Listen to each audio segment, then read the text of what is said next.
This is Hirofumi Murabayashi, Consul General of Japan. It is a great honor and pleasure for me to greet you in the second annual sumo tournament in Austin. First of all, I'd like to express my sincere appreciation to Austin, Japan community and all the people who are involved in preparation of this great tournament. And my special thanks goes to all the participating sumo wrestlers. Sumo is a national sport for Japan, but in the modern day Japan, it is not practiced widely because it is very, very traditional. And also to be strong in sumo, you need to have some size in your body. So therefore, it is a pleasant surprise for me to see a sumo tournament outside of Japan and participated by so many wrestlers.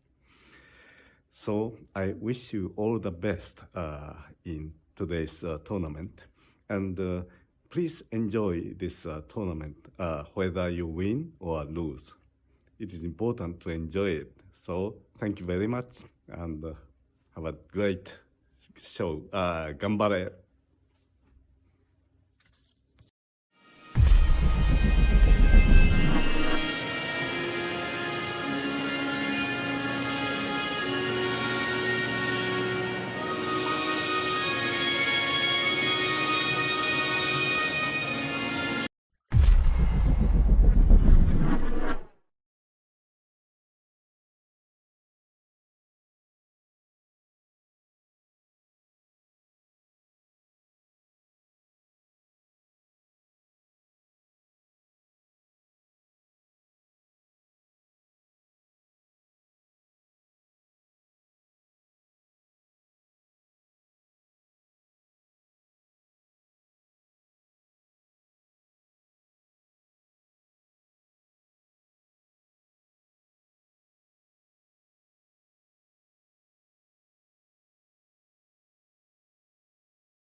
So what did you do to fix it? Did it just come back or something?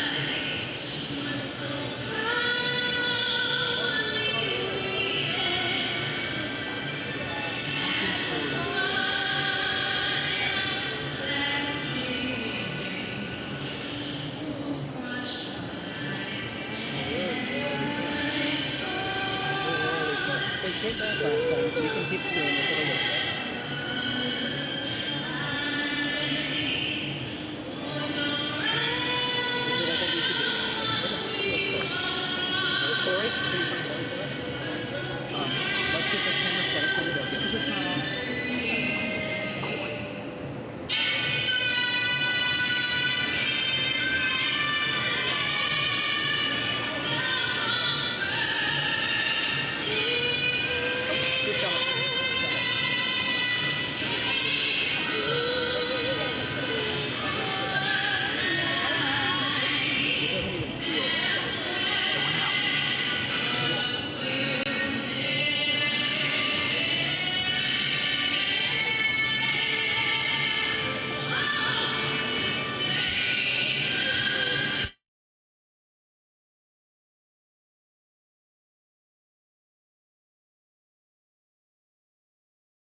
All right. Are y'all ready to get started?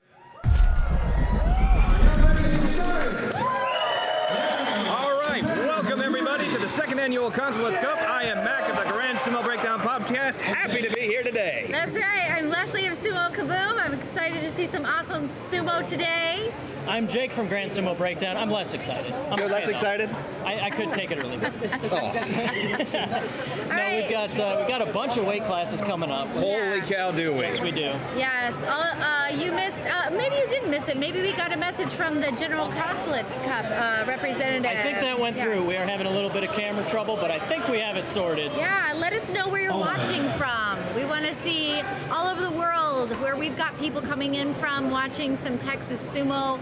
About right now, it's about, what do we say, 85, 90 degrees with about 100% humidity. I think that sounds about right. Texas Definitely. So it's going to be a hot and sweaty day, but we hope you're going to really love it. On the east side, Let's flip to the dojo cam here.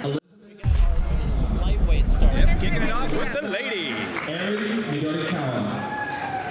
Now there are 3 women's lightweights, so we're going to have... And so if you're having trouble hearing the PA, we have Justin Kizzer from Dark Circle Sumo on the PA right now.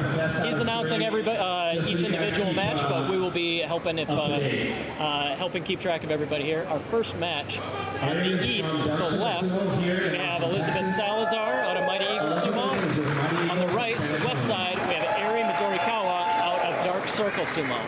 Now this should be a good match. Shout out to those watching from Sweden right now. Ooh. Yeah, and Hearst, Texas, just as exotic and far Equally away exotic places, as yeah. Hearst. Awesome. Amazing. Fantastic. Very cool. All right, here we come. Now, Eri is still relatively new to the sport itself in actual terms of competition, but she's been following the sport for a while. Isn't that right, Jake? Yeah, that's correct. And yeah, she's also the bartender at Texas Sake, if I recall. I think that's how you met her, isn't it? Yeah. Yeah, the day before Nationals last year. All right, here we go. Eri comes in low. Elizabeth staying high. All right. Good fight, good fight. Eri staying low. Got a good outer grip on the Nice. Mawashi. She's got that Both double arms, inside grip. Deep grip there. Yeah, Eri's very wily. She's Staying really low. Wow. she's never in a dull match. Nice. No, Quite the throw. absolutely not. Nice Iwate grip there.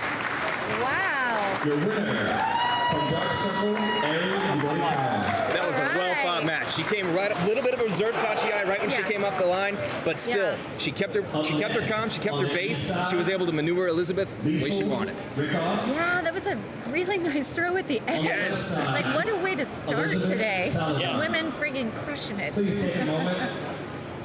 For the just for the record here, the women's lightweight, we have 3 competitors, so we'll Okay. be doing a round robin format. Best record at the end wins. We'll do tiebreakers if we have to. But because there are only 3 competitors, at least one of the competitors will have to go back-to-back matches. Right. So we will be taking a bit of a breather here or there, just pacing wise. I But there always will find be. that with, like, amateur sumo, or, like, the endurance they have to...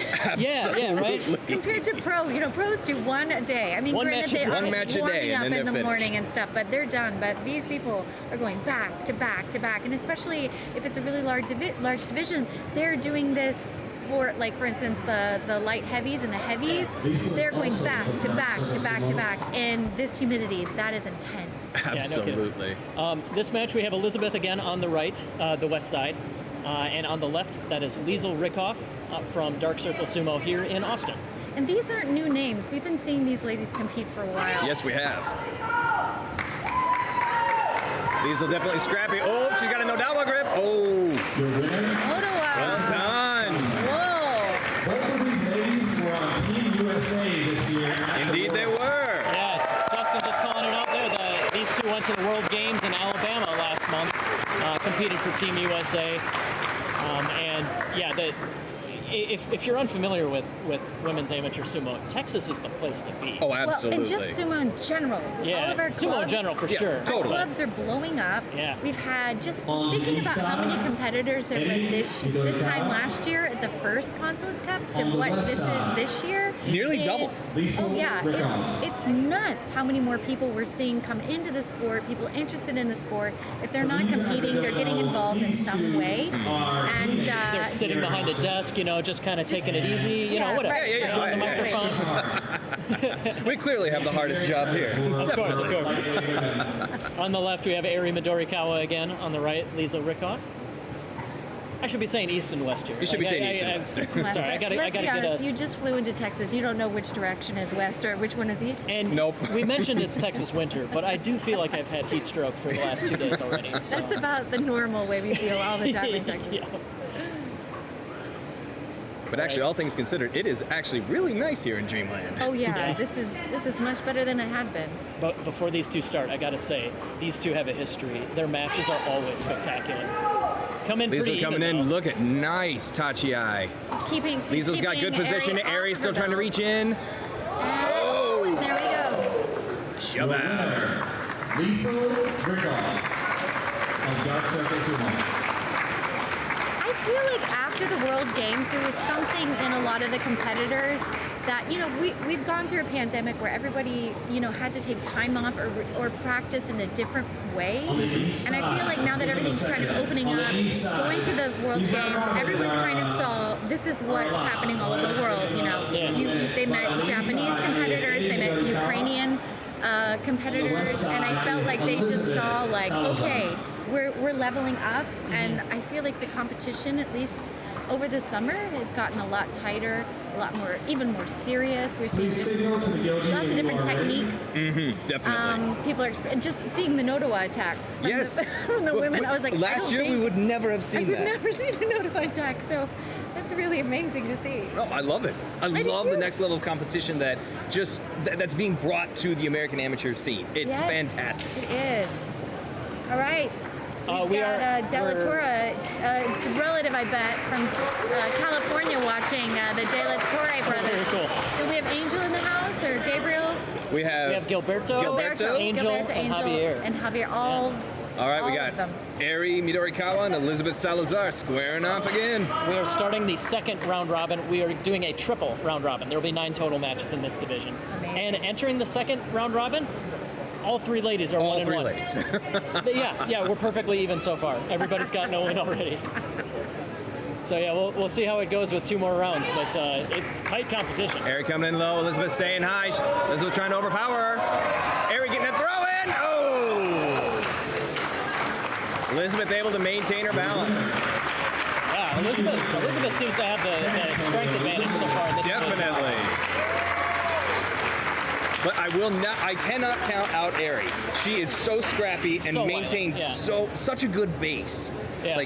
That is why it's so difficult to throw her. Liesl seems to be kind of in between the two, but yeah, Eri is just the wiliest. Yes. It's so squirrely. On the west side, Lisa Rickoff. I'd like to see more women's lightweight come into the fray. Yeah, I mean, definitely. we're having a lot more women in sumo this year, which I think is just, people are spreading the word. I think social media does a lot to help out sumo. So by the way, if you're somebody who is supporting and tagging us and all of that, Thank you. Thank you, because you Yeah, are no kidding. bringing the sport to so many more people and because of that, we're getting a lot of new wrestlers and people who are coming to the sport from lots of different grappling backgrounds, judo, karate, everything. We have boxers, Or we have nothing. Brazilian Or jiu-jitsu. just trying it out. Right. Or just completely Going random. from Sofa-tori to Sumo-tori. Yeah. I got that one from Matt Shields. Wow. Yeah.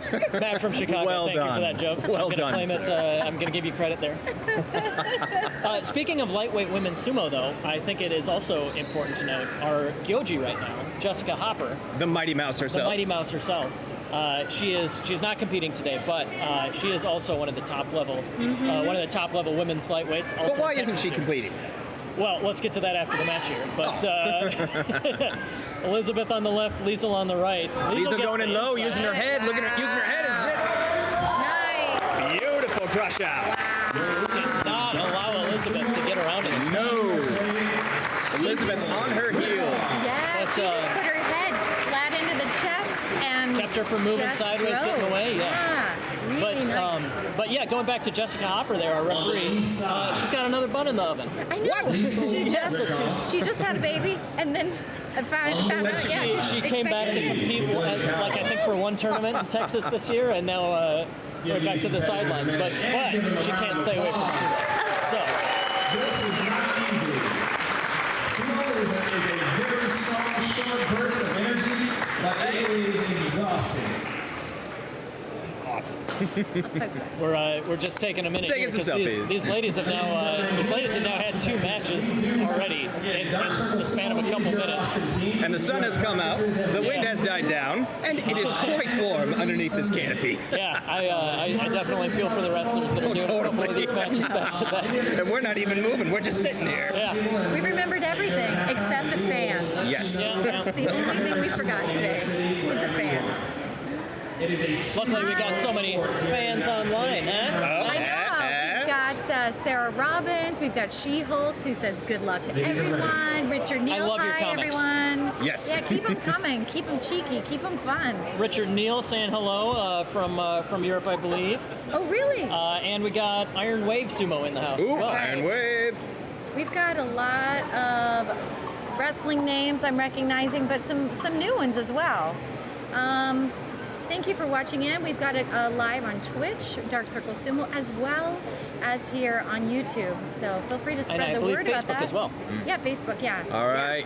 Liesl and Ari getting themselves set. Liesl on the left, Ari on the right. This is the last match of our second round. Ari coming in low. Liesl staying high, keeping Ari away from the Mawashi. Ari can't get the grip. Yeah, Liesl did a great job Holy defending cow. Yeah. An excellent defense from Liesl. Now, we saw Liesl in Vegas as well, right? Yeah, Yes, we Liesl's did. all over the place. She went to Yeah. nationals this year. Wow. So, She's doing well for that injury. Ari, Yeah, shoulder injury, I hear. yeah. That's No. amazing. You know, I feel like every sumo wrestler is injured at all moments. Yeah. Oh, completely. I think the joke you made earlier was if you're doing it right, you're hurt. Salazar on the east, They're all Aaron injured. Yorikawa on the west. Thanks for tuning in, So everyone. that round, we actually have a front runner pulling ahead. Liesl went Liesl. 2-0 on that one. So now Liesl is in the lead with 2 wins. Liesl in the lead with 3 wins. Elizabeth with 2 and Ari with 1. So we get one more round. It is One still more technically round. anybody's game. Mm-hmm. We could have any results possible here. If Ari picks up 2 wins, then we've got a tiebreaker. We'll see. I think there's a lot of potential for tiebreakers here. But, Absolutely. 3 more regulation matches to see if we finish off the division with a clear-cut winner, or if we gotta run it back. Elizabeth there on the east side, out Ari of on the Mighty west. Eagle Sumo. Mighty Eagle Sumo, what city are they located in? Mighty Eagle is out of San Antonio, I believe, right? Yep. They Or yeah. outside of San Antonio. I believe, yeah. San believe it's Antonio, outside of San Antonio. That's if you know Caleb Backus or Paul Mitchell or Tom Zabel. That's Yeah. Tom Zabel's club. Lone San Star. They may go, Lone Star. That's Mighty the Eagle. YouTube channel that Caleb runs for the Yeah. mine.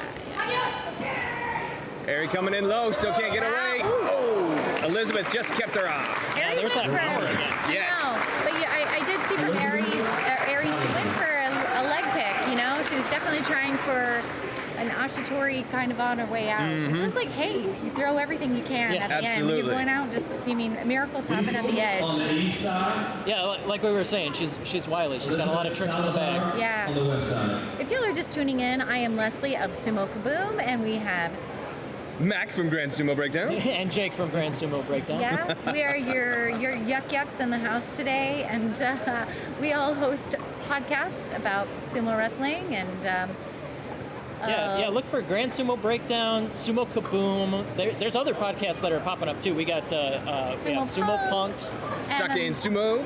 yeah, and also Sumo Mainichi. They're still Yep, doing Sumo things Mainichi. in Australia, so So if this is floating your boat, yeah, check out Spotify, YouTube. There's all sorts of coverage out there, and it's only growing.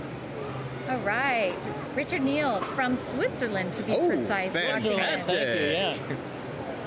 Okay, we have Liesl on the Liesl east on the side east. and Elizabeth on the west side. This match, actually, I think this might be determining. I think so too. If Liesl wins this, then she will have a 1-up lead on Elizabeth. I think she would be. I think she'd be the winner outright if she got Yep, this I one. think so. Or she'll have Let's see 2 what up on happens. Elizabeth. I think Elizabeth got the first one, and then yeah, here we go. Elizabeth staying high. Lizo's got it outside the washi grip. She's going for the lift out. Yoritosh. There you go. That was a big Lizo. impact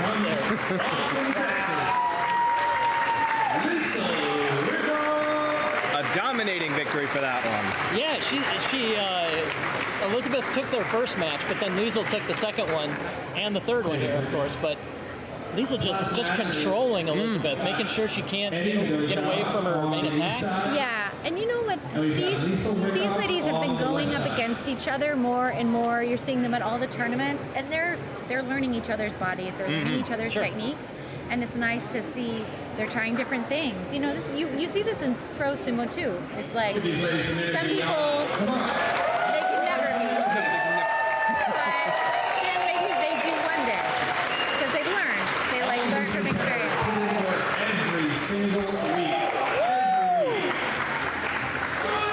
So Justin's calling it out right now, but this last match of regulation here, we have Eri Midorikawa on the east, Liesl Rickoff on the west, and these two are teammates. They're saying they wrestle every week. Wow. They know each other as well as anybody. Grudge match.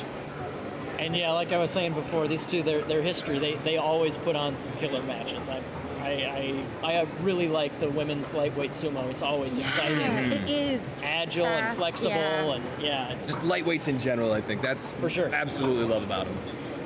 Well, and today I'd like to say also we have a raised doyo. Now, Yes, we do. We do not have a clay doyo yet. We're working on that. We're working on it. We're gonna get it. We're gonna get it one they day. frown on putting clay on the pickleball court. Yes, Okay, well, quite so temporary. Pickleball is taking over the nation. All right, here we go. Eri coming in low off the Tachi. Liesl staying high. She gets a little. No. Coming in low. Eri's got a good grip, going for a throw. Nice. Liesl still maintaining her balance. Shoving Eri to the side. Oh! Oh, that was I don't close. know. That's going to be tough to call. Did Yoji That calls was it for close. Eri? No mono-e. No Oh, mono-e. Mono-e. Bravo, Eri. Bravo. Wow. Yeah, I like they deliver every time. Absolutely. Like what we were saying. Absolutely.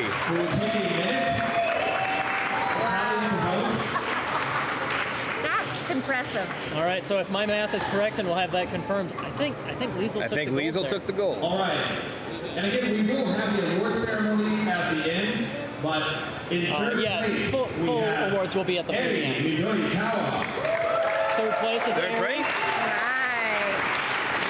Tuning in, we miss Captain America's. America Sabasamas.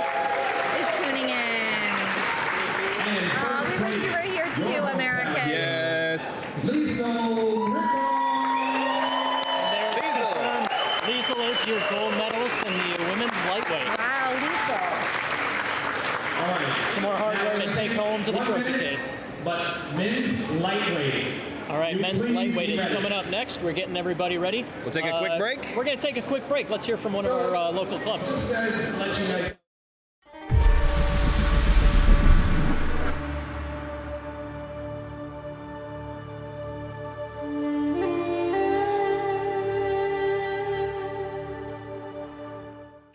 Thanks for watching the Consulates Cup. If you're in San Antonio and you want to learn some sumo, come on out to Mighty Eagle Sumo. You can find us on MightyEagleSumo.com.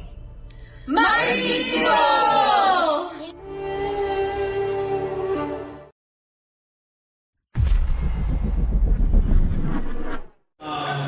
All right. Welcome back, everybody. We are just getting ready for men's lightweight. But yeah, that was a message from Mighty Eagle Sumo, like we mentioned, the club here in San Antonio, Texas.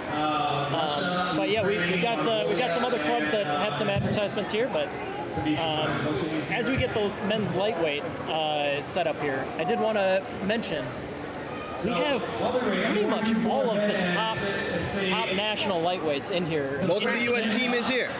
We have actually the entire U.S. delegation to the World Games. I'm just laughing at myself because I didn't know we were live, and I was just over here on my phone making a stink face the whole time. It's okay. Only amateurs text while they're on the job here, Leslie. So. But I love what Justin was saying earlier, that sumo is on track to becoming an Olympic sport. Yes, How amazing is that? It's very cool. I really hope, like the World Games is like the biggest stage so far. Yeah. But yeah, And it is growing, which is what we love to see. We love seeing all the different competitors from around the world bringing their level of competition to everything. We have such high hopes that this will become an Olympic sport in the near future. Yeah, well, and Texas is one of the states that has more sumo than anywhere else. It's nuts. We're growing big here in Texas.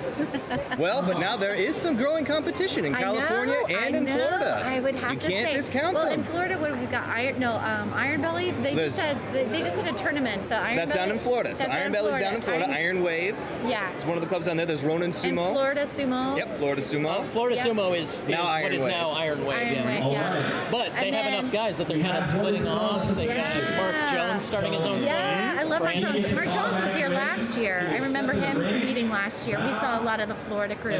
Just a quick explanation of what's going on here. It was this match was meant to be Javon Armagh versus Brandon McLeod, and it looks like we may have a no-show. So Brandon McLeod out of Ronin Sumo Gets in the free. Florida, he does get the freebie. He will advance. From Dark Circle.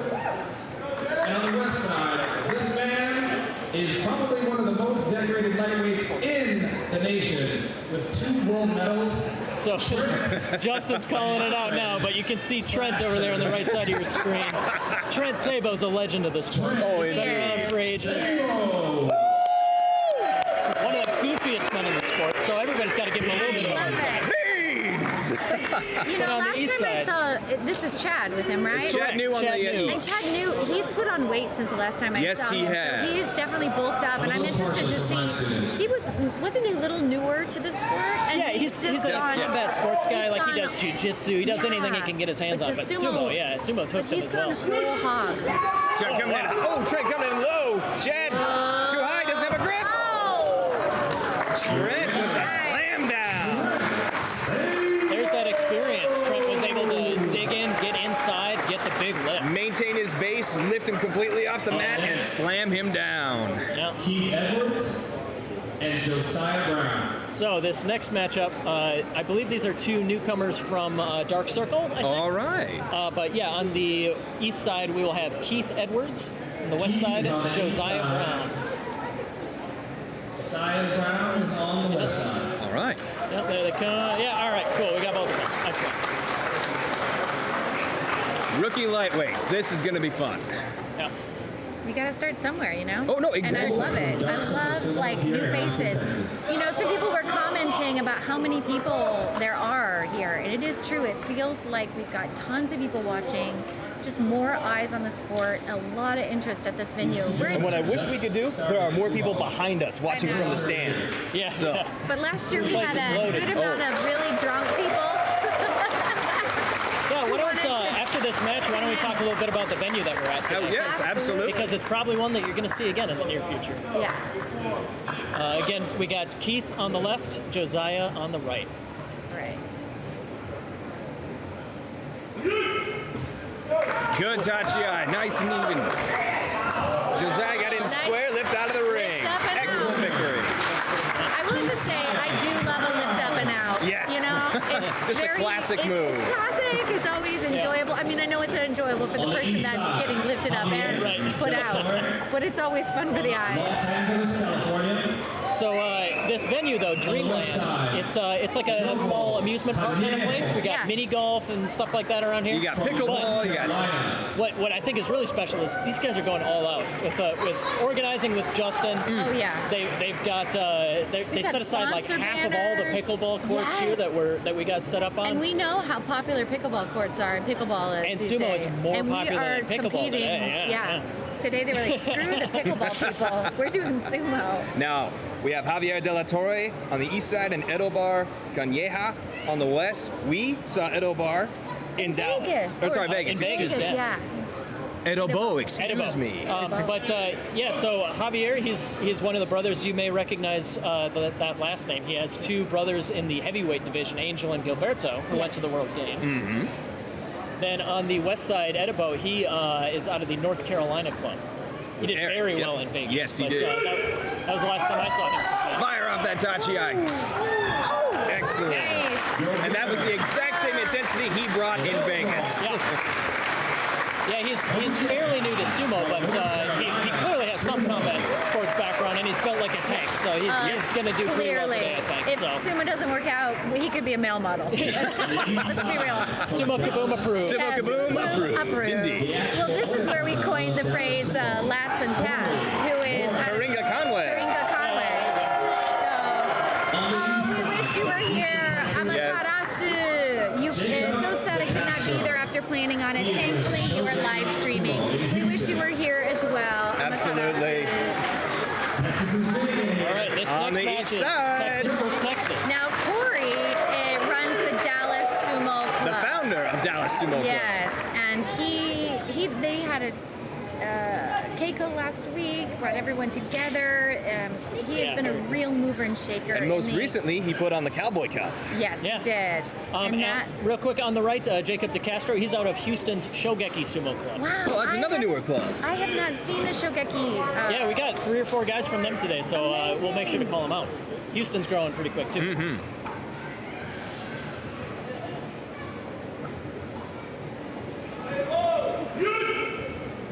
Koi went high, coming in low. Jacob with a reserve Tachi Eye. Oh, wow. But an Osh Tao Osh victory. Corey Morrison. Nice sportsmanship.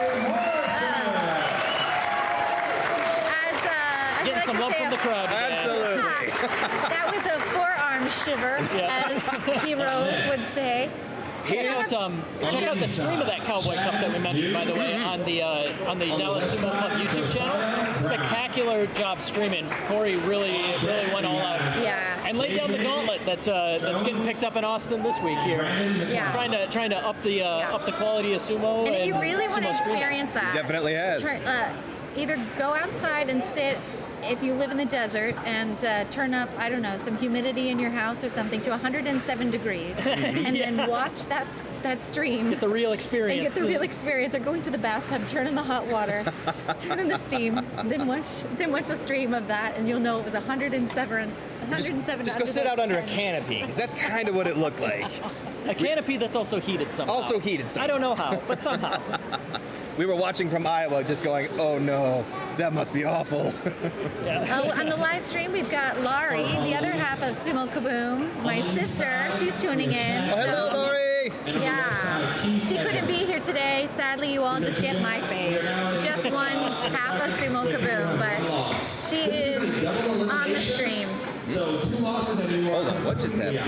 Yeah, we're having a little trouble with our bracket website. It should be loading up soon, but we are moving to the, as was mentioned on the PA here, we have a double elimination tournament, which means that you have to lose twice to be eliminated. So we're moving to a couple matches from the lower bracket here. So these guys who have both lost already, they get one more chance to stay in it.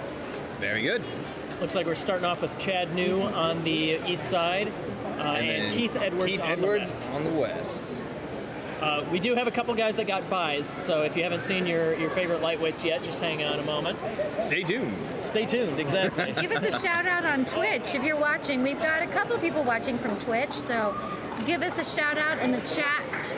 Let us know. Are we live again? Do I need to put on we're my here. lipstick? We're still good. I'll give you a heads up next time we're on our Make faces. sure I'm not picking my nose No, or just worse. have your phone in your hand. It's okay. Just It's start okay. You got a texting. minute to text. It's not my best angle when I'm looking down.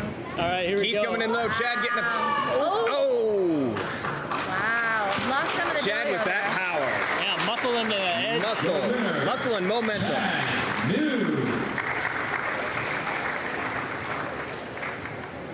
We'll take a moment to fix the ring here.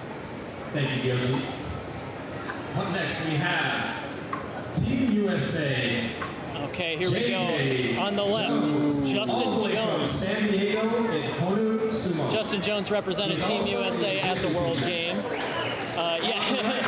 Unless Justin called out on the PA here, he's very experienced in martial arts. Oh, absolutely.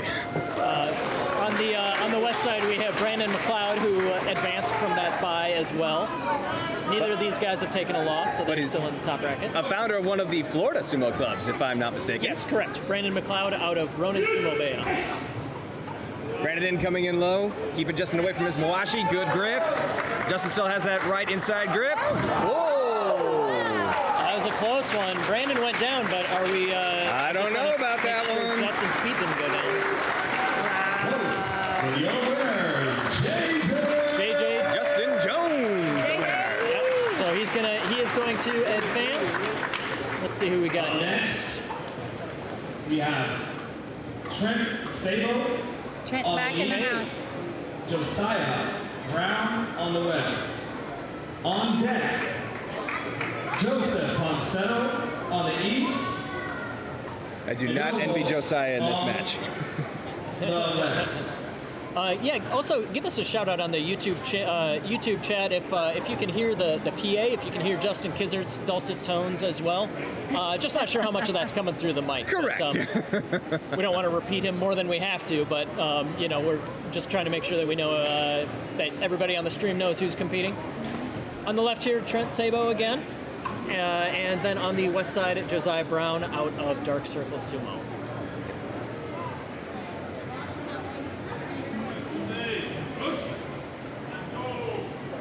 Now Trent, kind of a late entry to this tournament.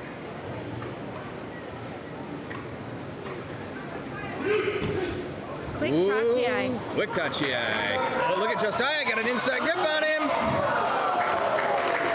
There's Trent showing that experience. All right, we're gonna go back. We're on camera again, Leslie. Put down the phone for a moment. You got it. You got it. We're taking a first aid break. Taking a first aid break, just Trent, a moment. Trent did get that win, but we are just going to take a moment to help out. In the meantime, though, now that we got my bracket page nice and refreshed here, Yes. what we got coming up next, Trent is, of course, going to advance.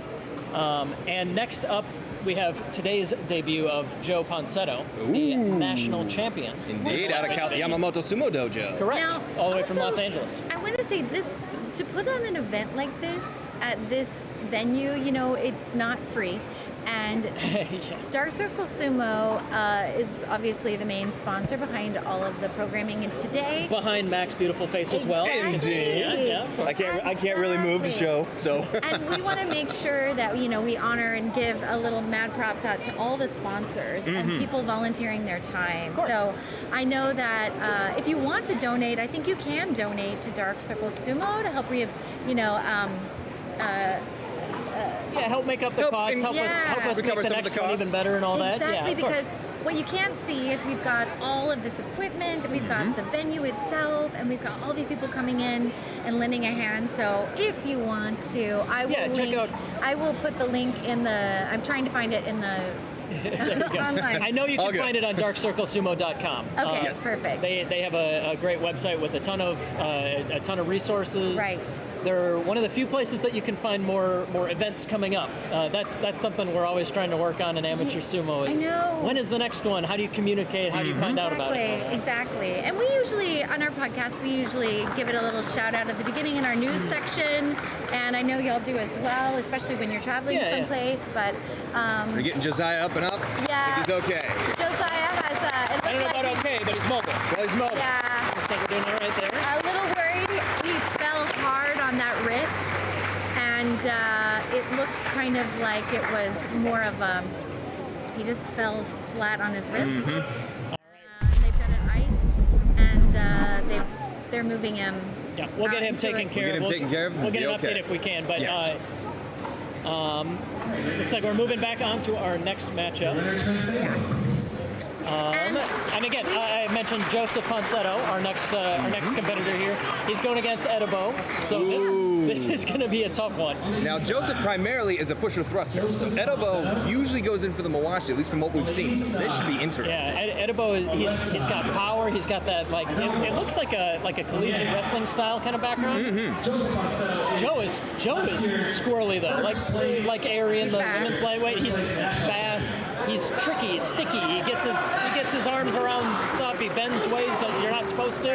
Yeah, he's a tricky guy. So I'm excited to see how this one goes. But very decorated match here. Joe is also the lightweight champion in 2021. And Edibo in that Las Vegas tournament to determine the world team, he did place third. That's crazy. In a tournament that Joe was present for. So well, and Joe has great hair. You can't deny that. Indeed he does. I mean, let's just call it what it is. He's got great hair. They both do. Oh. Edibo coming in low, just like we've seen. And Joe got up. Again, coming in lows, more of that non-traditional style. Joe is a pusher thruster. Best way to defeat that is to get in and just take away all his power. Low, wide base, and similar to the women's lightweight matches where we were calling out Liesl for this. He kept Joe in front of him. Didn't allow any tricky business. Right. Just keep him in front, power him back. Power him out. We have one more debut for today that you haven't seen before. Matt Shields will be on the east side.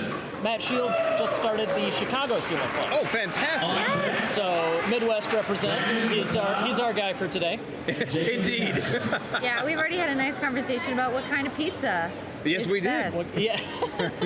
I embarrassed myself by admitting I like New York style pizza, Right, but and then the for rest of us shame. are New York style. But you know what?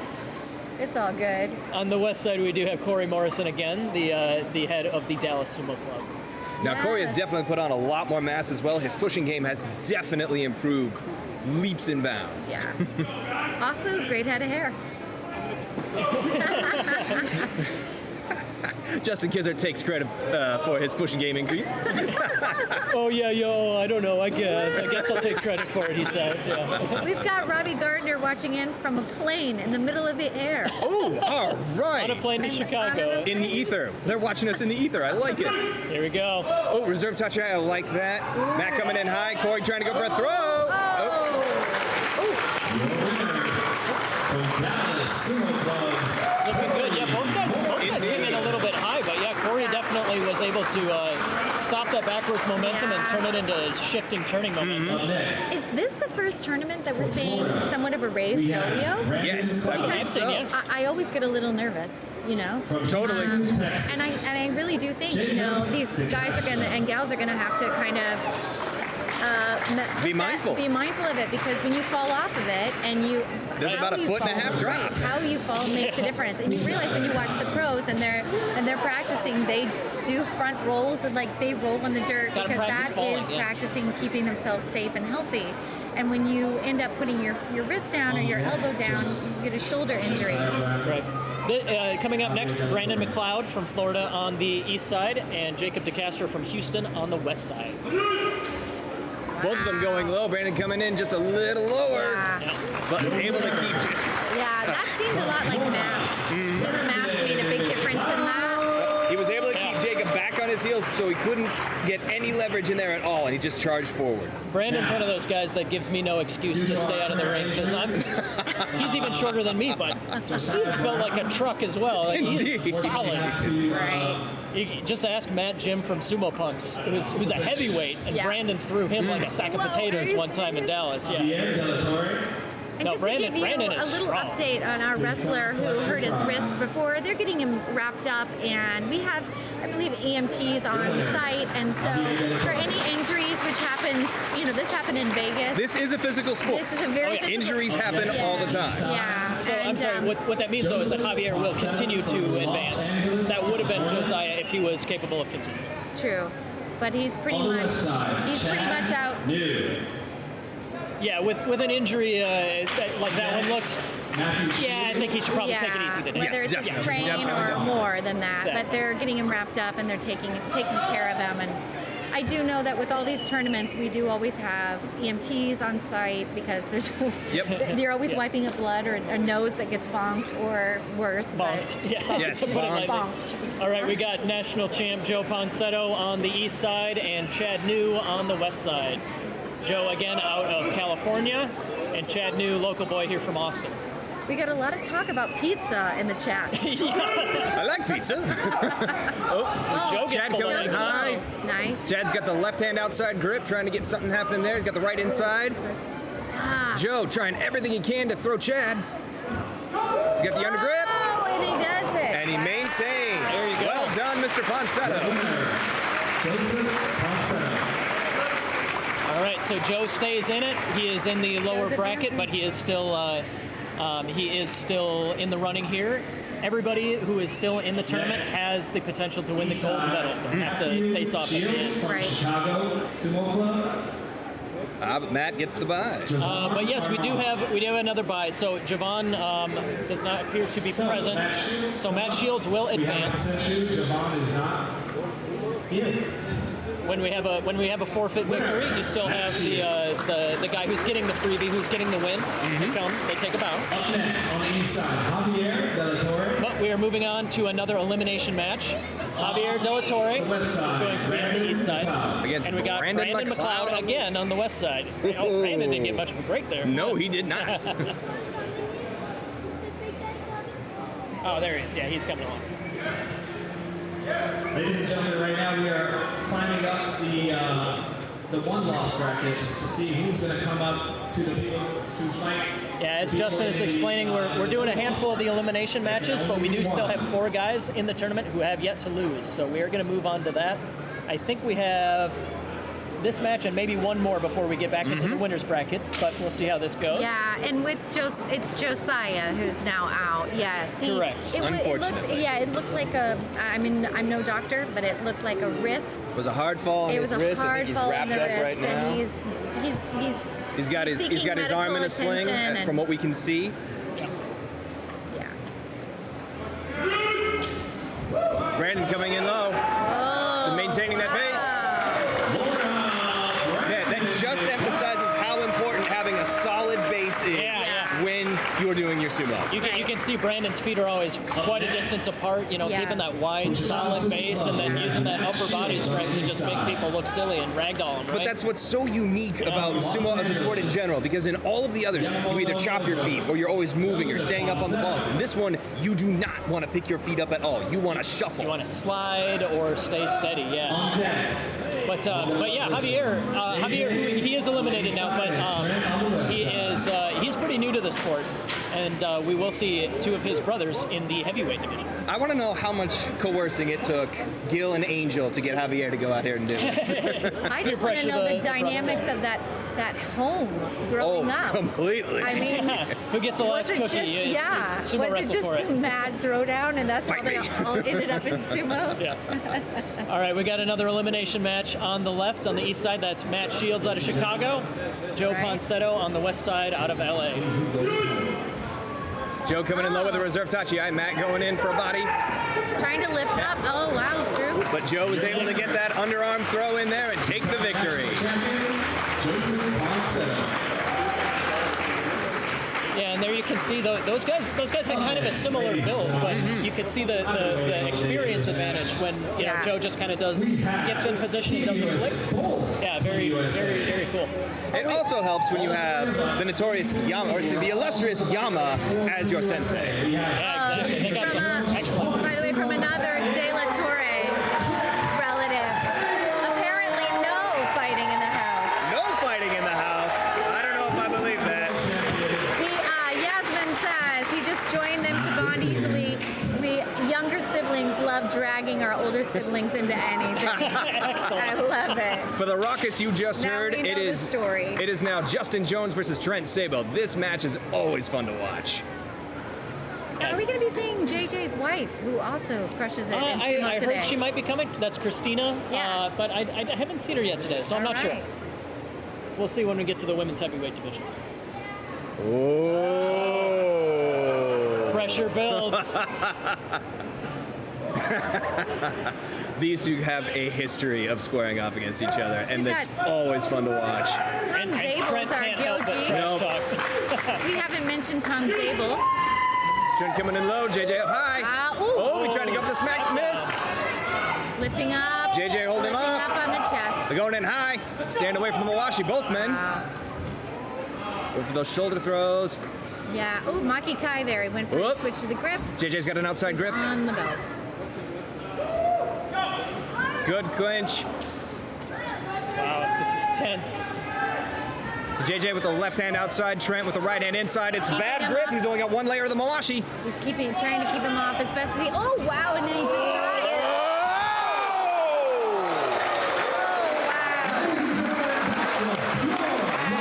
Fantastic sumo.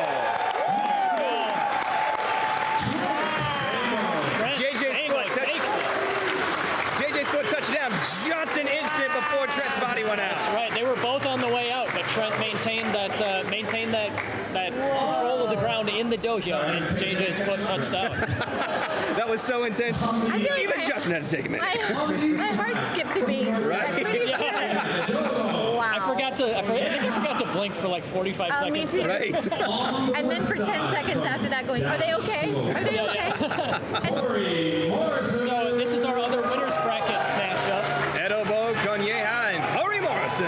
Also, Tom Zabel is the Gyoji right now. Now, Oh, Tom, yes. Yeah, Tom you're bringing runs that the Mighty Eagle Sumo Club, and he's been long time Gyoji.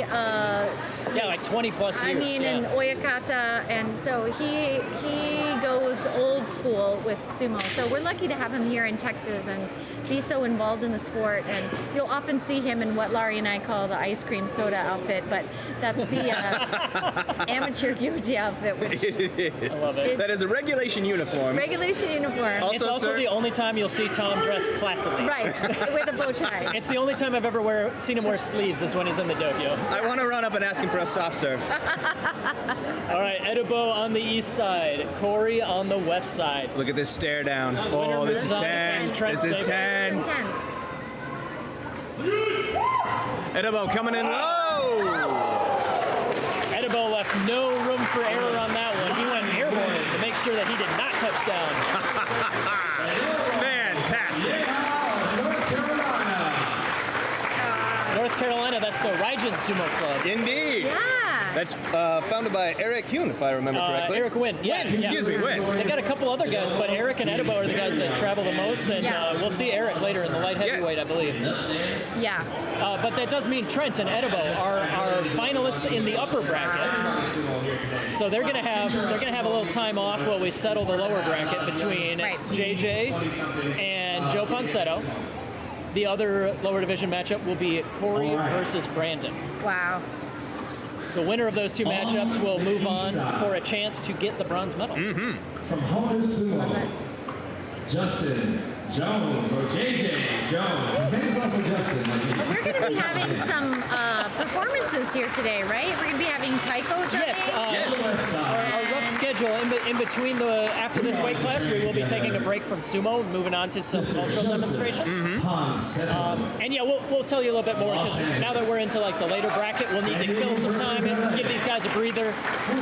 But yeah, we'll tell you more about that as it comes. Yeah, I don't know why they didn't ask me to do a bento box demonstration because Yeah. we could have Kendo, Taiko, and then bento box making. Next time I need a bento box, I do know who to call. Yes. All right, so JJ on the left, Joe on the right. Again, this tournament managed to attract like I'd say All the probably big my names. personal like top 5 lightweights are Yes. all here on the same. They are, It's yeah. nuts. I'm just blown away with this. Yeah, all the traveling these guys do, very impressive. But JJ did not Oop. liking that. Take a Nope, nope, nope. moment. Slippery spot maybe. Get Tom on there, take care of it. Now, the edge of the ring is also called, for those who don't know, the edge of the ring is called the Tawara. The two lines in the center are called the Shikiri Sen. Yes.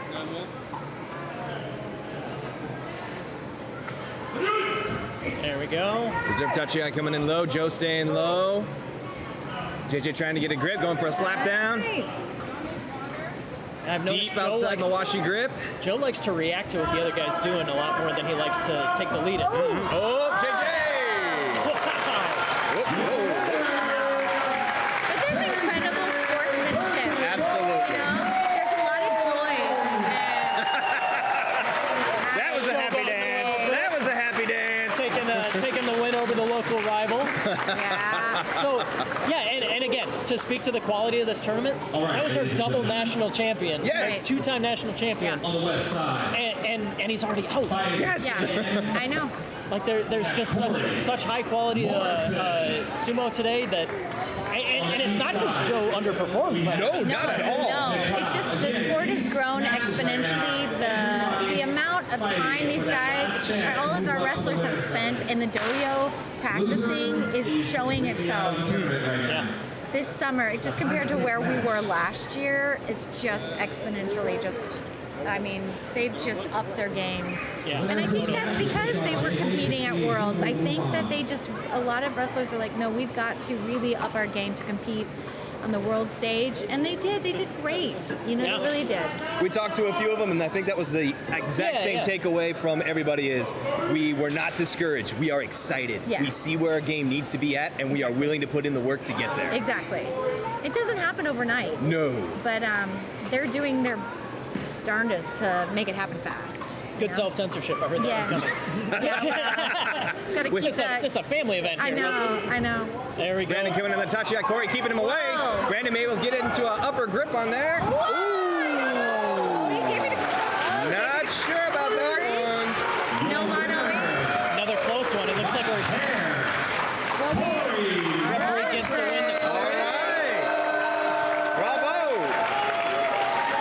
All right, and we haven't seen it yet, but keep an eye out. There's an extra judge. There's an extra judge on each of the four corners that are also keeping an eye out. Yeah. And if anybody disagrees with the referee's decision, or if they want to talk it over, you might see somebody raise their hand.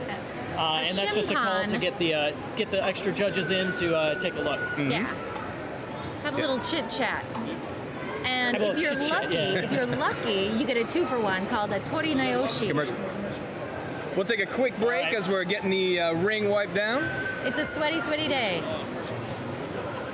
Yeah, and like we mentioned, there's a little bit of a breather in between each. So Yeah. let's take another look at a clump. Hey y'all, as y'all can probably tell, I am submitting this like 1 hour before it's due. I am very sorry, Justin. But anyways, I know everyone here is enjoying the Consulate Cup, as am I, because I am here. Anyways, I am the Oyakata, I guess, for Shogeki Sumo. And Shogeki Sumo basically represents Houston, Texas. And we train, obviously, in Houston.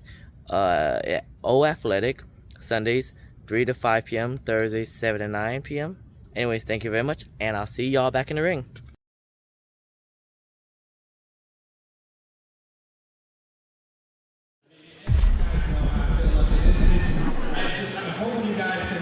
And welcome back. We're just getting a little bit of a love fest here from Justin. He's hosting the event today. He might compete in the open weight, but he's not competing here in lightweight. And it's tearing him apart. It is killing him. It is. Justin's an amazing competitor, but he's also an amazing coach. Like, he has been the #1 guy to bring sumo to the masses here. He has. And he has been training like nuts, but really the outreach and the community and everyone he's brought into the sport, I feel like he's Kevin Bacon of sumo. He's connected to everyone. Well, with those dance moves he was displaying earlier, it kind of makes sense. Yeah, he does also have amazing dance moves. Yeah. Can't argue there. Coming up next, JJ on the left, Corey on the right. So the loser of this one will be eliminated, but the winner is going to move on and be on the podium. Right. Bronze medal match. So, And I don't like to call them losers. I like to call them what my father used to call me when I came in last in track. You were first from behind. there you go. Yeah, that's a little bit of a softer So- way. Okay, Not JJ quite versus coming- Corey. Amazing. Oh, Corey going high. JJ, Yeah, couldn't get it. He was going for the Mawashi. He couldn't keep it. Nope, just JJ couldn't kept keep him that away. grip. And he got the shallow grip and just pulled it down. Look, an excellent display of sportsmanship. Bravo. Birthday boy. Birthday boy. All right, so we have 3 wrestlers remaining. All 3 have medaled, and now we just have a couple matches to determine who's who. But we have Trent Sabo, Edibo Kaneha, and JJ, our last 3 remaining guys. We have Trent on the east side versus Edibo on the west side will be our next match. The loser of that match will be on deck to go against JJ. Right. For The winner silver. of this match will be either the gold or silver. They'll move on to the gold and silver matchup. Yeah, exactly. We've got a nice crowd here today watching. Yes, we really do. do. We should make sure we get some pictures, maybe walk around with the camera a little bit. But Yeah. there's a solid crowd here. This was a I do believe we have Sabrina, the Sumo Punks, going around getting a Yeah. few inside scoops for the Instagram crowd. check out Sumo Punks. That's Punks with an X. They are the. I like to joke that they're the After Dark podcast. Indeed. They're the R-rated one. That is the R-rated appropriate. podcast to talk about sumo. Are we the PG-13 version then? Yeah, we're a soft PG-13. Yeah, we might forget and occasionally drop have an to F-bomb. label something as explicit, but well, mainly that's just our Who Has the Best Buns in Sumo episode. All right. Trent on the left, Edibo on the right. Winner moves on and is at least the silver medalist. Edibo coming in. Oh! Trent tried to go for a henka, a flying henka, but Edibo read it perfectly right into the charge and took him down. Caught him midair. Wow! Trent must be a Chiyoshima fan. Oh, I know, the Henka King. Amazing. We saw, I don't know if I've seen a Henka. That was a flying henka attempt. That was beautiful. That looked like a double leg takedown. Yeah, that's nuts. I was a little nervous. He was so high up. So Edibo moves on. He is at least the silver medalist. Yeah. But now we are moving on to the last round of the losers bracket. Yeah. Trent Sabo will he'll take a minute. It'll take a moment, yes. But it will be Trent Sabo versus JJ. The loser takes bronze. The winner moves on to face Edibo for the gold. All right. What I tricks have to- are we anticipating Trent to pull out now? I don't know, it's gonna be something funny, I'm sure. It has to be. They And found something new Ashitori? to do this time. I have to say, I appreciate this next match mainly because, as a lady, I feel like I can say this. You know, sun's out, buns out, and I always appreciate it. JJ going traditional. Yeah, and Trent the As is same, Trent. You know, I love it. I mean, this is the way pro sumo wrestlers have got to wear their mawashi. So, but you know what? I always feel like this community is cool. However you want to be dressed, Yeah, it's exactly. totally Absolutely. cool and awesome. They don't care. They're like, If you got you a wanna mawashi get- on, we'll wrestle with you. Exactly. It does not matter. If you want to try sumo, but you're not in the full buns out. I mean, I if have you to don't- say, I probably wouldn't be a buns out kind of wrestler myself. But you are allowed to wear. You'll see plenty of these guys. They have Yeah. compression shorts underneath. Yeah. Totally fine too. Yeah. An amateur sumo. Whatever All they're right. comfy with. JJ ready. Whoa, Trent he went coming in straight low. into his chest. Pull down did not work. Trent coming in low with the outside grip. JJ's got the better. Readjusting. Trent with the inside grip, double inside grip on the Mawashi. Just as good as our first match. Wow. I'd say Maneuver these for two another are room. JJ with the left outside grip. Nice matchup here. Oh, Try to go for a throw, fail. JJ going for the inside. The tension was so thick in the room. Everybody was holding their breath on that one. It looks like Trent may have taken the rematch. Oh, switching sides. All right, Tom, who's our winner? Okay. Oh. All right, looks like JJ takes the rematch. That means what does it mean, Jay? that means Trent is your bronze medalist. JJ is going to move on to face Edibo in the finals. Oh boy. I have to give mad props man. because Trent Sabo, I think, the last time I remember, he's 46, I think. Just to remind yourself, Yes. Like that. I'm around that age, and I would injure the heck out of myself. He is in such amazing shape. He's in the ring with a bunch of 25-year-olds and crushing it. You know what his Like, secret he's- is? No, what is it, pizza? Beans. Just plain old beans. Trent drives a truck for a living, so he doesn't have a whole lot of nutritional opportunities.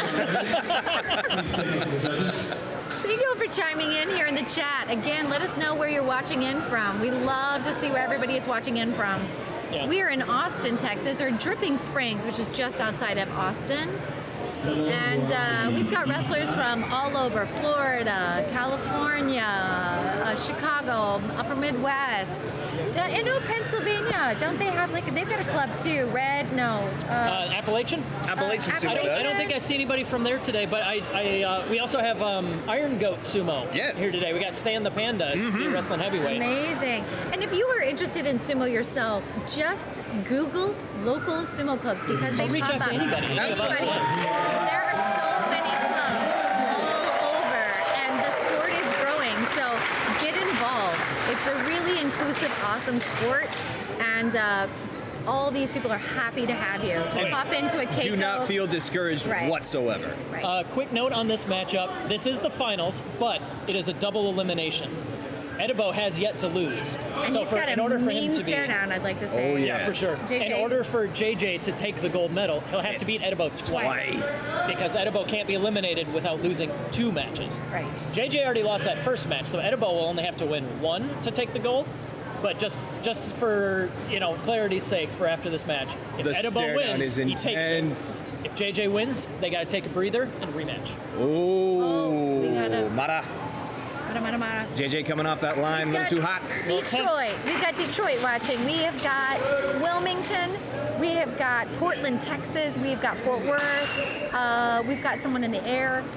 We've got Green, Iowa. Spokane, Washington. Green, Iowa. All right. Yes, we do. Okay, here Coming we go. back here. All right. JJ with a reserve. Edibo coming in hot. Whoa. Edibo trying to get something going on, staying high, pushing JJ back. JJ trying to make something happen. Wow, they're strong. Holy smokes! He's out. Edibo takes it. Edibo came in so low, and I think that was the advantage. He kept low. When you look at his thighs, he can get low and maintain his strength from being down low and push him up on the chest of JJ, who was not easy to wrestle out of the doya. Also, that is the finale of our men's lightweight. Silver medalist at the Consulate Cup 2022. So Edibo is your gold medalist. JJ's your silver medalist. We've got an alien invader also watching, so maybe from outer space. Oh no! New York City.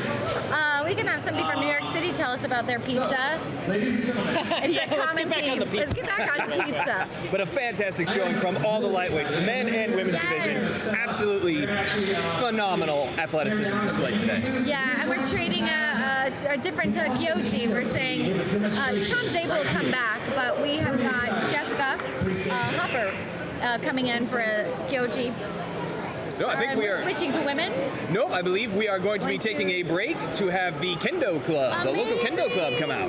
Yeah. We're going to take just a minute here. We'll keep you posted as much as we know, but we are. Oh, we get to look at our lovely faces. Oh, for a little bit hello! again. Welcome back. Let us know, how long have you been watching sumo? How Yes. long? Yeah, who are your And- favorite pro wrestlers? Yeah. Who's your favorite podcast? Who's your favorite Grand Sumo Breakdown host? Whatever you'd like to talk about, we're here for it. Yeah. But we're Yeah. Well, yeah, we're just taking a moment while they work on getting the ring set up for a cultural demonstration. Did you guys overhear what we're doing first?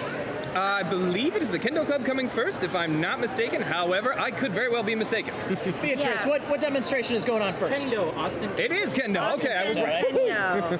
Very good. Yeah, well, and this whole event has been curated so amazingly. It's not just sumo, but it's Japanese culture as well, and so we're seeing a lot of it's just general interest in all of the Japanese culture and art forms, everything. So many people who are tied to sumo are tied to that as well. And so Justin from Dark Circle Sumo has done a really good job in reaching out and finding all kinds of people to come together for this event today. And you also get to enjoy as well. So. Indeed. Don't wait on us. Yeah, Go don't wait on us. whenever you're Go right ready. ahead. All right. Oh, is I Mike, believe- Mike hot? All right, go ahead. Mike hot? All right. Enjoy.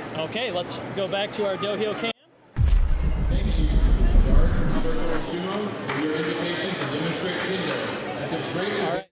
Leave it on. Sorry. So we're going to shut up for a little bit, but We are honored to be here. we have our Kendo demonstration first, and the three of us will be back with you shortly. Indeed. A demonstration of the martial art of Kendo. Let's leave the mic on. That's Yeah, it was. No. It's on. It's on. And uses bamboo swords, can still pick us up though, so why don't we step away for a little bit? Oh. Kendo is rooted in the traditions of Budo, the martial world. Today, it is widely practiced within Japan and many other nations across the world.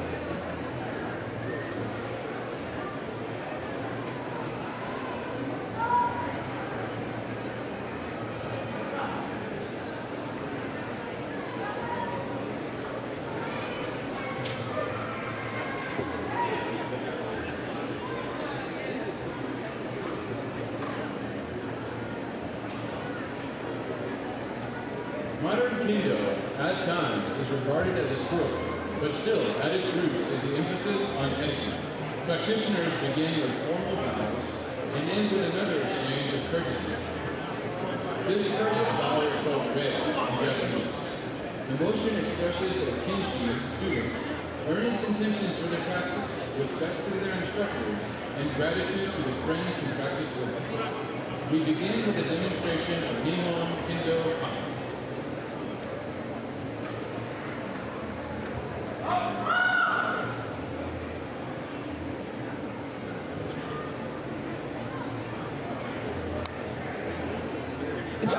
Are fixed patterns that teach Kendo students the basic elements of swordsmanship using the hokuto, which is the solid wooden sword, as opposed to the shinai, which is the bamboo sword that is used for full contact strikes in practice and sparring. In kata, there are two roles, the uchidachi, the teacher, and the shidachi, the student, as opposed to shinai practice, which uses the terms motodachi and kakari, respectively. You will notice that the uchidachi always initiates the movement, with the shidachi responding. For the first 7 kata, the student and teacher both use the long hook or tachi. Notice that there are multiple different forms in stance and in the position of the hook. These positions are no longer used in modern Kendo, as you will see later in the demonstration.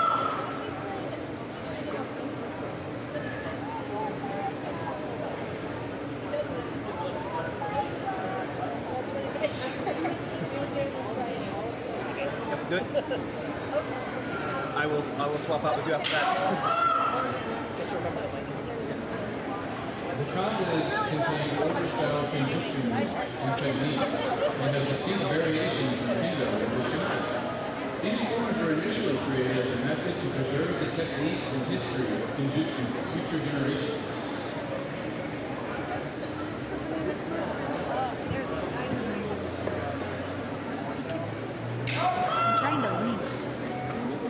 Kata were first unified in the Keshicho Gekken Kata, or police department, in attacking motion Kendo Kata, when exemplary kenshi were hired to standardize kata instruction in 1880.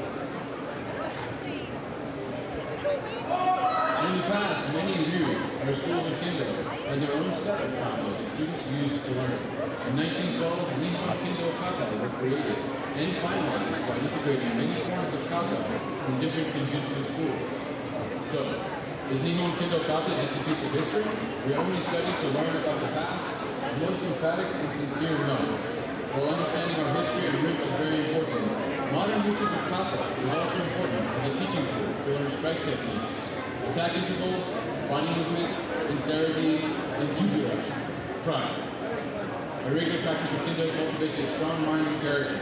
It is both exhilarating and demanding. Our AKD members are demonstrating basic training techniques or kihon. Next is a demonstration of beginner techniques. The practice drill called kirikashi, literally meaning cutting repeatedly, combines the practice of attacking and receiving strikes. It is used to develop physical strength, spirits, and vigor.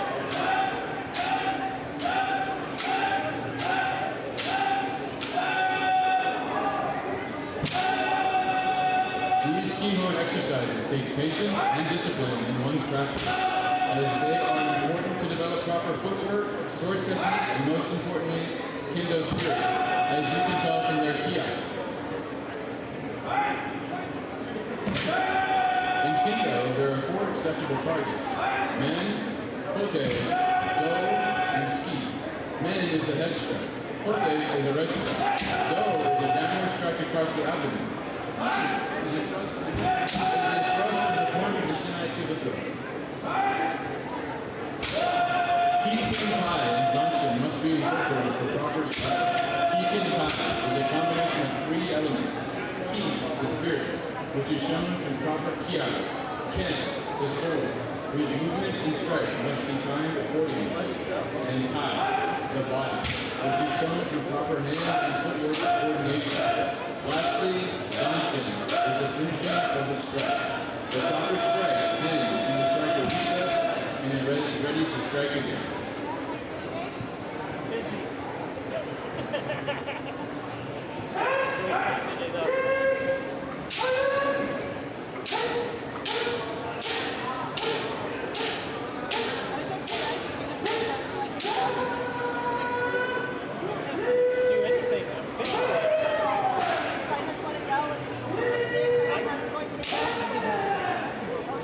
I appreciate That's official rubber stamp.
Next, we will demonstrate more events under techniques known as Consulate.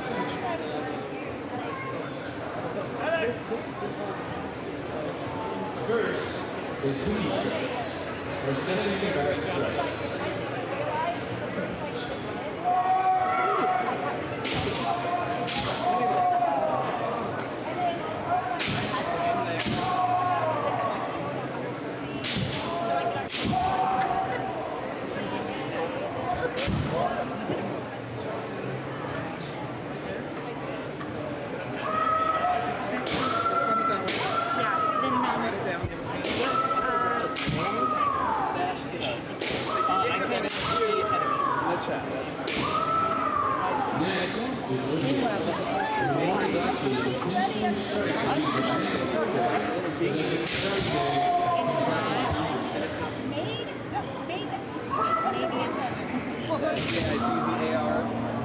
That's me.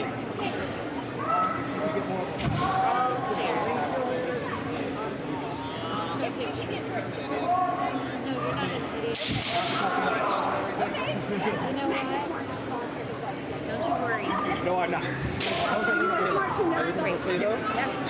I can hear y'all and everything feels. I feel like I'm in Japan. I walked up.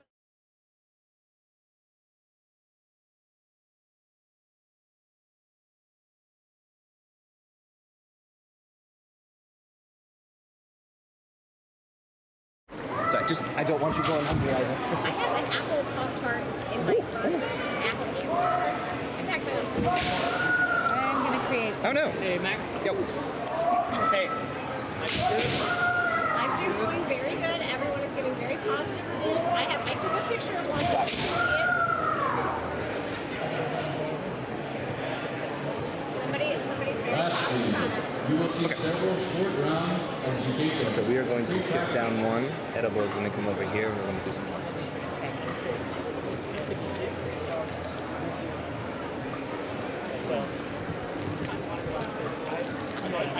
Oh, it's already here. All right.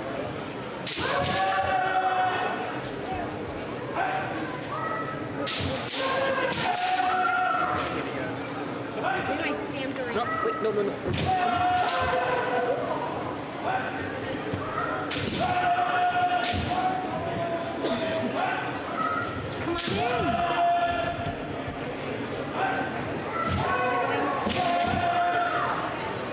Once they're finished.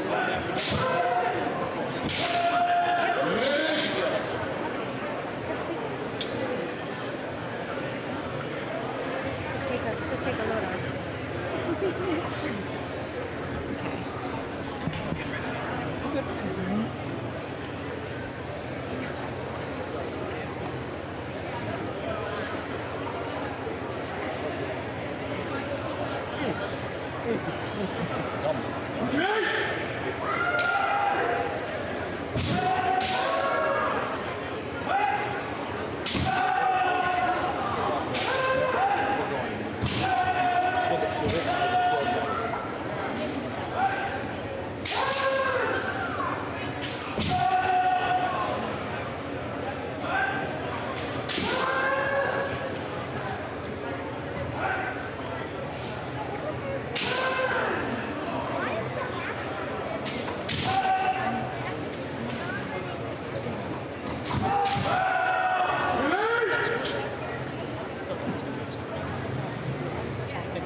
What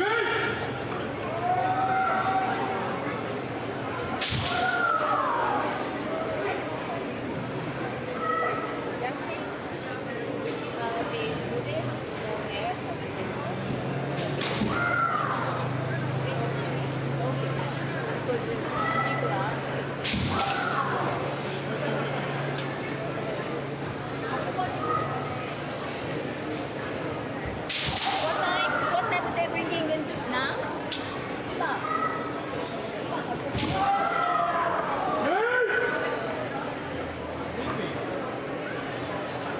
Kendo etiquette is the most important aspect of modern Kendo. Showing proper rein is integral to any study of the martial arts, but it is emphasized very much in Buddhism. Austin Kendo Doshikai was formed in 1985 and has been under the direction of Sensei Tetsuo Komizu, Kendo Koshi Nanada. If you would like more information, please contact us at info@austinkendo.org and feel free to speak with any of our members here today. Once again, our most sincere thanks to the Dark Circle Sumo for your invitation to demonstrate the Kyudo at this great event, the 2022 Consulates Cup Sumo Tournament. We thank all of the sponsors and volunteers who made this event possible.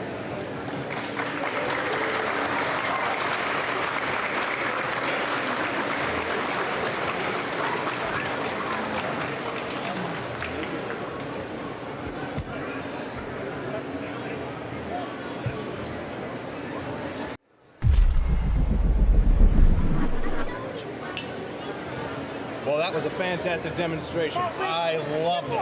I know. I'm always so amazed. Ladies and gentlemen, And please give them a hand for the Austin Kendo Cup. that was great. So we're sitting next to our winner, Our gold medal winner. Mr. Adaba. And feel free to say whatever you want. It picks everything up here. So tell us, okay, just for people who are watching and don't know who you are, tell us what your sumo club is, and tell us what your background is, because you clearly have a background in martial arts. I'm in Raijin Sumo, also known as NC Sumo, North Carolina. North Carolina. So Raleigh, where's that? North Carolina. Raleigh. Yeah. Okay, amazing. And how big is your club there? We have 3 members, me, Eric over here, and Jared still back over there. Those are the 3 main members. Yeah. And then we have some other people who've been showing up pretty regularly. I believe about 3 or 4 other people. So somewhere around 6 or 7 people. That's in total. awesome, though. And so, how long have you been doing sumo? I mean, and tell me a little bit about your background as well, as far as martial arts. Okay, I'll start from the beginning. So back in high school, my sophomore year, I started wrestling. Okay. And before that, any sport was soccer, but that's not really relevant to sumo. I mean, I have Endurance been. it is. I mean, I've been athletic for most of my life. Yeah. But I started wrestling in high school.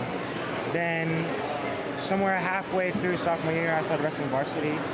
And then, because of complications, because I did a lot of stuff in high school, complications with other stuff, I quit wrestling. But I still really liked it, and I was still pretty good at it. I wrestled after high school, and I picked up jiu-jitsu after high school.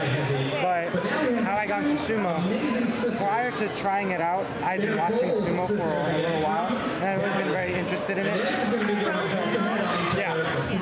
And so my family and I were on a road trip to LA for fun, not sumo related. And so while in LA, there was nothing that I wanted to do. It was my mom and my sister. They wanted to see all the Disneyland. Yeah, they wanted to see all the Hollywood stuff. And then, so there was nothing I really wanted to do until I remembered that there's the Yamamoto Sumo dojo in LA. So I went, tried it out. I remember the day, August 8th, last year. I tried it out, fell in love with it. And you've been hooked ever since. I've been hooked ever since. Talked to Andrew, he hooked me up with Eric, and I've been practicing with them ever since. Now we're about to go back to the mainstream, but we want to chat a little bit more with you about how you felt about today and your competition today. As far as who you were competing with today, how did it feel out there to you? So, leading up to it, very nervous. Yeah. I don't know what it is. You look so calm. But I don't know what it is. When I step onto the mat and I'm there, everything kind of just comes together. Your stare down Your stare is down one of is the most intense I have ever seen. That's what I go for. Thank you. It works, because I did not want to be standing across from you in that ring. Thank you. Thank you. You crushed it today. Thank you.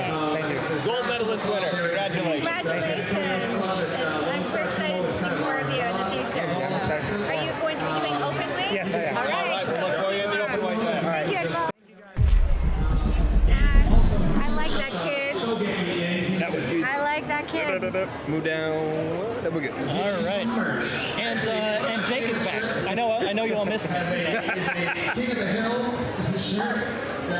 But no, we are I'm getting set laughing at up. myself, looking at the video of me like, I don't know, like I'm on The View or something, like chatting with these wrestlers. There is no donation link right now. We are working on it. We are trying to make that happen, but you can send any donations to Justin Kizart. His handle is in the chat, and he runs the Dark Circle Sumo Club, and so it will go directly to him, and he's the one who's footing the bill today. So that's our quick fix. If you do feel like throwing some money at him, he'd greatly appreciate it. That is essentially going right back to Dark Circle Sumo. And as the course of the day goes on, we will do our best to get a button up for you. And until that point, feel free to reach out on Venmo and send them some cold hard cash. We are getting some updates. It sounds like we may have a smaller division than anticipated for women's light heavy. Mawashi. Not a diaper. I'll be dropping little tidbits of information as we go along. The last thing I will say, so that you're following along, the thing that they are doing in the game is called the Chitty Chosen. And it is... Justin's giving us a little bit of a vocab setup here, it sounds like. Chitty chozu, one of my favorite words. I like the chitty chozu. And yet so simple. The hand gestures and the claps and the waves. The ritual when you enter the room. Indeed. Almost everyone does the same thing. Yeah. So that is just a sign of respect for sumo Oh my. and to your competitors. I don't know if I can eat it here though. Well, it sounds like Mac got his VIP bento box. Indeed I did. Look at that. So looks why don't you move a little closer to the microphone so we can all hear you chew? Yeah. Natalie Jones. Okay, well, it sounds like we have... I'm just going to listen to the names here. Natalie versus Caitlin Jones. I believe these are two sisters. Two sisters, yeah. So Oh, they go back then. This is gonna be a fight we've been seeing again and again and again and again over many, many years. Yeah, they're both wearing Dallas Zekken, the what would you call that on the front of the Mawashi? It has a real name. It does have a real name. It's called a Zekken, but I don't know how to describe it. It's the logo on the front of their Mawashi. It's like an extra But in piece of kanji, fabric that they tuck in there. It's a Zekken. Zekken. Yeah. No, I know the word. I've been saying the word. Just We giving give you credit. But You would win this trivia round, Jake. You would definitely win it. Dallas Sumo Club competitors. First ever. Woo! oh, there they go. Yes! I'm gonna admit I'm gonna need some help keeping track of who's who, but I believe that was one win for Natalie. Hey, you got it. Okay, Natalie. I'd like to see that fight over Thanksgiving dinner. Who gets to go to the buffet first? Family showdown. They are new competitors, so maybe from now on that will be the Thanksgiving tradition. I'm sorry, 3 rounds.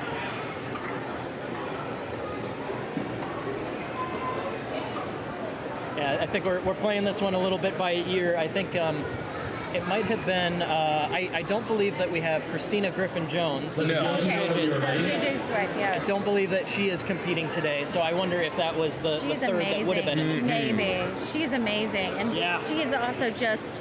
Another world team competitor. Yeah. But I love to see new faces. I love to see debuts at tournaments, and I think we're seeing a lot of that today. A lot of new blood. And This is what keeps the sport going. This is honestly what keeps the sport growing and going. Okay, here we go, round 2.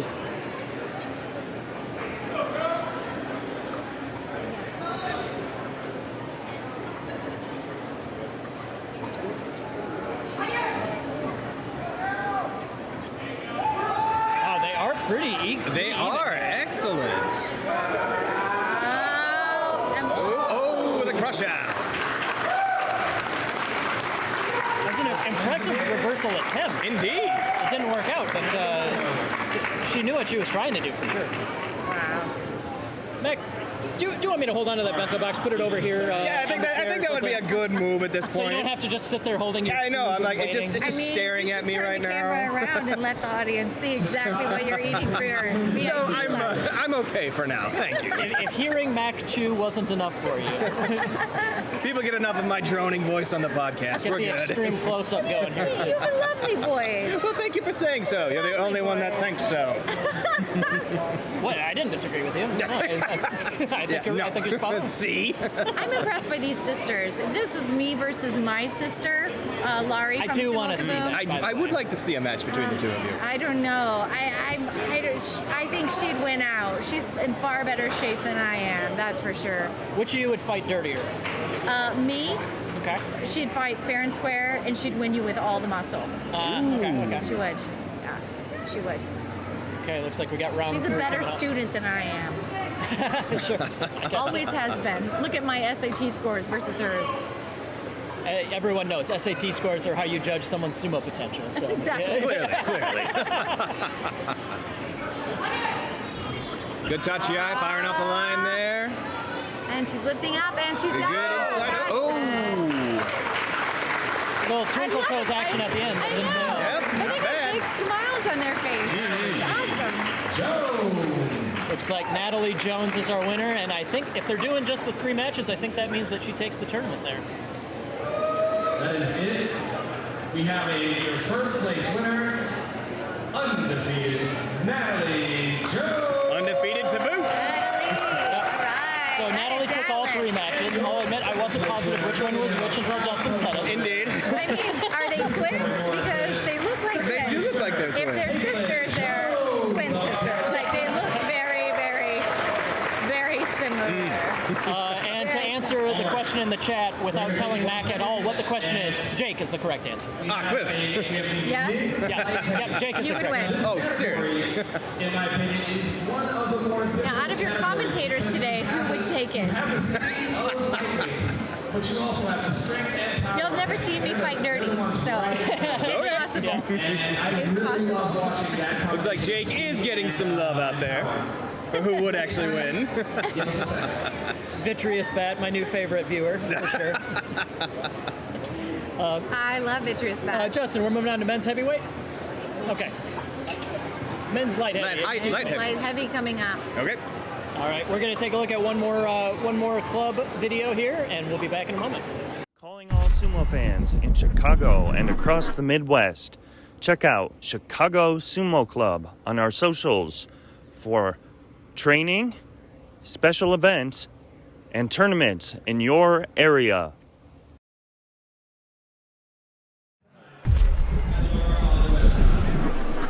People I wouldn't guess, Yeah. you know? Cooper is from Mighty Eagle Sumo in San Antonio, and Gordon Cooper. Okay, so we are moving on to men's light heavyweight, our opening right. matchup. In Houston. I should have known that. I'm sorry. Sounds like Justin's a little confused on who's from where. That's okay. All right, Gordon Cooper. Ladies and gentlemen. Gordon Cooper on the left. Got some rookies. And you too. They're both newbies. Also, Adoris. But I see you. All right, so if I understood right, we have Gordon on the left out of Shogeki, and Adora on the right out of Mighty Eagle. Mighty Eagle, yep. Both rookies, both new to the scene. This should be good. We have 7 competitors here in the men's light heavy. There we go. So yes, the winner of this match will go on to face number 1 seed and world team member Eric Wynn. Eric Wynn, oh boy. Wow. So Wow. we'll see how that goes for them. 2 rookies Good going luck. against Eric after this? Well, I do well, love the it. winner of the 2 rookies. That's what I do love need. a surprise. It took a Shoryu Maigashira 17 Yusho type of surprise. Fine, it can happen. It can happen. Stranger things have happened. Nice. Gordon coming in. He looks like he's in a dominant position on this. I know, but Adora's got But Adora has the leverage, maintaining that base. Oh, with the leg move. That trip. Some good defense from Adora. But I think Gordon had a power advantage in that for sure. Was able to, move his opponent around a little bit, and he's going to move on to face Eric. No, good match. Our next matchup, we got another Shogeki member. We have Paul Gutierrez out of Houston. And I'm loving all these new wrestlers, or new to me wrestlers at the Shogeki. Paul's competed a few times, but I believe he's had some injury issues recently. On the west side, we have hometown boy Sam Marquez. Gotta go around the ring. Little excited. Sammy boy. Always around judges. And you know what? The first time I watched sumo, I was learning all of these things too. So a lot of these competitors have come in, and this is their first time doing the whole thing from start to finish, the bowing, all that. And yeah, it's so interesting. It's unique to sumo.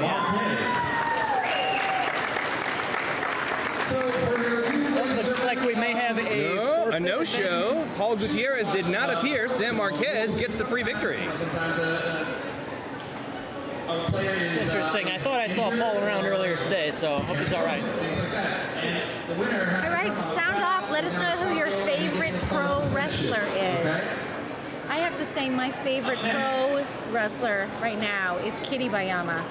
Ooh, yeah. That's a good pick. I can give you that. I'm excited about Sanoyama coming back. Yes, working his way back up from the low ranks. And do you think he's going to get all 7 wins and launch himself into Jurio? That'd be great. That would be amazing. I know, but I mean, it can't be guaranteed because the top of Makushida's, it's not like they're, I mean, that's tough competition. Shouldn't be for him. Shouldn't for a former Ozeki, right? but... Shouldn't be for him, but strange things happen.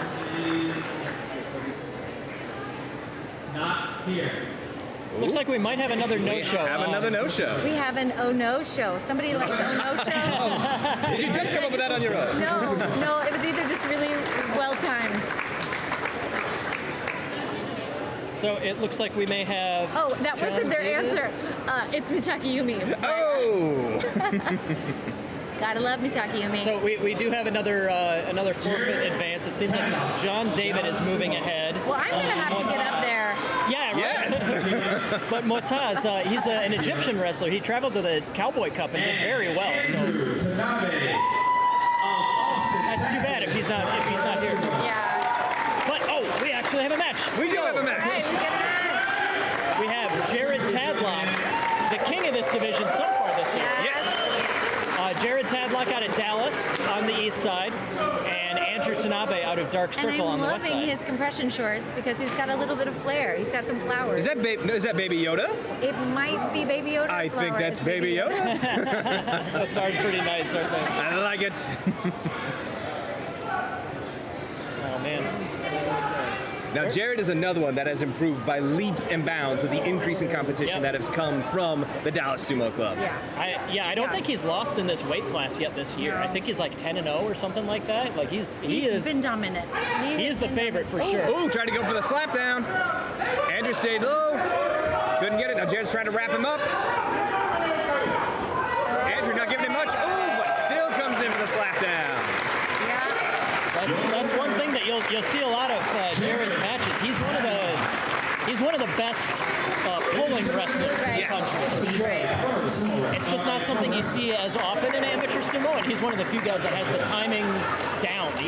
He at least puts out an attempt very often and gets a lot of wins. All right, we are moving on to Eric Nguyen and Gordon Cooper. Gordon Cooper on the west side. I do not envy Gordon in this match. Agreed. It is also one of Team USA. He was doing the That was a Koto Shogiku stretch. That was a Koto Shogiku stretch. And Eric is also a World Teams member, if I'm remembering correctly. Yep. By the way, about Koto Shogiku, he's having his retirement ceremony on September It's coming up soon. Oh, his did official, not know that. retirement Danpatsu ceremony. Shiki? Mm-hmm. Yeah. Very cool. Yeah, he was a favorite for decades. Oh He was man, very active for a long his, time. And Gabodiyotsu, the belly bump, was my. is that the official term for the belly bump? Yeah, We just called it the bumpty bump. I call it the. I think The hug and that's chug. safe The hug and to- chug, hug the bumpty bump. Nobody was better. Move? Yeah. I can't remember who I saw recently in amateur sumo tried to pull that move. Eric coming in heavy with a powerful Tachi-ai. Blast Gordon out of the wing. I think Jordan had a good smile on his face. I He think did. he shocked the heck out of him. He That was is like, the- whoa, I just got pummeled. But that is the one thing I have loved watching Eric sumo. He has one of the most powerful Tachi-ais Yes. right off the line. Yeah, and even if you get blasted out like that, it's Gordon's first tournament. He's already got 2 matches in the bag. He'll have another one too. Oh, absolutely. Yeah. That experience is invaluable in like a Yeah. full-on tournament competition with world team member caliber wrestlers. Right. That's Well, and you win eventually by losing enough times.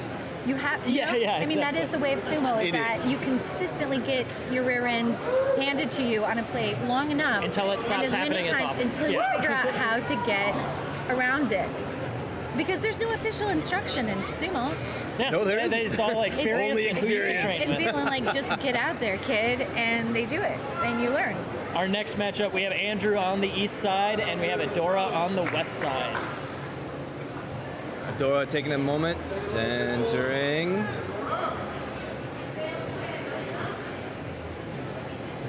So important to get that headspace right. Yep. And the loser of this match will be eliminated, but the winner stays in. Andrew coming in hot. Adora taking that charge. Ooh, Yorito crush. Your winner, Oh, I'm a little worried about Adora. We got a little bit of a shoulder. Nope. A little slow getting up. Little slow getting up, but All right, Adora's that's all okay. That's all right. You know, Adora is new to me, and so I'm really liking seeing Adora in this tournament, and I'm sure we'll see more of them in the future. Absolutely. Paul Gutierrez on the east side, and Gordon Cooper Oh, I see. on the west side. I see Paul over there in the corner. It looks like he may have. I wonder if he had to pull out at the last minute or something. That's Paul in the black there on the left. Okay. But yeah, we'll see. It may have had to stop competing.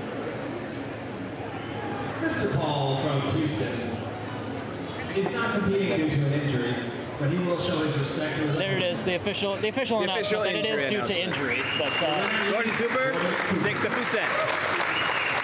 he will advance. Our bracket's a little wonky, so I'm not positive who he'll advance to face, but Gordon will remain in the tournament. probably have some visa issues. And we also, but on the west side is Andrew Tanabe. Andrew Tanabe, please come up. All right, so we have one more forfeit that we have One to more take care of. fusen. So this is, again, double elimination. So because Motaz is not here, there will be 2 forfeits due to each of the people that have to pull out. So that was Paul's second forfeit. He is now officially eliminated from the bracket.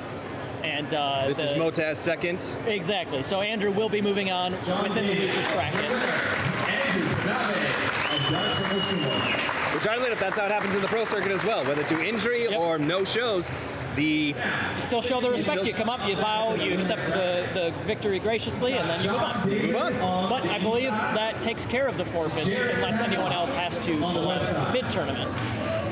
So I think we'll be having full competition from here on out. Okay, so we got John David on the east side Jared and Tadlock Jared on the Tadlock on the west. west. Quinn, Samuel Martinez. Ooh, and next up we got Eric versus Sam. That's going to be a good one next up. But yeah, so right now, like I said, John David versus Jared Tadlock. John, this is his first time competing. And Jared, like we mentioned, the kingpin of the division. This is another kind of... This is another one. Another David versus Goliath as far as experience goes. So. Indeed. But again, all that experience is valuable.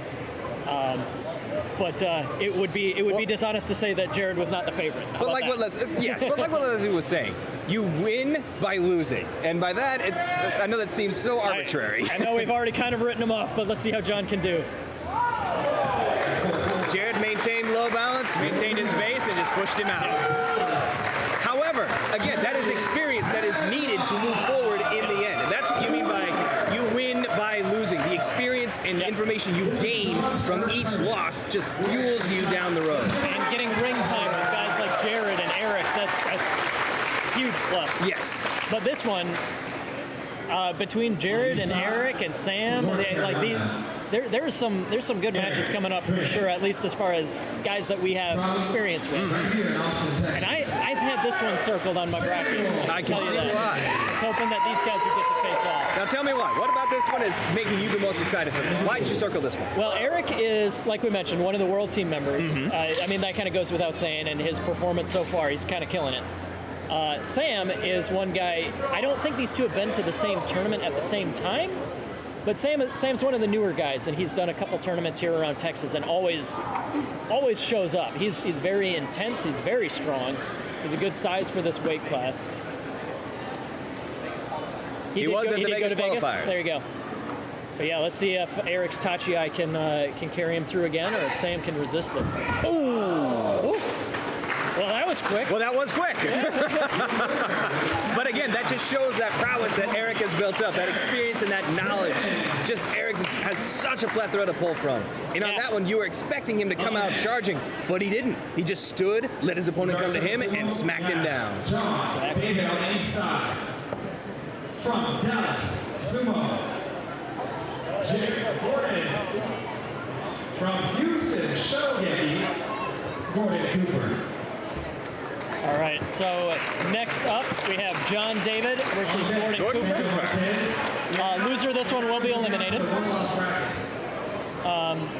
Marquez on deck, and Andrew Tanabe on the west side.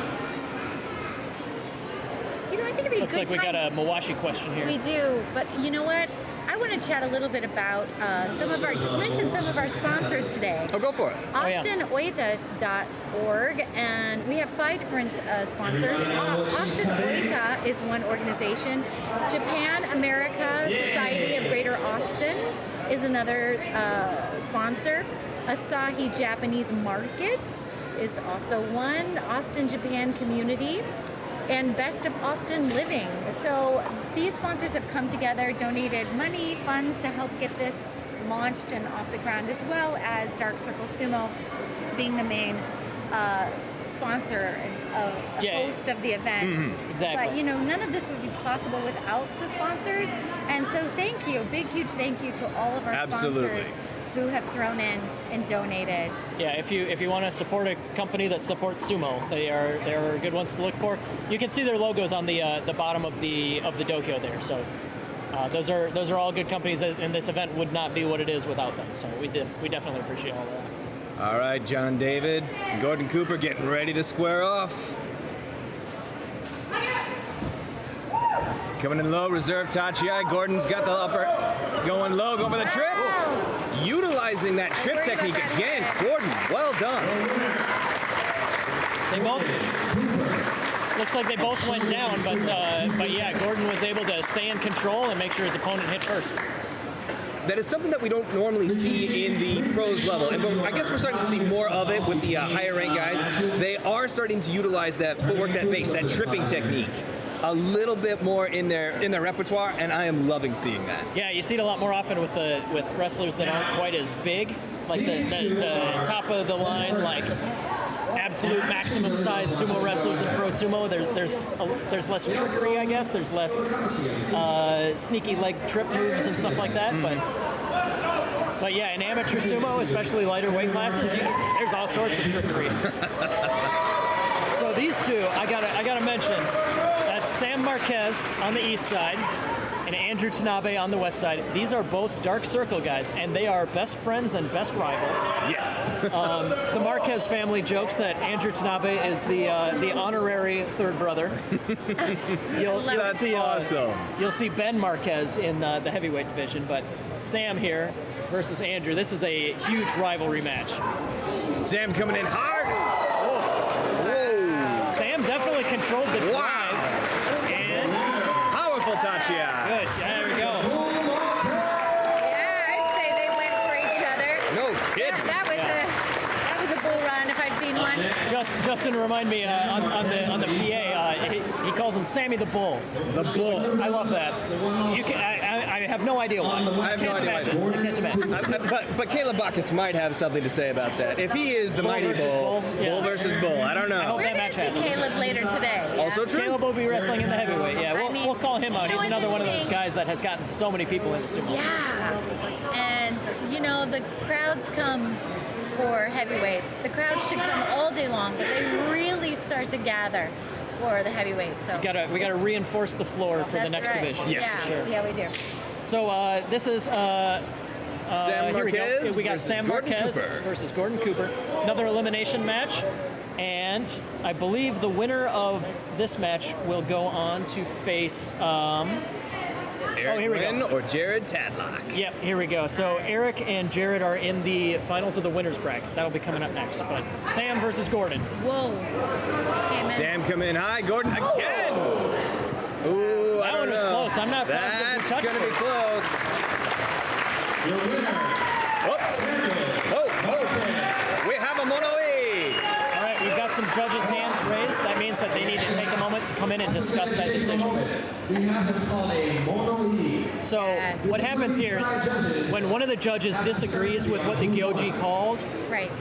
the Gyoji being the head referee in the ring, when one of the side judges disagrees, they'll just come in, they'll talk about it for a little bit, they'll just make sure that they're all on the same page. Yeah. If it's available, they'll go to video replay, or Slow-mo. they'll check whatever they can check to make sure they are accurate, and then they will call the wrestlers back in and announce their decision. Or, I believe a decision or a has rematch. or a rematch. It's right now. Decide on a Another rematch. sheet. I believe a decision That has is an been option. reached.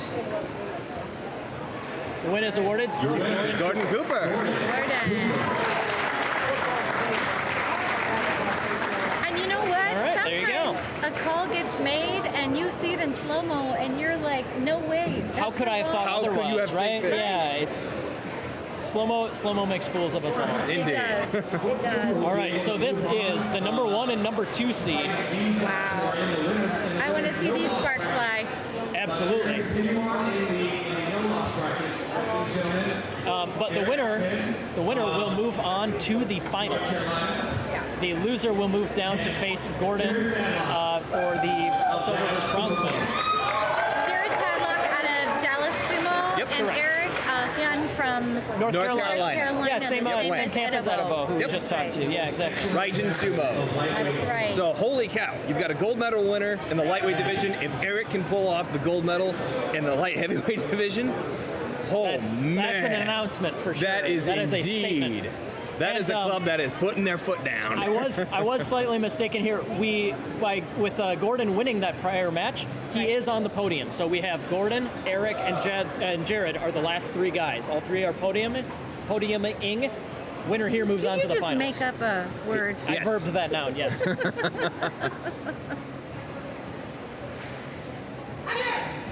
Ooh. Ooh. Wow, Jared came out too high. Eric coming in low. Jared going in high.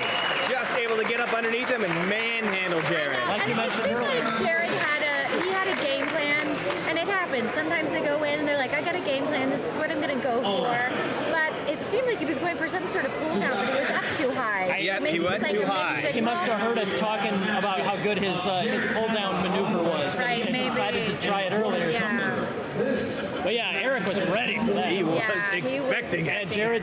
Jared, like we mentioned earlier, Jared has extra tricks in his bag. Right. He did not have time That to even was dig it. not at all. ready. It happened fast. It happened fast. Eric's charge really did the trick. And again, goes back to what I was saying before. It's one of the most powerful tachi-eyes on the amateur circuit. Yeah. So, this match here, Jared Tadlock on the east side out of Dallas, Gordon Cooper out of Houston on the west side. Again, both of these guys are medaling, so the loser of this match will be the bronze medalist. The winner will move back to fight Eric for the gold. For the gold. I do like you get a few chances, to Everybody gets at least Everybody those 2. gets the Yep, 2. Exactly. Flukes can still happen, but it's only half as likely, Right, and exactly. Jared coming in low with the reserve. Gordon going in high. Jared's got a deep grip. Oh, up on the shoulders. Jared maintaining his balance. Able to manhandle Gordon out of the ring. Jared at least guaranteeing that he's still the top light heavyweight in Texas. Yeah. He's still got that title. But I think we're probably going to give him a minute to breathe, but he will be going back to rematch Eric. Oh, man, I love these rematches. What's the next tournament after this one that we're going to see some of these wrestlers let us know if you happen to be watching and you know that your club is hosting a tournament. Let us know. Let all of the people watching know where we need to be watching next. We usually are in the know, but sometimes we find out, there's a tournament next week in Florida or something. So. Well, I think the next one I'm aware of is in Grand Rapids, Michigan. Mm-hmm. Okay. And that'll be October 1st, that so Saturday. soon. Pretty soon.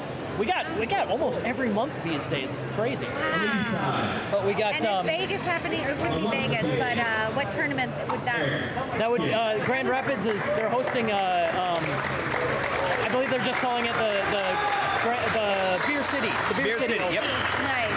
The Beer City Open, and then in November is the Houston Open tournament. That's right, the Houston one, yeah. We're going to try That'll our be in best to make November it. 12th or so. Yeah. Something like that. Oh, that's right. We were hoping to go, but I know I can't go to that one, but hopefully y'all will be there. So this is our finals. Eric on the left still, Jared on the right. And again, like we mentioned in the men's light heavyweight, double elimination means that Eric, being undefeated, will have to be beaten twice to be eliminated. So if Eric wins, he takes gold. Right. If Jared wins, they take another breather, and then that one is sudden death, all the marbles. Mm-hmm. But because Jared's already lost once, one more does it for him. Ooh, both stayed low on that Tachi. Good grappling match. Both staying high. Jared has a good. Oh, nope. Shook the grip on the Mawashi. Eric takes it. There it is, men's light heavyweight. Raijin Sumo making a statement and taking gold in 2 divisions. That is so impressive. Champion and co-winner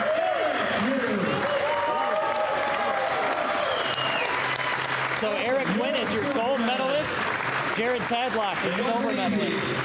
Gordon Cooper, first tournament ever. First tournament ever with a That is bronze. medal. Not bad. Way to go, everybody. That was a fun division. That It's was kinda quick, fun. but that was a lot of fun. Yeah, that was a lot of fun. You know what's also fun to mention, though, is that all of these people, they all have regular day jobs. It's not like they're all professional sumo wrestlers, you know? So Right, they're going to work 9 to 5 or whatever they do. I think Eric is in film and TV. I mean, everyone does a million things in this room. Such But- varied backgrounds. Yeah, and then they all come on. So we're going to do another cultural demonstration. So we're going to bring you back to our beautiful Hello, everybody. While they do a little bit of work here. But yeah, we'll grab Eric at some point here, talk to him for a few minutes, just like we did with Edebo, and let him brag a little bit about how his club is kicking butt today. Yeah. Again, way to make a statement. Yeah, absolutely. The other thing that's coming up here is our youth tournament. Yes. Oh, yeah, that's always fun. And I think it's the first time that we've had a club tournament do like an official, more than just like a demo or more than just like a for fun. Like I think we actually have enough that we're doing a bracket. So Wow. it'll be pretty fun. We've got a lot of exciting sumo we've seen so far today. What are your highlights? Ooh, that's tough. That's I think a tough one. why don't we disqualify North Carolina, because we're going to talk about that. Okay, yes, all right, fine. Other than North Carolina, what do you think? I don't know. I go back to like seeing the women in the sport, and just I like to see how fast it's moving, the strength, how the women from what I've watched this last year into where they are now have just upped their game. Sure. Exponentially. Yeah. So that's been really exciting for me. And that's carried through all the weight divisions, you know. And I know like Armstrong is not competing today, but women are on the rise, and it's nice to see. It's just nice to see, and they're quick and they're fast, and it's exciting for me. We do have our heavyweight national champion in the women's division as well. Yeah. Kellyanne Ball is here, and she'll be wrestling today. Yeah. So that there's still plenty of wrestlers to come, but the women's heavyweight. I'm not positive on the final bracket, so we'll see who's able to that division. I've seen a lot of women coming out of the Yama, like in the Yamamoto Sumo Dojo? Yeah, in California, and they're really bulking up and looking really strong. And then you're seeing kind of like also a shift here in Texas too, seeing like a lot more women come into the sport and all different types, all different divisions. So it's nice, it's fun. I think one of my big highlights for this, at least that I've taken away, is all the new blood. I love seeing all the new people coming in, because we were here last year. Yeah. Again, it was still a great turnout, but I would say maybe 30-ish competitors, between maybe 30 to 40, maybe. Yeah, and here today we have as many as we had at the national tournament. Exactly. And it's returning people, it's new people. I love this. And 3 times as many spectators. Yes. And it's a packed house. It is a full house. Yeah, we've taken over the pickleball courts next door, so. I love this. Just the whole thing combined. It's like, this is amazing. Yeah. I will say fewer drunk people, it seems, this year, chiming in behind us. Yeah. That was a problem last year. Shield back here. Yes. But, who knows? The day's young. Who knows what we're going to see pop The day's young. I'm only on my 5th beer, so I mean, I'm going to get more and more belligerent. So. I don't podcast sober anymore. Yeah. So. Yeah. No. Now we're having another demonstration. Another cultural demonstration. Yes. I believe this will be Kyudo, Japanese archery. Oh my goodness. And I think they're firing arrows like directly in this area. Oh boy. Not my fish. Yeah, Mac, use your bento box. I believe it is arrow proof. That was one of the perks. Yes, that's why I got it. I have to say, I've watched a number of documentaries about this, and it's like synchronized, or it's a precision thing. It's not very like I just aim at a target. It is, exactly. It's the skill that it's almost like a dance within it. I know that's not really true, but it's similar to sumo. There's ritual. Right. There's grace. There is Yeah, I can't claim to know very much about it other than the demo that we saw last year, but it was still like a very. It had the same vibe as sumo. It's like, wow, this is like a thing that I never knew was a thing. Yeah. But it also has so much history and to tradition it. and skill. And the dedication that's required to perfect it. Mm-hmm. That's what's so impressive. I don't have what it takes. Oh, neither do I. the dedication to master these skills. And if you're just tuning in, would you like to sit in for a moment? Yeah, come on in. Yeah, all right. I'm going to swap out real quick because we have another one of our podcasting guests here. Say hello to Sabrina. Hold my fish. Take my fish. My fish. If you're just tuning in, I am Leslie from Sumo Kaboom. We have a weekly podcast all about sumo wrestling, bringing you all kinds of information about the Ba show, tournament highlights, but also pop culture-y type of sumo things. And we do deep dives on all types of sumo-related stuff. So follow us at Sumo Kaboom. This is... I am Mac of the Grand Sumo Breakdown podcast. I am the best host of the podcast. No, that's a lie. I can only say that right now. But we dive deep into all the stats and analytics for most tournaments, including taking a look at the bonds case, looking at records and performances, maybe placing a few bets in between the guys themselves. But if you want any statistics and logistics, that is what we do. We're also kind of funny, but I have to say, the ones that really get my goat and really make me laugh are the punks. Yeah, hi, my name is Sabrina. I'm half of Sumo Punks podcast. We're basically the sumo podcast for all the freaks and weirdos in the sumo scene. I guess a lot of people do tell us we're pretty funny. So if you're into comedy, you can check us out for that. But we also like to do some deep dives into different aspects of sumo that not everybody is necessarily familiar with. That's all I can think of right now. And you've been walking around interviewing a lot of the wrestlers. And what's the vibe over there with a lot of the wrestlers and how they're feeling? Are they nervous? Are they excited? Well, I'd say the highest vibe is incredibly sweaty. But definitely. I would say that's the same with us over here. Yeah. Very sweaty. But besides that, everybody's like super excited. Everybody's just super stoked to be here. You know, we're meeting a lot of people that we might have talked to online for months or even years and never met in person. So that's really what I think a lot of people are excited excited about besides the competition is just getting to meet all these other competitors and you know, really seeing how they do in real life. Yeah. That's fantastic. A lot of camaraderie. So we're about to switch over to our cultural demonstration. So we will take a break. We'll switch over to the cultural demonstration, and we will get back to you with the next bit of the tournament. Enjoy. Now, how do we change this? I don't know. Camera? So you're gonna get everything that we need right here. So you're gonna see us as we're fumbling with this. So that's right. We are professionals. Don't let anybody fool you. Don't ask me to push any buttons. This is really sensitive.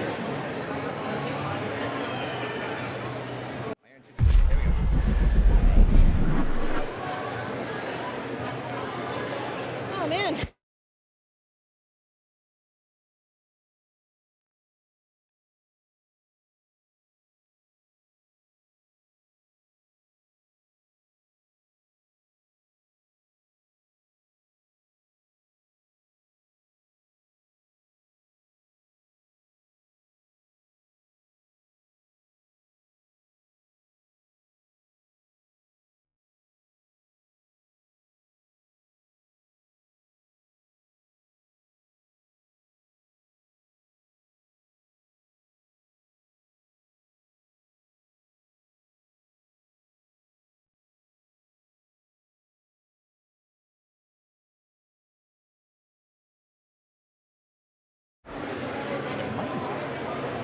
So yeah, just leave it on. We'll, so the demo right now, we've got Beatrice talking about that. Whatever comes through on the screen, we'll hear. But after this demonstration, we're going to have Eric win. Fantastic. Japanese dog is Toy-Gi. They come in three traditional types: bamboo, lacquer bamboo, and carbon fiber fiberglass. So it was really funny. It was like while I was going around, like recording stuff, there was this one fly that kept landing on the top of the phone. I think that's probably the same damn fly. Thank you. And it literally followed me like all the way around the dojo, and it just wanted to sit on. Can you just top take of that back to the phone girl's and seat? everything. Unless, are you hungry? Do you want that? Oh no. I actually am supposed to be getting my own bento, but it disappeared. Oh no! Yeah. So we'll see if that materializes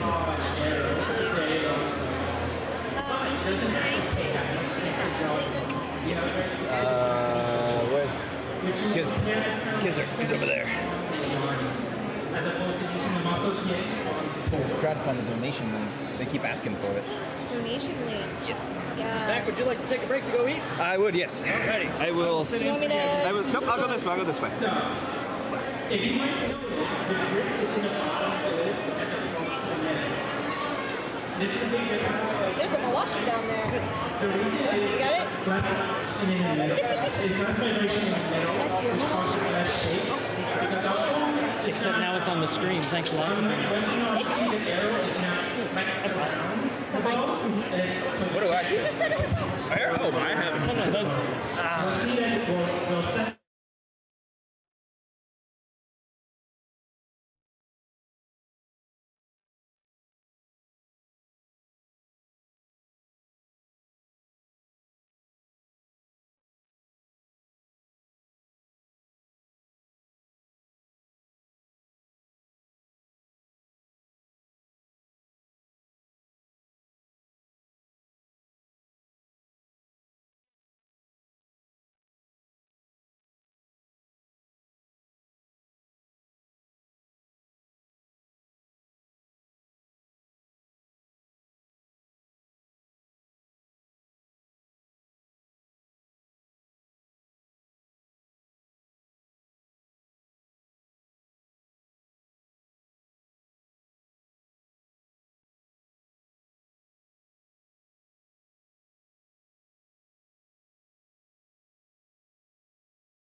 Again, it is a 3-foot long arrow.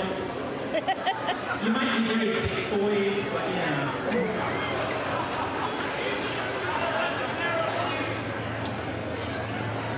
notified it from one of my old streams.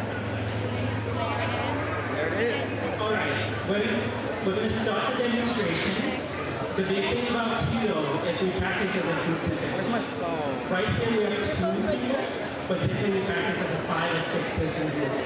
Each group is coordinated to each other, each person in the group, by little signals of when to set the arrow, when to set the bow, when to stand, when to shoot. It's all kind of a choreographed dance, but a deadly one. Kyudo is very unique in the fact that it is traditional and no longer used in a wartime tool. And it's now used as a way to better your spirit, your body, your mind. So we're going to have Kieran and Mark now demonstrate.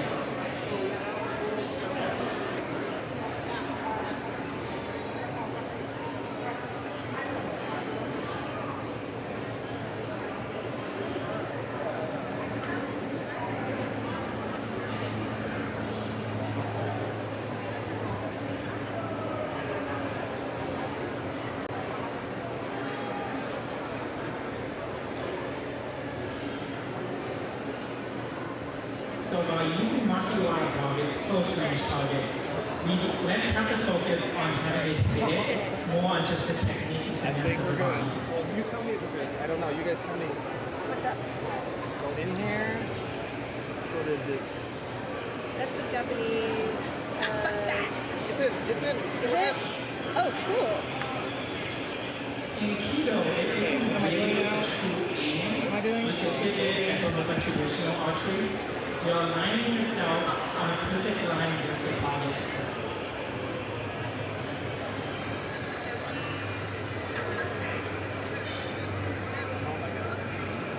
I need water. How do I go back? Oh snap! I'm so sorry. It was very quick. We had to notice your hand touch his hip with signal off together. Oh, there it goes. Okay. When we have 5 or 6 people, we can't always see each other. So we actually get alerted by the sound of the ball. So when you hear the streamer shoot, it makes a very specific sound called a sarune. And by listening to the sarune, the person behind you knows to get ready. I'm trying to see where.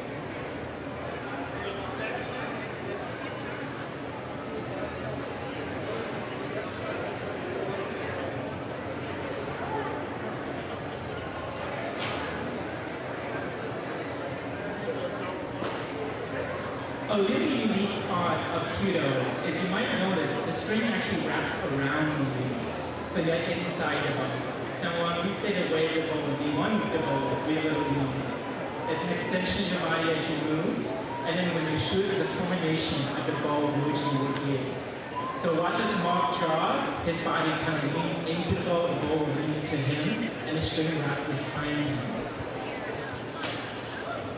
Also, you might have noticed his hand, we don't flip the bow, it happens naturally. It's a very unique form of draw that causes a tension between the thick part of your fingers on the right line, and it will cause the bow to swing by itself.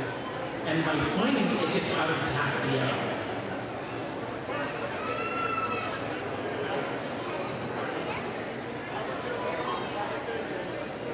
So this is going to sound horrible, but I'm really bad with names. You're Leslie, right? Okay. And the other one is Lori. Yep. I'm so sorry. There are other forms of Japanese archery. Like faces, like I can recognize faces pretty well, but names, it's like. But what I was trying to say earlier is at the Cowboy Club, it was so funny when Lori and Bruce were doing the commentary, and then all of a sudden she's like, Bruce, what do you think about men's butts? And I was like, yes, we are kindred spirits. And Bruce was like, We have a whole episode dedicated to that. Really? Yeah, I mean, it was your sexiest weekish. Oh, yeah. Around about That was one of the first episodes I ever heard. Yeah. I mean, we're Williams. I'm gonna go this summer. So, all martial You said we're gonna go get a soda? I would love velvet soda. Can I send my credit card with you? What was that? What would you like? Oh, Diet Coke or Diet Pepsi. Yeah, thank you. I can cash app you if you want me to. You guys good over here? Yeah, we're great.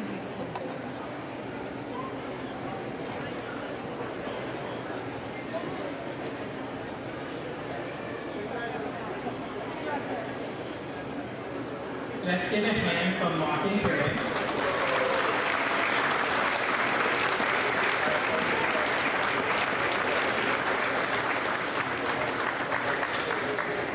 Okay, Martin Kieran, please remove your glove. Helen, please see if you can get 5 volunteers. How many are you using? Okay, so we'll need 4 volunteers who want to learn the basic form. Anyone? It won't hurt, I promise you. It's just a rubber band mistake.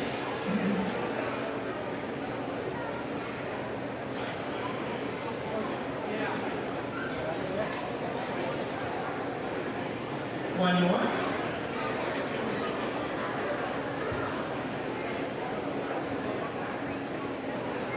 All right.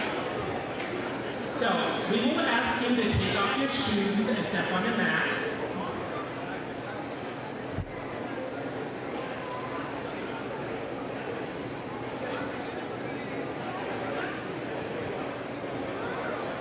Try to get through here. Okay.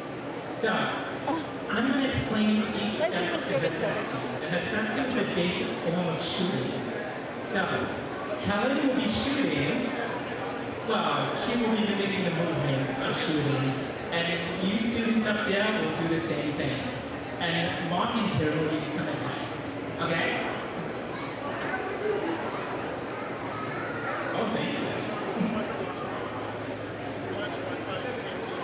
I have stickers for you guys, by the way. Yes. We got a couple floating around here too. I still have that one that I put on my bag from the Cowboy Cup. So a couple people looking on their headphones like I don't know why I never thought of that. That's a great idea. there's so many of them. I only have like Okay, my students up there.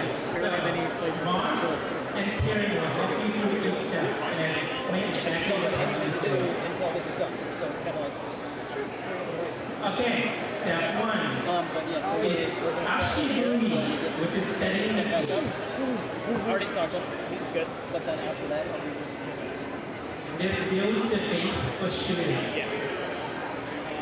The feet is slightly wider than shoulder. It's actually the exact same distance as our arrows. Yeah.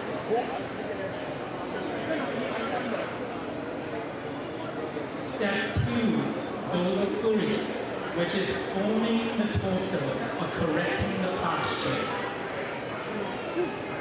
Weight is shifted slightly to the front of your toes. Your body is nice and straight. This emphasis the 3 processes of the body: the feet, the hips, the shoulders, stacked on top of one another. Leslie's bringing me a soda. You the mind. Readying the bow, readying yourself.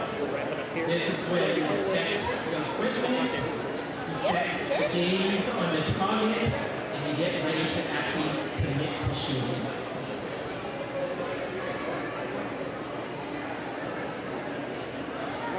I'll really ask you if I have a booger in my nose. What's that? I'll really ask you if I have a booger in my nose. So our students up there, I don't see any.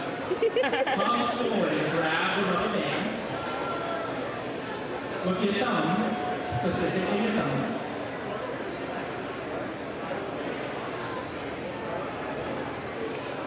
Okay, Uchiya Koshi, lifting the bow.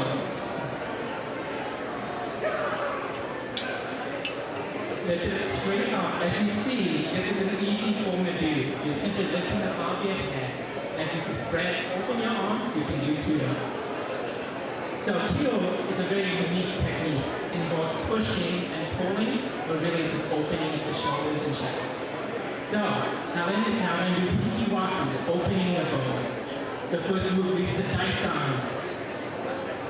It's okay, Helen. So Helen will pick up the arrow. Mind you, we should move this slow.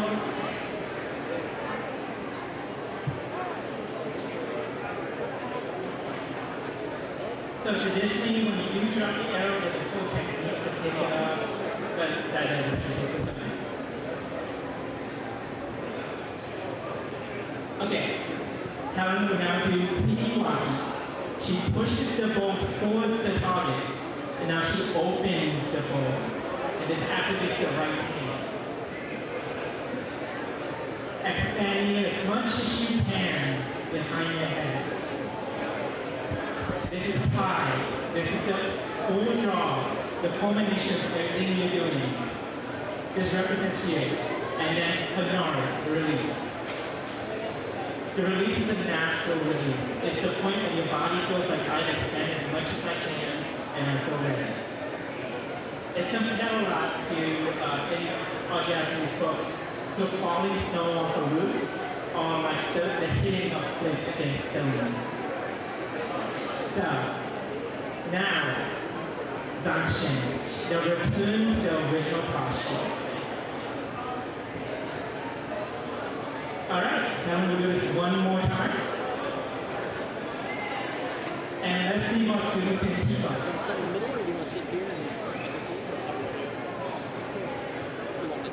I'll be able to hear them if I can sit in the middle. So, Ashigumi, second feet.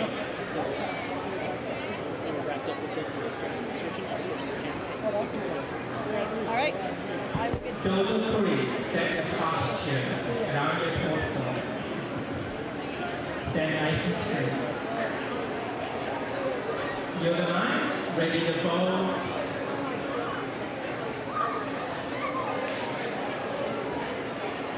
Second finger on your string. Be nice and relaxed and keep your shoulders down. This is like a stretch. Now, Uchiyokoshi, lifting the ball above your head. Pikiwaki, pushing towards the target. Now opening wide around you. Jake. Letting your shoulders drop down. And then when you feel correct, when you feel it tight, I didn't know if they were taking the seats, so it's my seats. Another. And then Zanshin, back and forth. And that is our basic processing.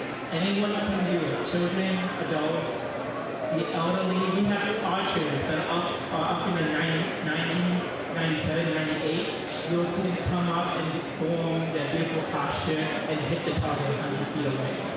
So, that is our demonstration. So please give applause for Helen and the volunteers.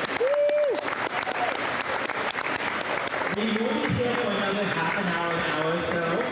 We're in the corner. If you walk up to the fence, we have an email list. We can give you our contact info. If you want to learn more about us, the first class is free. So feel free to check us out. Once again, I'm Beatrice, and thank you for inviting us and having The live stream us is on Dark perform. Circle's YouTube channel.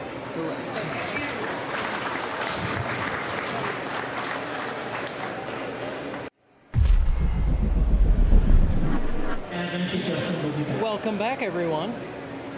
We have actually already had this talk with Leslie about texting while you're on the job, Sabrina. Oh my God. I just wanted to tell everybody to check out the Dark Circle Sumo Club YouTube channel that's live streaming the Consulates Cup right now. YouTube, Facebook, and Twitch. But we've adjusted our roster because we fired Mac, we fired Leslie. Sabrina is our backup, and we found this other dude from the crowd. On average, I think a cooler roster, perhaps, than the prior. Heck yeah. But Eric Wynn, our men's light heavyweight champion, went undefeated in everything. He didn't even need that second elimination safety net, did you? Not this time. Nope. No, but yeah, congrats. How did it feel for you? Man, it was awesome, man. Like, going out there and, just, trying your best, it feels amazing. You know what I'm saying? Like, Sure. And I feel like, I had the pleasure to, do the things that I couldn't do at Worlds, because new doho and stuff like that. So it was kind of nice to reassure that, like, everything I practiced, it definitely helped me out for this tournament, and stuff like that. So, and plus, Texas is awesome, and I love you guys, and you guys are amazing, and it's hot, but I enjoy it. Yeah. You know what I'm saying? So would you say you prefer this dojo to the one at the World Games? So, to be honest, now I actually prefer the World Games dojo. Really? The clay, yeah. Dude, man, because it feels like nothing.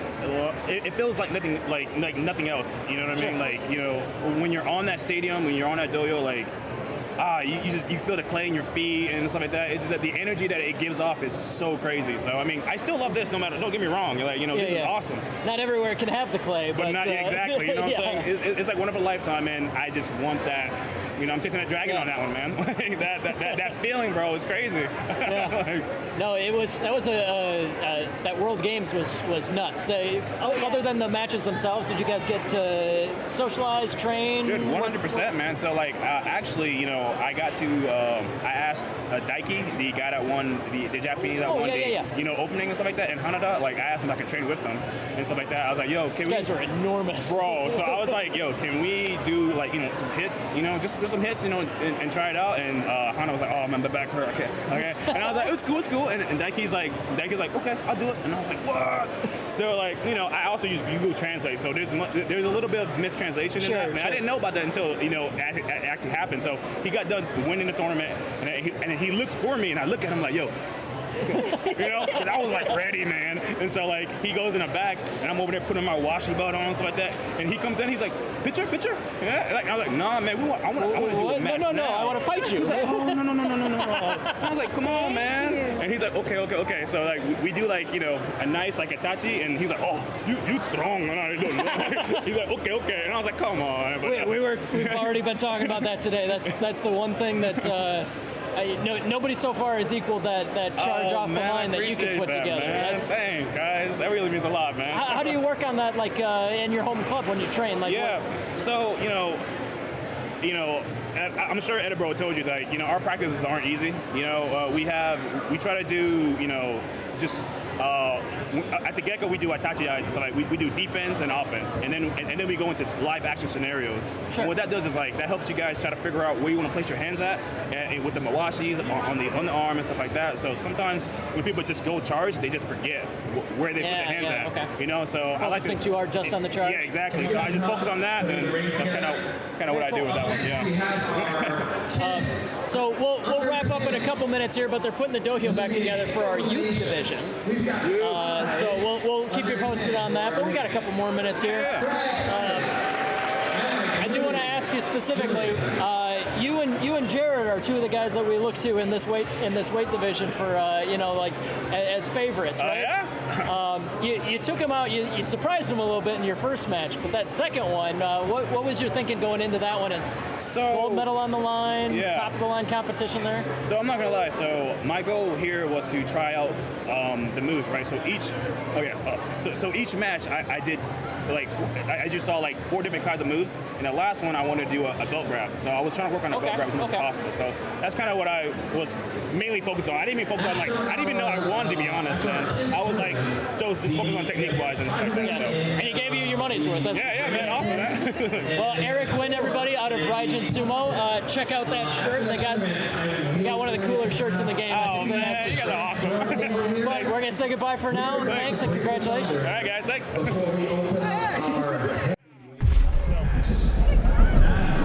All right. Thank you. So, like I mentioned, we're going to be moving on to youth sumo, but we're going to be stepping away from the microphone just a little bit to reorganize. Want to stick in, or you want to hop out? What are you thinking? I'll go wherever you guys need me. You're doing great. You think? Yeah. I can stay here then. Doing good. Oh, sure. I don't need to be here. You don't want in here. I can just stand back, chat with people. I'm fine standing back too. All right. I'll just do it by myself. We're going to do under 10 first. So our 4, let me see here, participants. You don't have to. All right. One of the competitors had a bathroom break, so we will wait about 2 minutes. This happened. But our 4 competitors under 10, we have Juan, we've got Nolan Abel, we've got Paisley, and we've got Talent Abel. 2 brothers in here. All right. So this is the introduction of the Youth League for this tournament, which is great because I love seeing the little kids getting into this. Oh, me too. This is going to be so cool. This is the next generation of U.S. Yes. they're even coming out with Mawashis and everything. This is how We have a new competitor, y'all. Yeah, that's freaking up.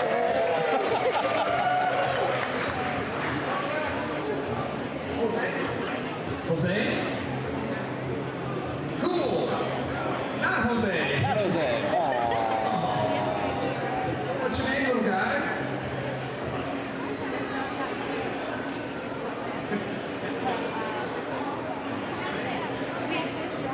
All right, Jose.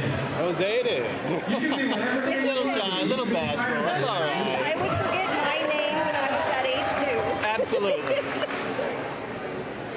Oh man, we're coming into the little Taikos. Yes. Yes. My favorite. My absolute favorite. And it's already been almost too adorable to bear. Yes. I love these little Mawashis that they're wearing too. Oh man, they got them all tied up.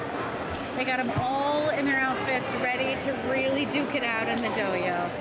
Now we've got. they mentioned that there were some brothers who were competing. Yeah, in the I youth see them division. in orange. Are they the ones in the orange I shirts? think they're who I think so. have like the blonde hair. We've got some real brutes, some real. Oh, we just got another one. Oh, and now they're a new challenge has arrived. I would not want to be in the dojo with any of these complete losers. Let's see. Excuse me. Amazing. Oh, we're getting them all tied up. We're getting them in their mawashi so they can be proper about it.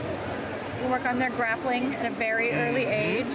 All right, this is how you maintain your base, kids. That's All right. I'm going to try and push you over. Okay, you failed. Such serious faces too. These kids are are ready ready. to compete. I like They're it. ready I to like the throw intensity. it down on the mat. Something I notice sometimes when I'm watching youth sumo in Japan is that they have slightly different mawashis at times. They'll have the mawashis that have the little straps on them. Mm-hmm. They kind of look like it's called a gait belt. It's used for when somebody has like mobility issues to help them get around. So they kind of look like that. But of course, these kids are wearing the traditional child's mawashi. Daisy, you have a paisley and a daisy. We'll go over there and get tied. All right.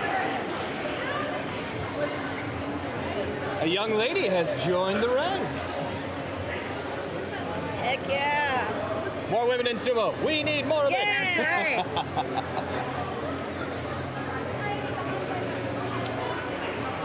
While we could throw the guy in front of the camera in the ring, I don't know how well he would do. These kids look terrifying.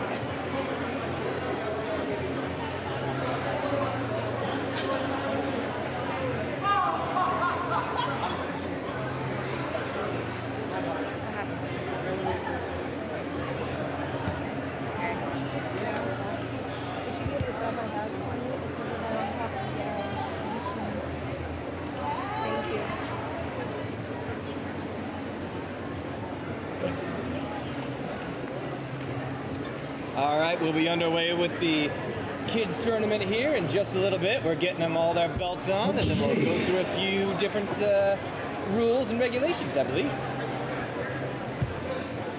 All right, little ones.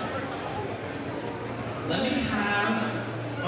We're about to go into some very intense competition here. Now, I'd say these kids have got a lot of experience, perhaps, or maybe not very much, but we're going to see a lot of heart. I'm definitely sensing that at this point. They either look scared or very focused. Like many of the great wrestlers before them, they have to be terrified going into this ring, but they overcome their fear. That is how they become grand champions. That's true. Charlotte is on the list. I mean, they're far braver than I am. Oh, clearly. And You won't catch me in the dojo, but these kids are I'll go in already. there with you. Yeah? Yeah. All right. You want to strap on some mawashis and go in there? Oh, man, I wish. To Eric Sykes' point here, when do the announcers do their matches? I don't know. Maybe when Texas is cold. I actually just got out of surgery a couple of weeks ago, so I have another week before I can get back in the ring. Well, you're brave. You're very brave. I know I'm a complete chicken, and I'm okay with that. I'll leave it to you stronger, braver I officially competitors. joined the Dallas Sumo Club a week before I had to go to the hospital. Oh my goodness. Really? Competitors are completely competitors. Charlotte is actually in the over 10 category. Sorry about that. I'll introduce her later. Right. Caleb, are we good? Okay. All right, the kids are all belted. All right, here we go. Up first, on the east side, we have Willa. On the west side, Jose. Willow and Jose, did I hear that correctly? He's ready. Yes. All right. This is what we've all been waiting for. All good. Okay.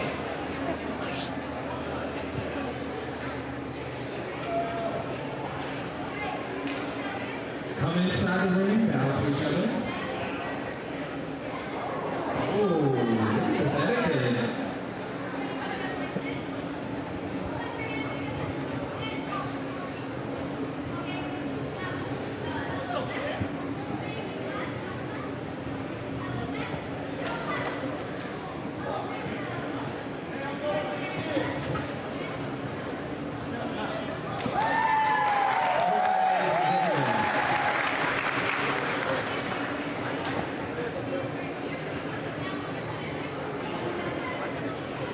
Our Gyoji Jessica Hopper giving this little one in green is Jose, I believe, and I believe Jose is very serious.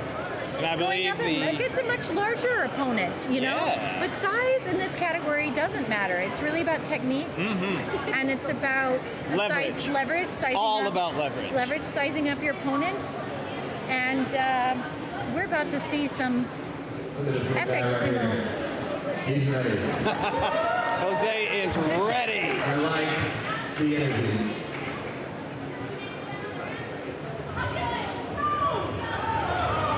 Charge, a reserve tachi-ai. Jose with a reserve tachi-ai. Willow with a reserve tachi-ai. It's anybody's game. But you do have to move forward.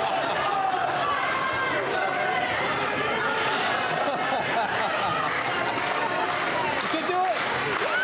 There we go. Join in and clap wherever you are. There you go. All right, the grapple's begun. The pushing battle's begun. Jose, oh no! A good effort by Jose, but Willow just not enough. This might be the most popular event all day. Now, we haven't seen the heavyweights go yet, which always brings people out, but nicely done. Very well done indeed. Good effort, good effort. And we've got Nolan Abel on the west side. And we've got Miss Daisy on the west side now. Daisy and on this Nolan. side. You'll go over here, Miss Daisy. Oh, all right. And Mr. Nolan, you'll be over here. And the truth is, no one really knows what east or west is. No, including not at this myself. point. Who No, knows? no. It's left or right, up, down. You over there, you over there. You okay? You fight here. You fight there. All right, they're gonna Nolan bow. and Daisy. Nolan and Daisy. I like this similar in height. Yes, this Similar should in be. height. All This should be a right. good match. Yeah. Oh, we've got some intensity coming Oh, from Nolan. look at that stare. Daisy's stare is All icy. right. That is an This is ice cold stare. This is a spicy match. This is a spicy match. Oh, look at that. Oh, Daisy coming out like a shot. Daisy staying in the ring. Man, it was like Nolan.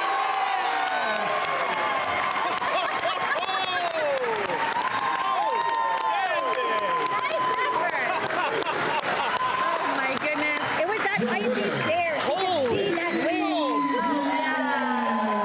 Daisy with the victory. Oh wow. That was amazing. I think she went in for a Nodowa attack. totally. Or a forearm shiver Nodowa attack. They started young down here in Yeah, Texas. they I did. like it. Yeah. Good job. Eric with a C on the side. Right. Coming in hot in the jeans. And then neon on the other side. He's ready. Yep. A lot of energy. All right. Yep. Okay. Step in. Okay. Nice. a similar height here as well. Yes. Looks like similar height, similar weight. This should be a slugfest.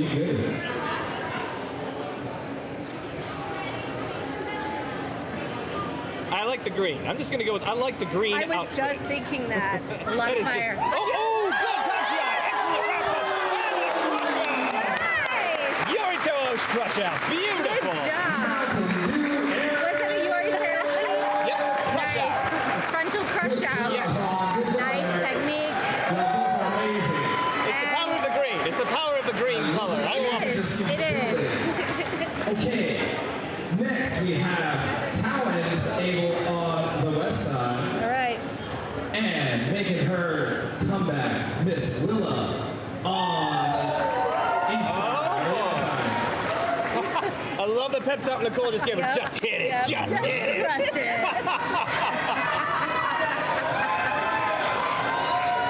Two blondies. We got two blondies in the ring. Three blondies if you include the Gyoji, Jessica. Jessica.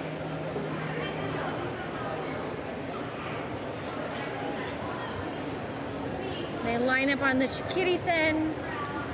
They do some mutual agreement. What about aligning their breathing? We got And another once they death hear, glare. yeah, once they hear the Hakioi, they are good to Tachi-ai. All right. Stand up fight. Willow's right out. Muscle turn. Willow's got the leverage. Willow's got the leverage. Holy man. It's a real merry-go-round. She is maintaining her balance. Oh no! A little falter. Can she recover? Still maintaining that distance. Will looking good. Still not giving him an edge. This is a long match. Oh, still in the ring. Still in the ring. Still in the ring. Will still fighting. Keeping it up. Keeping that intensity up. Wow, endurance here. Endurance. Oh, you got to turn Throw it back. Flash again. She's got a nice stance. She's got a nice open stance. Definitely. Come on, Willow. Yakioi! You gotta put. No. Come back. Keep going. Stay in the ring. Okay, re-explanation of the ring. Here we go again. There we go. Going back. Oh, with the win. Willow. Fantastic. Fantastic technique. Endurance. That match was endurance. It was. Absolutely. All right, good winner. Nice sportsmanship. We just needed a little direction to find out exactly. You gotta push them out of the ring. Like, that's what you gotta do. If they don't go down, you gotta get them out of the ring. Yep. All right, we've got These kids are Miss delivering Daisy as far as the excitement goes. All right. and Mountain Dew Eric. Eric against Daisy. Eric and Daisy. What's that movie? I'm on a little bit like a spider monkey shit. Oh, they got nice. Oh, Daisy with the stare. Daisy with the stare. Oh, it's ice. She is. She's got that Oh. intense focus. She's gonna destroy him in her mind. I don't know if Mountain Dew has a I chance. don't think. Come on, no dude. Come on. Yes.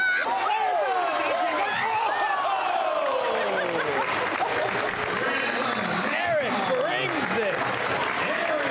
Whoa, never count out the little guy. That was an epic charge. What about that Tachi-ai?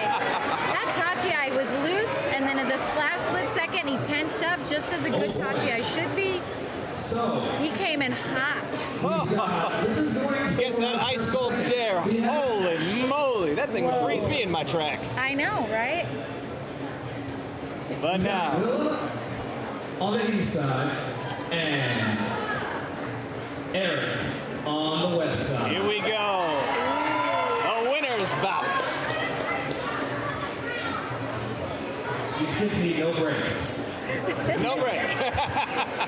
All batteries.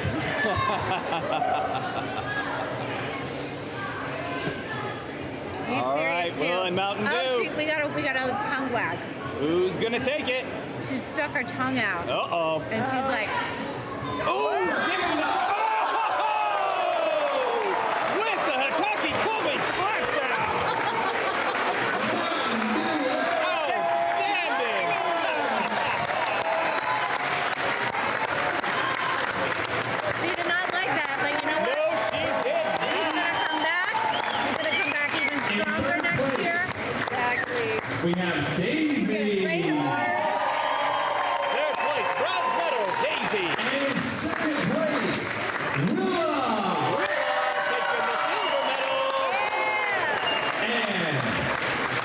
In first place, Mountain Dew.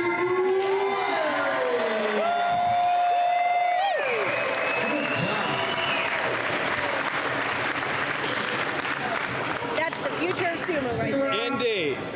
Wow. We've got awards for the youth. We will hand those out. I don't know when your parents might want to leave, but I will get your awards right now. Okay? Y'all did amazing. Okay? Give them a round of applause.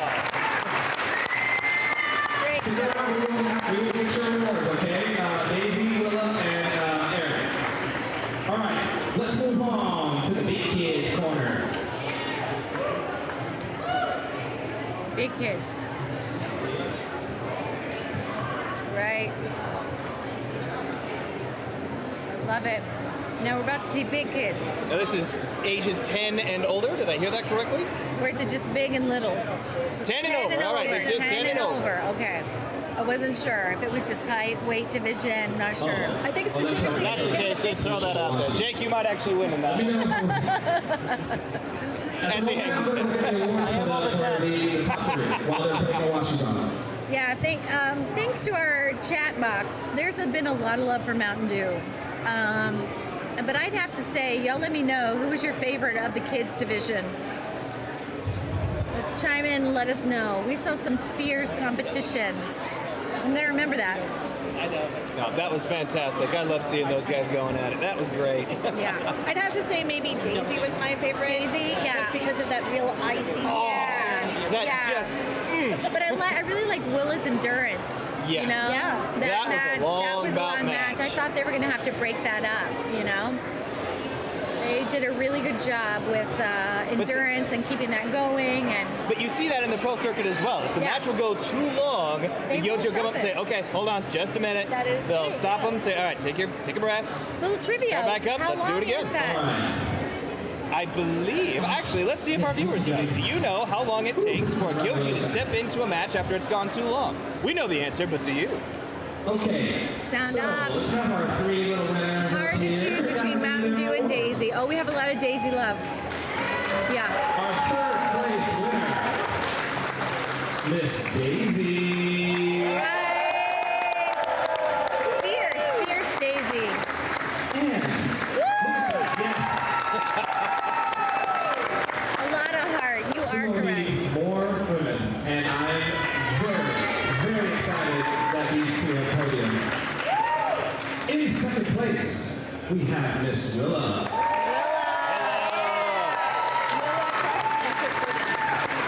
And in third place, with the loudest t-shirt in here, first place. In first place, Eric. Good job, all of you guys. See, if you wear more powerful colors, that power transfers Yes. to your sumo skills. So. I agree heartily. It is my favorite color exactly for that reason. Green is power. My favorite color too. Excellent. As you see. Okay. All right. Looks like 10 and older. 10 and over. All right, bring it on. If I remember correctly, I Our think Caleb had said just so we're clear, our competitors, it's we 10 have to 15 Miss for the older kids. Salazar. Okay. Which Which kind of makes me wonder after you if saw Miss Elizabeth Salazar, she's a pro We'll have to ask her. that was in the women's lightweight. We also have her other son, Gabe Salazar. We have Vinny High. Also, we have Elias. Actually, it's a pretty good group over there. We also have Tristan. And we've got Charlotte.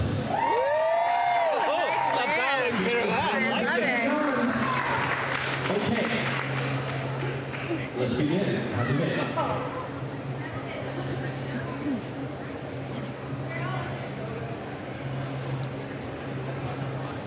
First up, on the east side we have Elias. On the west side we have Tristan. Elias and Tristan. Right. We also also have a lot of young competitors. I mean, new kids here, but in the stands, we also have a lot of kids. So maybe they'll be our future wrestlers of tomorrow. Maybe some of these kids from the stands will be inspired next year. We might see them. What you guys aren't seeing here, so we have the stream going on right in front of you, but this is actually being cast in the tent behind us for all of the other attendees that are actually watching in the snack area. So That's right. These bouts are being televised to everybody here at the arena.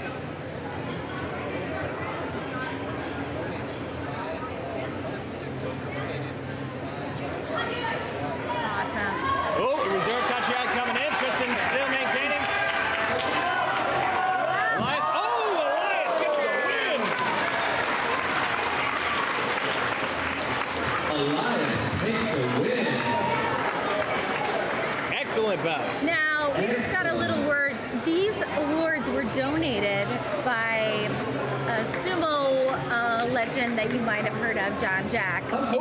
He donated all of these trophies just for this specific division. Wow. So, shout out to John Jacks, sumo legend, lives in Hawaii, has been involved in the sumo world within Japan, trained in Japan, brought that love and training back to Hawaii, and he's been working with Hawaiian sumo wrestlers for a really long time. We've seen him over here, we saw him in Vegas. A huge competitor. I'm a huge coach and a supporter of sumo, so thank you to John Jacks. Indeed. Oh, little cheeky grin there. Oh. Uh-oh. All right.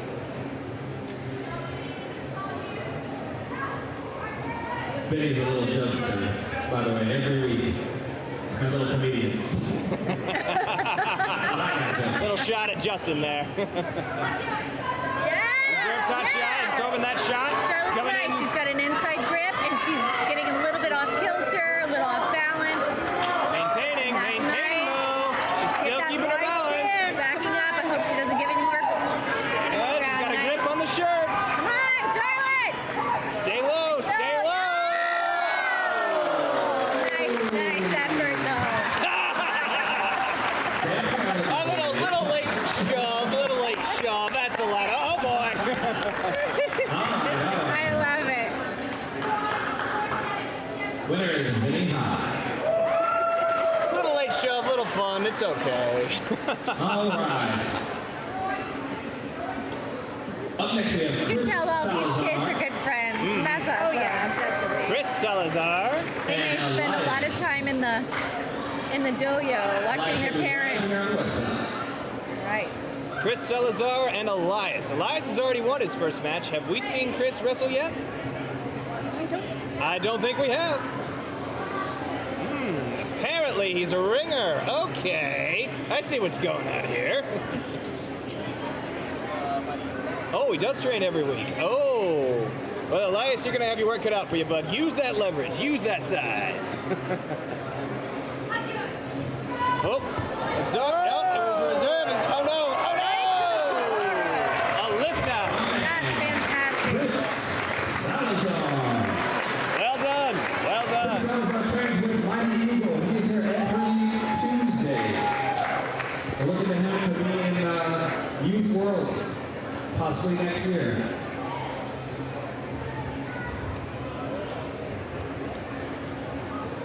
All right. Up next, the little Salazar, Mr. Gabe Salazar. All right, Gabe He's a little monster. Versus, and they fight every week, Vinny High. Gabe versus Ben. Did I hear that correctly? I believe so. Oh, they're both. Okay.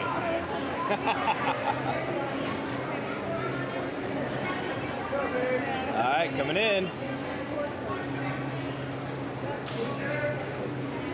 The mouth guard's so important. Keep those teeth. Right. It could be a very expensive Indeed it orthodontia can. in the future if you do not protect those teeth. for Among real. the injuries that you don't want, messing up those teeth is one. Right. Nice. Good touch. You got. Ooh, nice clinch. Oh, and we've got a shallow. Oh, crusher. He had a nice grip, a nice shallow grip. Very I thought good. it was actually going to go the other direction, but it. Probably too young for that movie. To jump for us. It's fine. Oh! We have a mono-e. Oh, a mono-e has been called. I thought I saw someone's hand go down before they both hit the mat. I don't know. I was too busy just being absorbed by the intensity of that one. I was like, oh, we pulled the reverse. Oh, look at it go.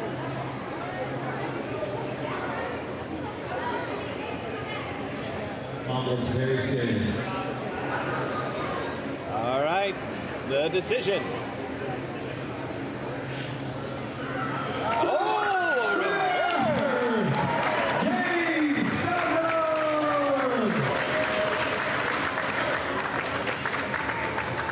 Okay. Well, that puts Chris and Gabe Salazar going for first and second. Brothers match. Whoa, brothers. Oh man. Chris will be on the it's gonna get real. and Gabe will be on the left So we side. had the sisters match in women's lightweight with the two girls from Dallas Sumo Club, and this was actually their first. Oh, this was their first tournament. Yeah, they just joined Dallas Sumo Club. I'd say about a month ago. Oh, cool. Speaking of cool, we got a nice cool breeze. Yes, we do. I thought I heard some thunder though. Oh no. I didn't hear the thunder. Maybe it was just me. Maybe that was just them throwing themselves in the ring. It could have just been their pure energy. And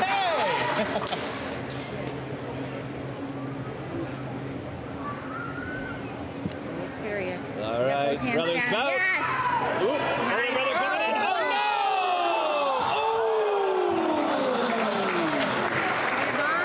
Little shutdown there. As an older brother, I felt that. They train hard in the Salazar family. Elizabeth is the same way. Ow! Only mom can help that one. Mom can help with that head bomb. That wraps up our 10 and over. Your third place winner. And actually, hold on a second. We've got a tiebreaker. Oh, a tiebreaker. We have Elias over here and Vinny High over here. We have to do a tiebreaker, y'all. Only two to go. Swap out. I'm just going to talk. Tom will sit in. I'll move down. Say what I'm sitting. Vinny Talk to him about it. After. trains down in San Antonio. He beats me sometimes. By the way. Sometimes. Showing off them guns. In a few years, you're going to look at me.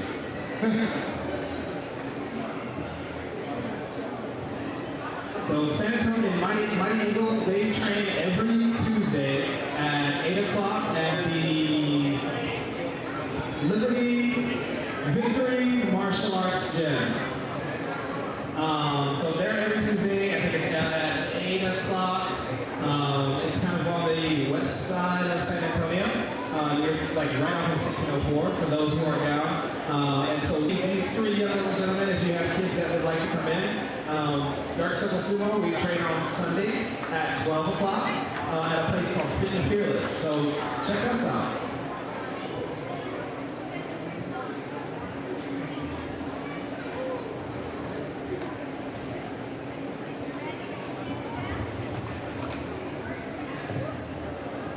This is Elias versus. Sure.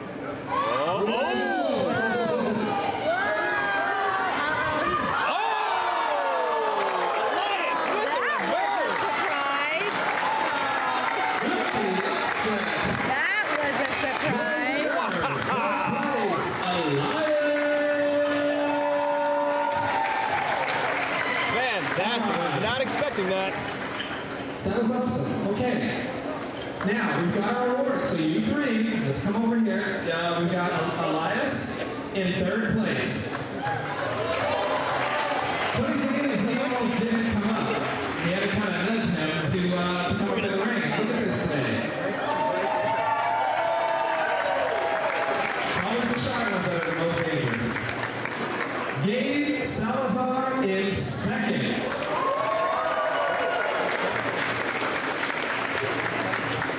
And in third, or in first place, undefeated Chris Salazar.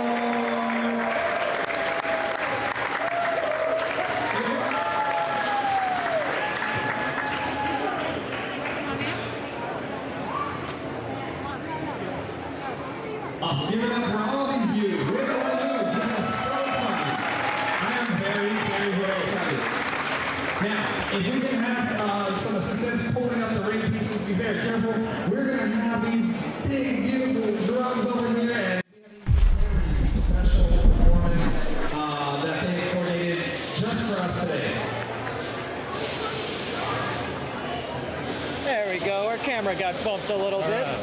But welcome back here. I am with Sabrina and the man himself, Mr. Texas Sumo. Howdy. Hey, how you doing? Nice to Have see you guys? Jake. Yeah. How you doing, Tom? All right. What? So Tom. Everybody should know Tom in Texas who does sumo. But Tom is the boss of the San Antonio Mighty Eagle Club. Yep. How long have you been involved in sumo, Tom? In sumo?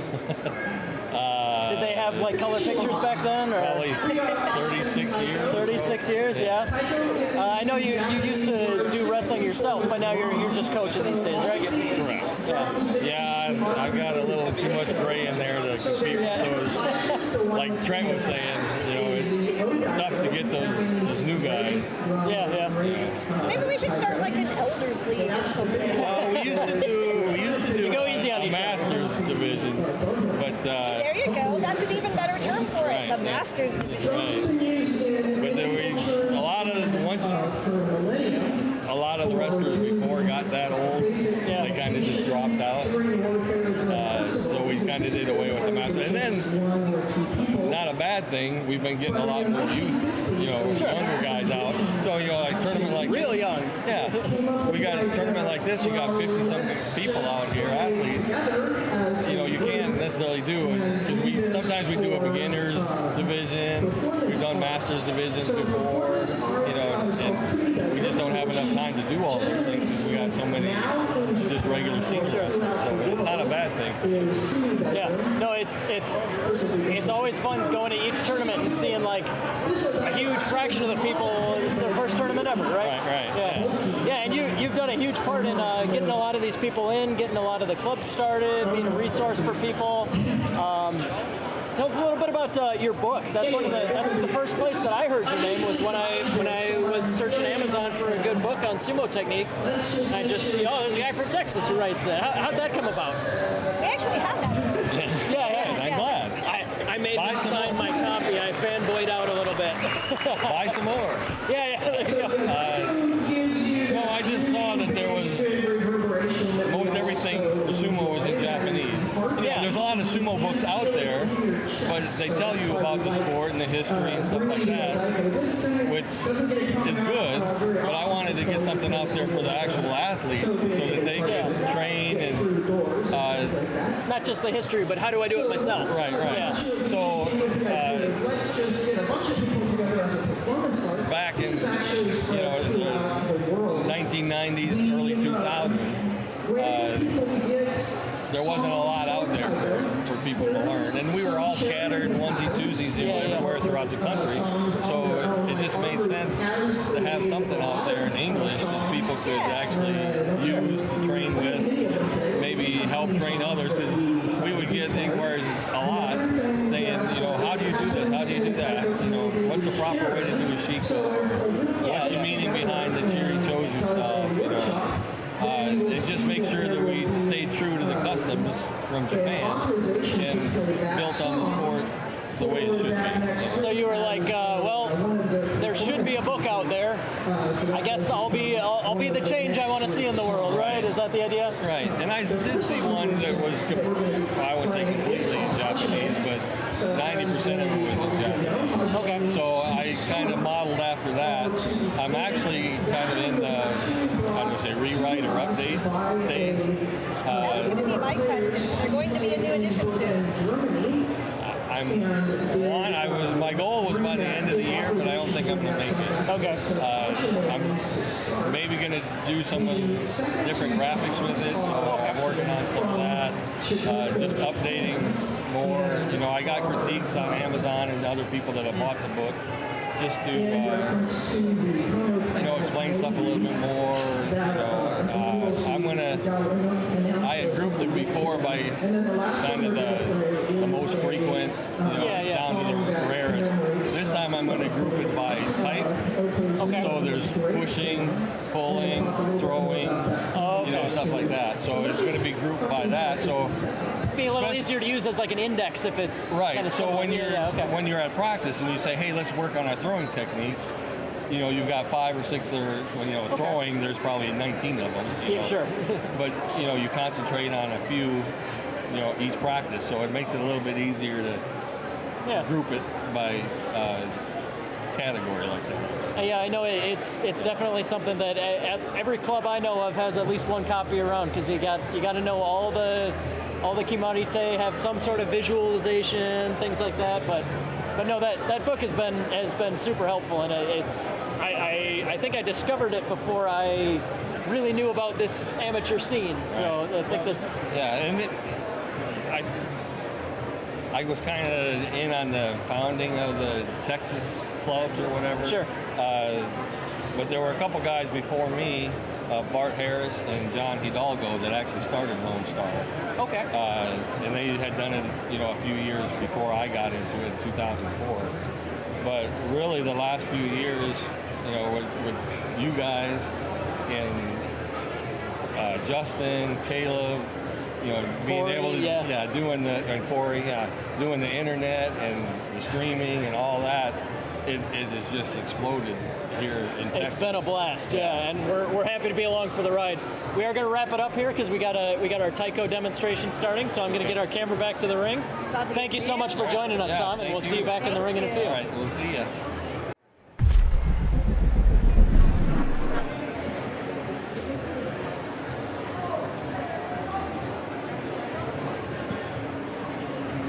So our first song, Hajime, to begin or to start?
song from Shikoku. This is a series of 3 songs, of which we will be playing 2. The first one is Shikujin. It is to get the warriors ready to go to battle. So the Shikujin is meant to get the blood rolling. Shikujin.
And after that incredible start, of course, the warriors were victorious. The next song is Tachidoki, and it means victory. So, Tachidoki, victory.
Shall we shift down?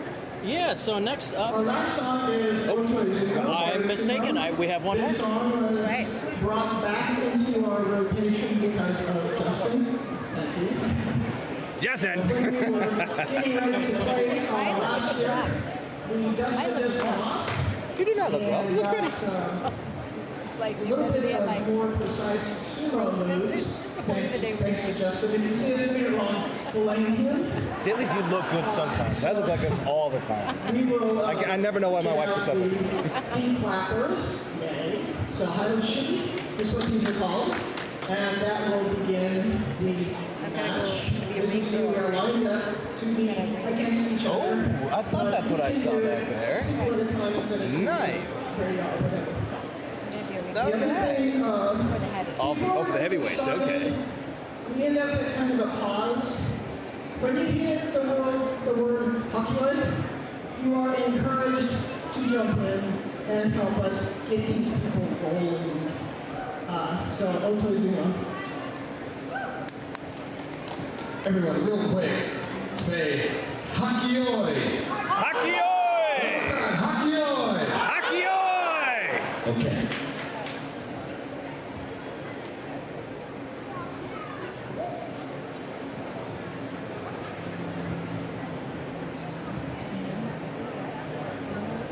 Men's heavy, women's heavy.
Fantastic. Website is bostontaiko.com. Email info@bostontaiko.com. Facebook, Instagram, all that kind of stuff. If you're interested, we do have to try to get you some photography here, so we'll be busy for a little bit, but we will be around if anyone has any specific. So ship down. Thank you. Ship down one. I don't know what's happening. Come here. Oh, okay. Let's over there. Okay. Sensei Tom, we do need that chair. You need it. All right. Yeah, get out of here. So we gotta pick these big boys up and bring some big boys in. Because we've got our heavyweights coming up next. Actually, our heavyweight women will be next.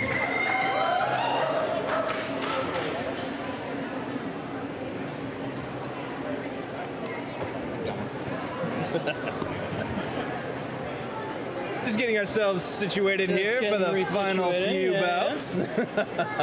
All right. So we are going to be thanking our sponsors here.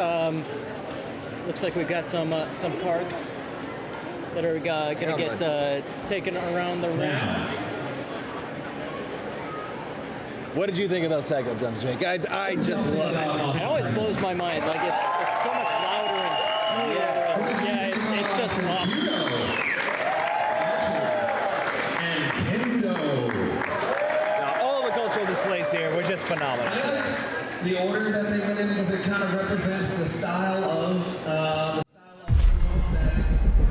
that they do.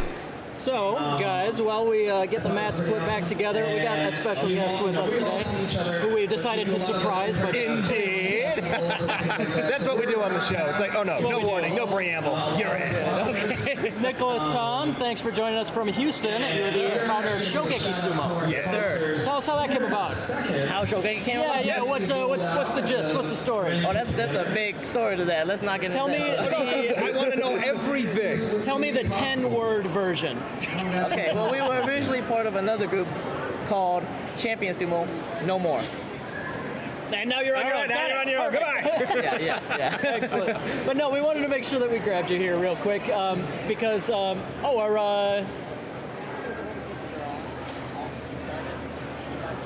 Justin's trying to talk Justin's to me. trying to talk to us. Excuse us. Justin, come on over here for a Please, little bit. Justin, come here. In the meantime, though, Nick, why don't you tell us about the next big Texas tournament that we're putting on, which is going to be the Texas Open in Houston. Yes, the Tokyo Night Festival. We're partnering with them to hold on That's awesome. Yes, it is. In the camera. Yes. Be there. Yeah, tell us a little bit more about that. So Tokyo Night Festival is that's the group that we're partnering up with. Yeah. And it should be really big. Last year we did it with them. They had, I believe, 8,000 visitors. A lot of people had to wait like four hours to get in. And some people actually waited because they told us. They're like, it took us 4 hours to get in. This year should be a lot bigger. They really tried to, because that was their first year. They were just trying to be conservative. So now they've gone a lot more, invested a lot more money. And right now, currently, they're estimating 3 times the doubt. 24,000 to 30,000 people actually, and it's at a place called Lucky Land. I was about to say, Real so quick, in the meantime, we've switched back to the dojo because we have a couple of sponsors we want to thank real quick. Justin will be calling them out as well. But yeah, in the meantime, tell us about the Tokyo Night Festival. Exactly what I was going to ask. What was the connection? Where you found those guys? Where I found them, I think they were literally hosting a festival, Tokyo Night Festival, and I saw an ad and I was like, do you want sumo there? And they said, yes, we really do. And there you go. Excellent. And we showed up there. Perfect. Yeah. Sister City. All right, and we got our sponsors coming across the screen here. First one was my wife Katie volunteered when there's an opportunity to be a ring girl. My wife dives right in. Apparently so. There's Leslie with another. Leslie with a Sahih. Boston Living Team. Women's lightweights, Elizabeth Salazar with our Best Boston Living Team sponsorship. If you're trying to buy a house, go with them. We also have one of my close groups. Mac, who's our next lovely ring? Our next lovely ring person is my sister, Samantha. She came out to support us today, and following up is my lovely wife, Carolyn. In her homemade sumo shirt, indeed. Thank you. And I also would like to, I know you see these guys working really hard back here. I'd like you to give them a... Oh no. Yeah. No. These two gentlemen, for you guys who don't follow sumo, these two gentlemen have one of the top podcasts called Grand Sumo Breakdown. If you ever want to learn anything about sumo, start here. And also, our wonderful ringing gal over here, her and her sister are a double team of amazing podcasters. You can find them anywhere on Spotify, on all the things. YouTube, all the things. You can find both of them on all the things. Sumo Kaboo. So, you guys can, I know you're hearing my terrible voice, but also when you watch the live stream later, when you watch the stream later, it will be recorded, you can see all of their beautiful banter and listen to a better voice. They've got amazing radio voices. I would like them to say a little something real quick. Oh. No problem. I didn't know if we could put on the spot, but thank you all for being here. Are you kidding me? Sumo today? Also, how about those kids? Yes. From last year to this year, the crowd and the amount of sumo wrestlers has just grown exponentially. Thank you all for your support, for supporting this sport, this awesome sport. And you can find Sumo Kaboom, like you said, Apple, Spotify, YouTube, Facebook, follow us, and we do weekly podcasts on sumo, and we'll talk all about it, we'll break it down so you can understand what we're doing to the sport. So I'll hand it over to the Grand Sumo Breakdown guys. Stand up. Hello everybody, we are Grand Sumo Breakdown, or at least half of the foursome that makes up Grand Sumo Breakdown. I am Matt. I am Jake. And thank you all so much for coming out here and supporting the sport that we love, sumo, especially here in the U.S. It really is amazing to see everybody come out and be so supportive of the sport, especially with all these fantastic athletes over here. They have put in the hard work and effort all year long to come out and do this. Yeah, find our podcast on Spotify, YouTube, etc. Go bug our wives if you'd like some stickers. Yeah, GSP stickers, yeah. We're going to work on better merch for that. And how do we sign off on that? Thank you for listening. We don't deserve it. Yep, that is classic sign off. And last but not least, I know you guys don't know, but me and this gentleman right here, we've been friends for many years. We've been fighting each other for way too long. And we also have a podcast where we get drunk and talk about sumo. We're not as professional as these guys. We're professional? We are sumo and sake. We talk about sumo and drink sake. And we also talk about Star Trek, which we both love. I'd also like to say we have Sumo one Punks. more podcast in the house today. Sumo Punks. Sumo Punks! Like us, aren't very professional. They talk about music and sumo, and they have a fantastic podcast as well. Sumo Punks! Okay. Oh man, Matt's over there, he can't even hear us. I know he can't. It's like, dude, we were yelling for you. Women's heavyweight sumo. All right, real quick, Mr. Rob, tell us more about the Tokyo Night Festival. Okay. 10 words or less. 10 words or less. It should be like 24 to 30,000 people. You enter it through a torii gate, which is supposed to be like the Shinto shrine. Right, We're gonna have Mikoshi, which is basically a portable Shinto shrine. Oh, nice. The event is the only event that I know of that is sponsored by a Shinto shrine. It's trying to bring it back to the roots of Japanese culture. And prize money. And then Prize money. There's a purse. Yes, a $200 cash prize for first place for both men's and women's. You hear that? Keep an eye out for that. Follow Shogeki Sumo on social media and keep an eye out for that in November. Thanks so much for joining us, man. We'll see you soon. Thank you. Hey, thank you for letting me have your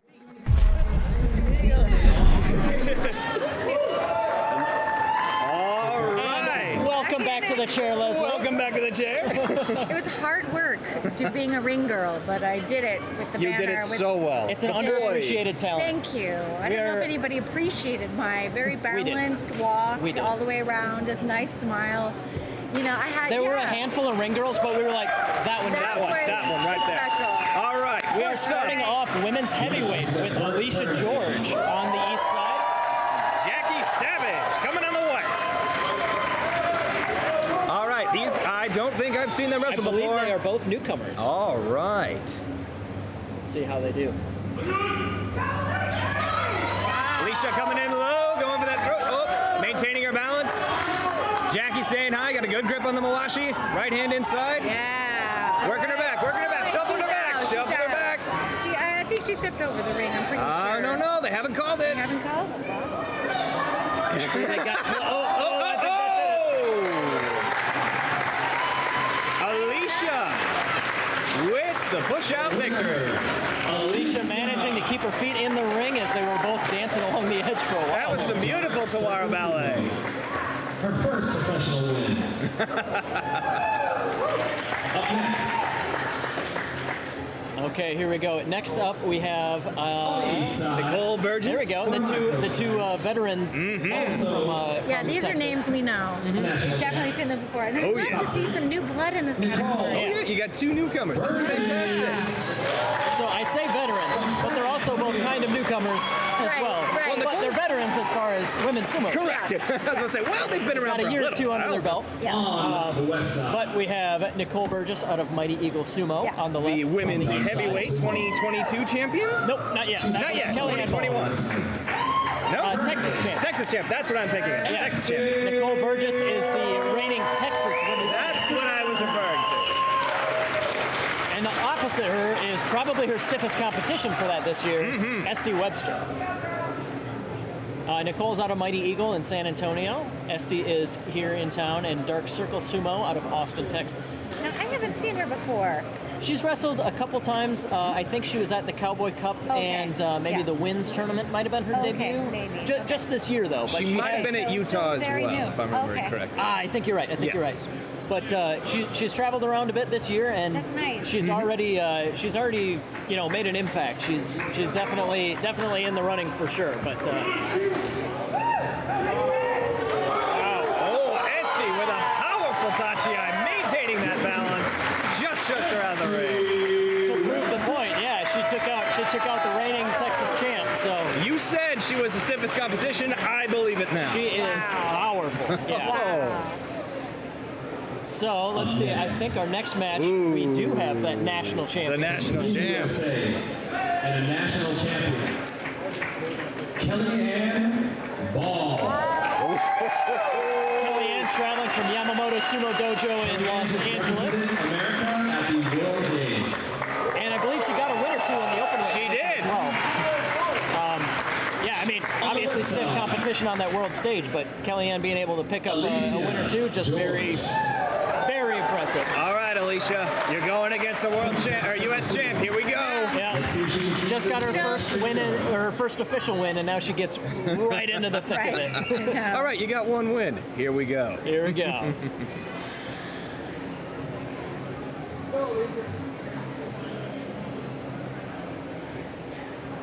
Yeah, Kellyanne traveling with her fiance Brenda. Yeah. Brenda Valesco, also a wonderful Velasco. human being. Yeah. Helped us do our coverage of the World Games. Oh, yeah. Yes. And is kind of like the sumo team mom for the community. I've heard more people describe her as 100%. that. The easiest 100% way that. to find who Brenda is at the beginning of a tournament, look around to see who's helping tie all the Mawashis. Yes. Yeah. Okay, here we go. Ooh, forearm shiver. Forearm shiver. Nice. Kellyanne, got her. Wow. Good tachi-ai from Kellyanne. And national champ, Kellyanne Ball. Yeah, Kellyanne popped her straight up there. No And kidding. Alicia Yeah, that certainly looked like stood that's her gonna ground. hurt. Oh, Alicia stood her ground, but yeah, that experience as Kellyanne was able to corral her and keep her moving East back. side, Man, I would not want to be on the other side of that. oh heck no. No, I don't Heck think so. no. I couldn't take Daisy's stare when the youngsters were going out. Yeah. What makes you think I'm going to go against these guys? Our next matchup, we have in the lower bracket, Nicole on the east side and Jackie on the west side. This is an elimination match. Both these women have taken a loss already so far.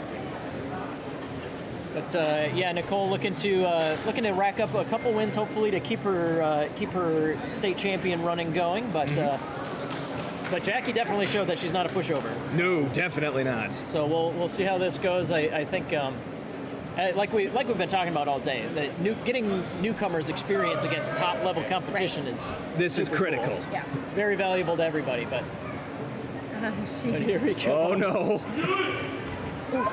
Nicole comes in with a powerful tachi-ai, staying low.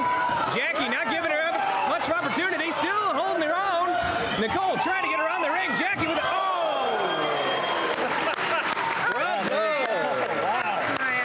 Jackie actually maintained for a long time there. She really did. Yeah, like we've been talking about in the light heavyweight division, with guys like Eric and Jared, they have to dig into their bag of tricks sometimes, and Nicole couldn't outpower Jackie. No. So she had to wait for that opportunity to twist. Miss Nicole Burgess.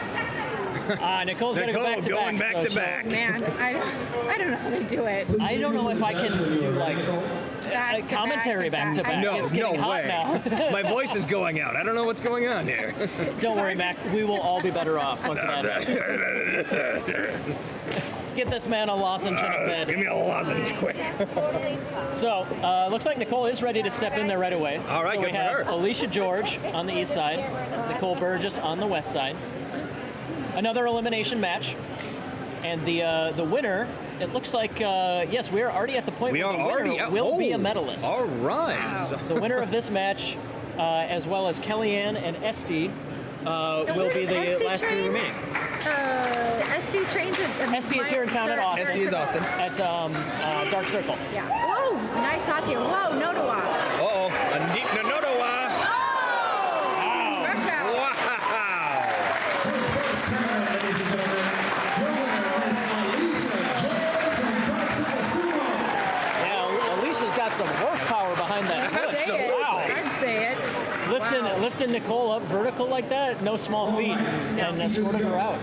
She meant business. On the east side, Yeah, absolutely. She took care of business. Miss Kellyanne Ball. So we are into the medal matches. the medal round. Kellyanne on the east side, Esty on the west side. The winner moves to the gold medal match. The loser will go to the bronze medal match to face Alicia George. On the west side, But still, debut tournament, another bronze, at least minimal bronze finisher. Esty. What more could you ask? And Kellyanne, compared to last year, she's got a lot faster, but she's also bulked up. So I really think that benefits her in her style. I mean, she is a bulldozer. She will come in. Her tachi-ai is strong. Exactly. But she's smart and she's fast and she's low. So Yeah, and when you've got size on your side, you may not be able to be the fastest person out there, but you got to be smart enough to be prepared for the fastest person out there. And like what we've seen on the pro circuit, the exact same thing can happen. When you think your size is going to win out every single time, a smaller opponent can get you. It's leverage. But no, Kellyanne, real pro here, and Esty, one of the top women in Texas here. Let's see Another how good this up and goes. comer. Esty going in Kelly low. went in for the Good tachi-ai, a little bit of grapple. Oh, Kellyanne maintained it.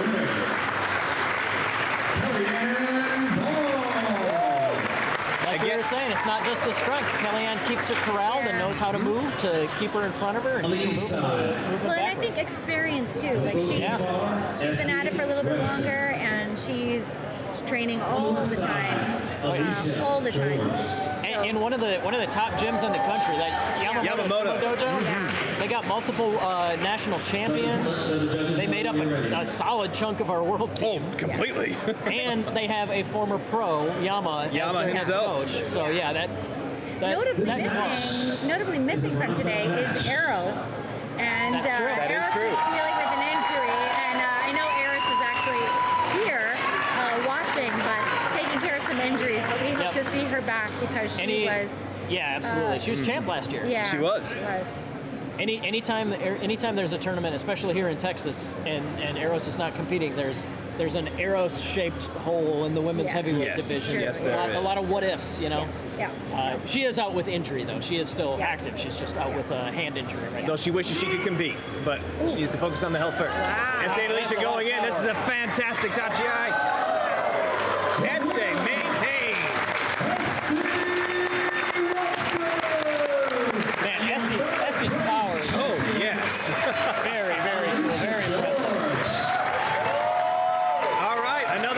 claims a bronze medal in their debut. Medal, yeah. All Absolutely right. cool. So yeah, we're moving on to the gold medal round. Alicia is your bronze medalist, and we are doing a rematch, Kellyanne versus Esty. Kellyanne remains undefeated, so Esty will have to beat her twice. Okay. She is the ultimate champion. But if Miss Esty wins twice, she could take first. Okay? So still anyone's game, but Kellyanne comes in with the edge because she is undefeated, and I mean, she did take their first match between the two of them. But that's a tall order. That is a tall order against Kellyanne. On the west side, Esty Webster. You know, it takes a lot of time and effort to fly around to all these different tournaments. So what I'm always amazed at is these wrestlers, it's not like they're pros and all they do is work out. They work out all the time, but they're putting their own heart, their own money, their own time and their weekends to fly all around the country to that fight travel the best. is so expensive too. Yes, to fight it the best is. competitors. It really is an incredible. I feel like I can speak as somebody who did travel here. Yeah. It is, Yes. It is not cheap. It is not cheap. Okay, here we go. Top dog in the women's heavyweight division on the line. Kellyanne out of Los Angeles on the left, Esty out of Austin on the right.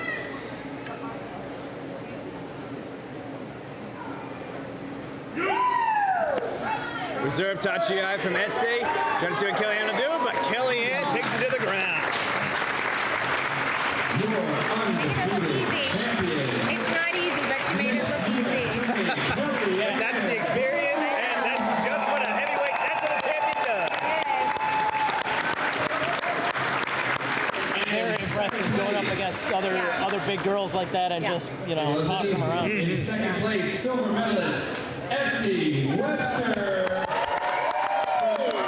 These ladies are for their 2022 Consulates Cup. We have the winners. All right. We're going to move straight on to the men's heavyweight. The ground's going to be shaking now. I hope everybody on the stream has their seatbelts on because you're probably going to feel it from where you're watching. The Richter scale's about to go off the charts. All of our men's heavyweight. I thought I heard thunder earlier, but it may have just been the men. It was the preparing. warm-ups. They were getting ready. It was the heavyweights getting ready. Bow to your opponents for sake of time. Bow to your opponents and come to Sankyo. So Justin's doing a little bit of an announcement. We're going to be shortening up the pre-bout ritual just because we have a lot of matches. There are a Yeah. lot. Let's see. I think we have 11, 12. We have 14 men in this division. That's a lot. That I don't know if the guys who rented this stage to us knew what they were getting into. I hope that thing is reinforced. Yes. They're going to be like, we can't use this later. It's bent. Well, And with your sponsorship, we can cover the damage deposit on this Indeed we stage. can, so please. So please be generous. Please be generous. speaking of, you will find the donation link in our chat. Aha, we on did come YouTube. through. We did come through. It is here too, and it's also in the description under Dark Circle Sumo. So if y'all feel like donating a few bucks, it goes a long way to recoup costs. That might be a fact. The peanut gallery taking some shots at Justin there. As he deserves. As he deserves, indeed. Matt Jim. All right, Matt Jim of the Sumo Punks. Sumo Punks in the very first match. Wow. Stan Cole. The Panda. Oh, my heart is going to get ripped out. Oh, no. I don't like this. I don't like this.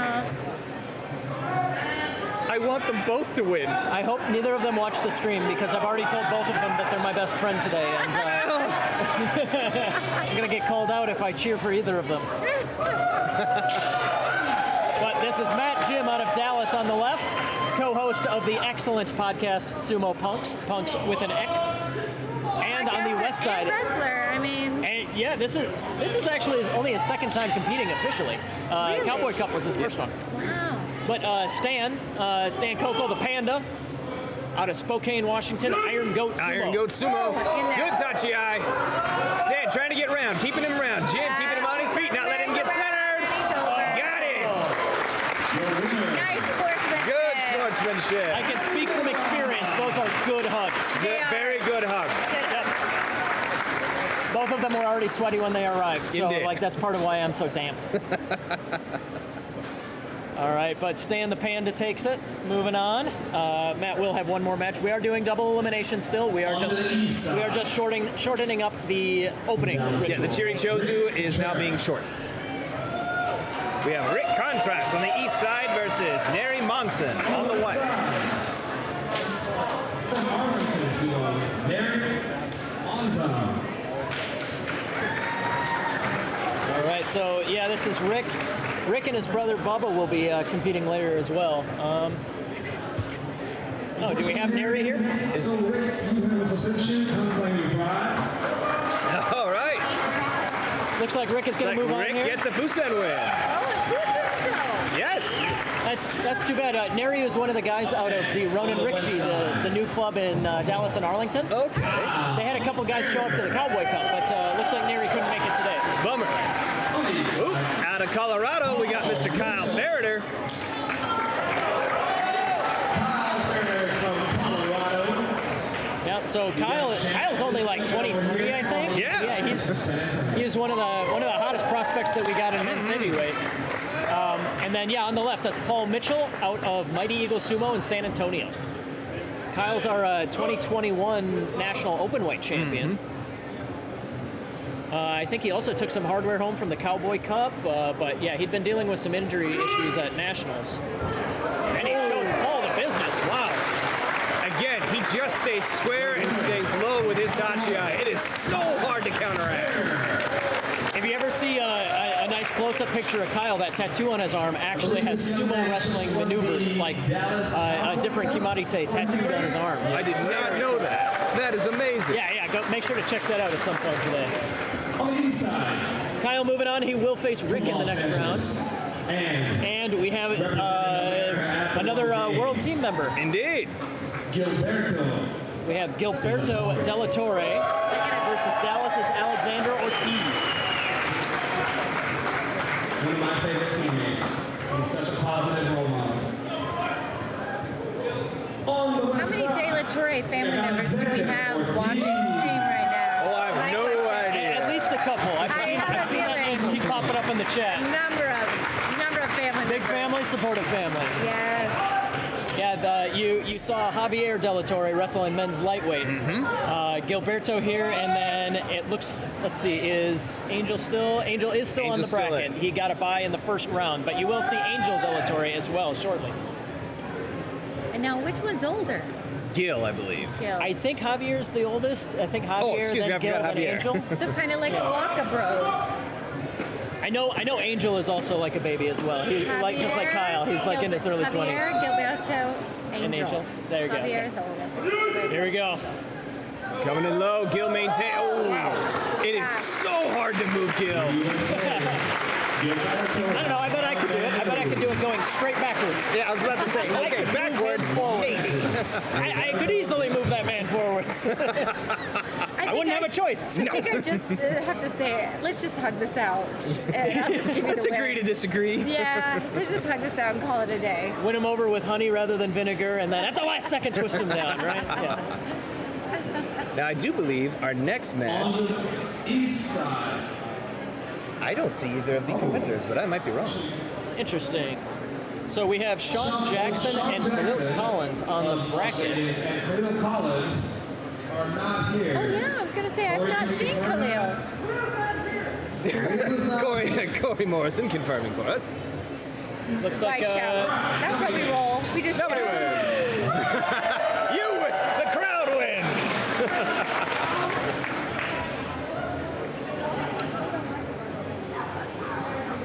I think they just got to pick one to advance in the one to bracket. advance. I don't think it's going to make too much of a difference. They just got to pick something to move on. Because yeah, the way the bracket's set up, somebody has to. Somebody has to win. But I think no matter what, the loser of the match will go to the same place. So I don't think it matters. We're just going to have a couple more forfeits coming up. All day long. But we got another crowd favorite coming up here. Oh, do we? Oh, indeed. Caleb Bucket.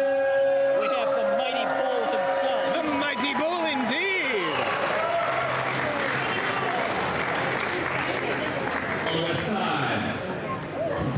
Sumo Club, Bubba Garza. Now, I have not seen this gentleman compete yet. Jake, did you see him compete in the Cowboy Cup? I did, yeah. Bubba and Rick, are brothers, and they both belong to Dallas Sumo Club. They were actually at a demonstration event at a brewery that Dallas hosted, and they were like just out there at the brewery drinking.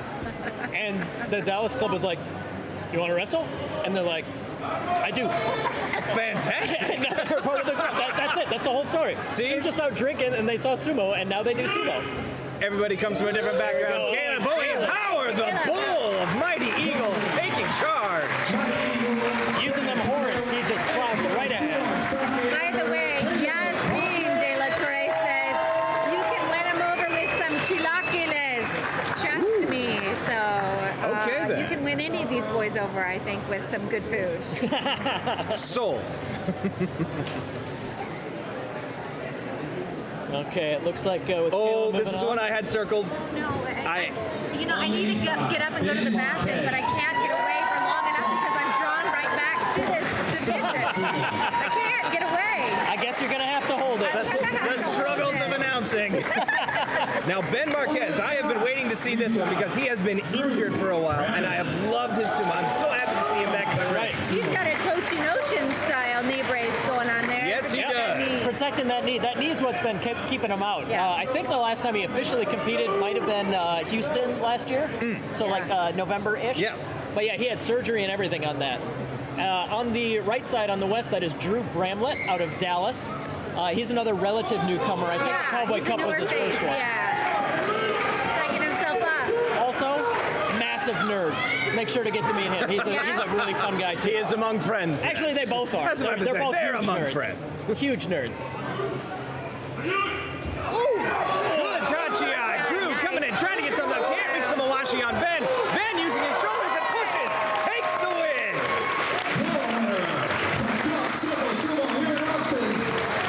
Boy, I bet he needed that. That is good to come back in the Feels ring good and to, get a victory. Shake the rust off with a victory over another strong competitor. But yeah, Ben, that's His mom also waving in the air.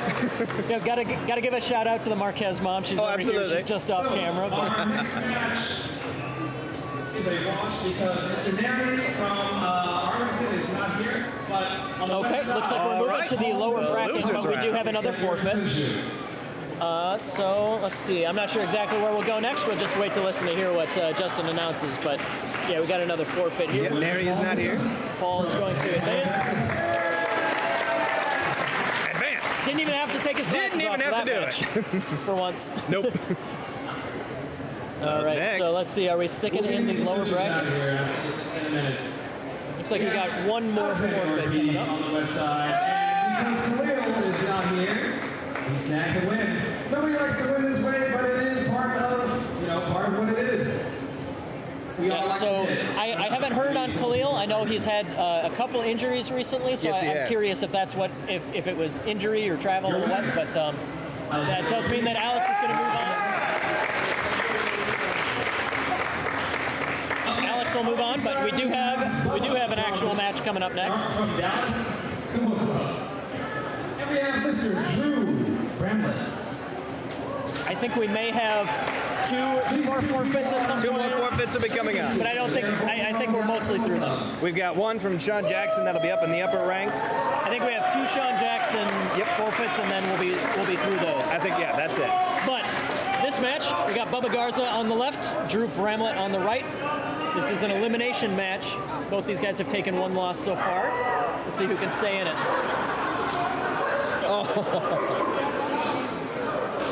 I want to know what the tasteful reverb joke is in the chat here. I don't get it. I'll have to look into that. But here's the match.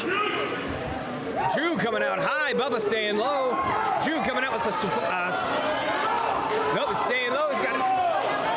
I can't quite see the camera booms in the way. Bubba Garza with the throw.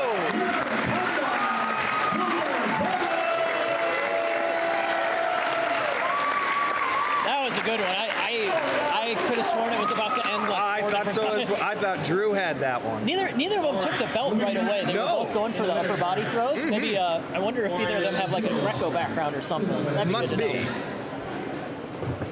But with that, I think we are moving back up to the upper bracket. Angel. And I think we're going to have our number 1 seed, Angel De La Torre. Angel De La Torre versus the Panda. The Panda. He's got his headphones on. He is in his zone. Oh, yeah. Before every match, he's always got his headphones in. Now, Angel, he is wrestling hurt today. I hope he doesn't push it too hard. He's got double knee braces on. Yeah, he looks a little soft. Little gentle. I worry about these big guys, you know. So many times it's their knees that You don't have to give be them- too much off to you be a big really injury. don't. Yeah. I mean, their knees are just, it's just, in sumo you find every single new knee in the pros wrapped up. It's just... Yeah, in the amateurs, though, where we're not doing it as a full-time livelihood, you hate to see the injuries pile up. So Absolutely. I hope Angel's doing okay, and yeah, like I said, I just hope I hope he doesn't push it too hard. We all just want to be healthy.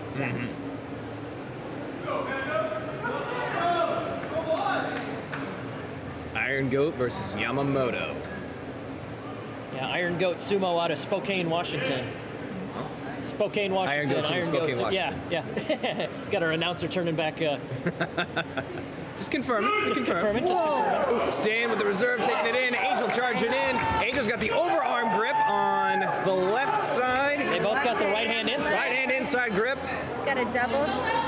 Stan, left hand outside, right hand inside. Went for the Ashitori leg kick, did not work. Nope, it did Stayed not work. grounded. The knees Fighting in the clinch, both of them trying to maneuver each other here. The knees do not seem to be giving they them are trouble right locked. now. They are. Oh! Angel with the underarm throw. Don't tweak that knee, buddy. That would be a sumo kaboom. Wow. Yes. That was a kaboom. That was pretty. As if Angel. Oh, Angel. Oh no. Oh gosh. Hope he's okay there. Please stay healthy. Please stay healthy. But yeah, he's proven that you don't have to be 100% to have your brain at 100%. To Right, have the technique exactly. ready to go and know what you're doing there. So. I'm always amazed at how these guys injured fight to the end. They just give it their all. I would be like, no, I'm hurt. Right? I'm gonna rest. I'm gonna heal, and they're like, nope. I'll be in the dojo tomorrow. I'll just be working it out again and again and again. And knee brace or not, did you see Angel fly off the line there? Oh yeah. He's sure got the forward movement. But I love what Stan did. Oh, I'm sorry. Here we go. Rick Garza on the left and Kyle Farragut on the right. Oh, a bonk into the coconuts. They did. They bonked heads. Kyle trucks out his second opponent in a row. Oh. Rick moving down to the lower brackets. Kyle looks a lot heavier this year than he was last year too. So he looks like he's either bulked up to me or I just haven't seen him a lot. I think he was actually saying he might be trying to lose some weight. I think. too. Well, he ended up breaking his foot last year in a jiu-jitsu tournament. He's definitely he's definitely had a little bit of time off from the full-time training. Again, a couple injuries here and there.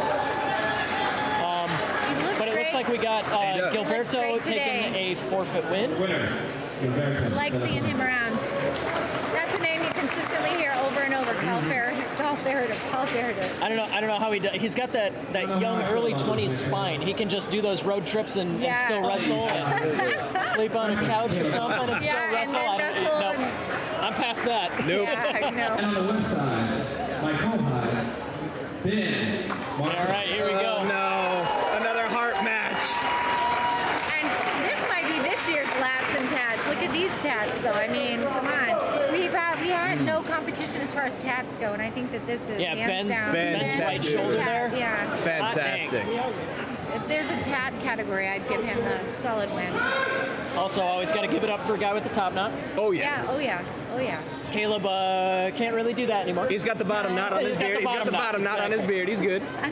All right, so Caleb Backus on the left, Ben Mighty Marquez Eagle on the right. Ooh, Caleb with this mean stare. I mean, they both are staring at each other. It's down. literally the only time Caleb is not the happiest Yeah, I person I know. know. He's like the sweetest guy ever, and then he's a beast in the ring. Boom. Staying in low. He took the Tachi. Ben coming in hard. Trying to outmuscle him. Trying to force him back. Ben Marquez with the victory. Taking a win over a black belt. Wow.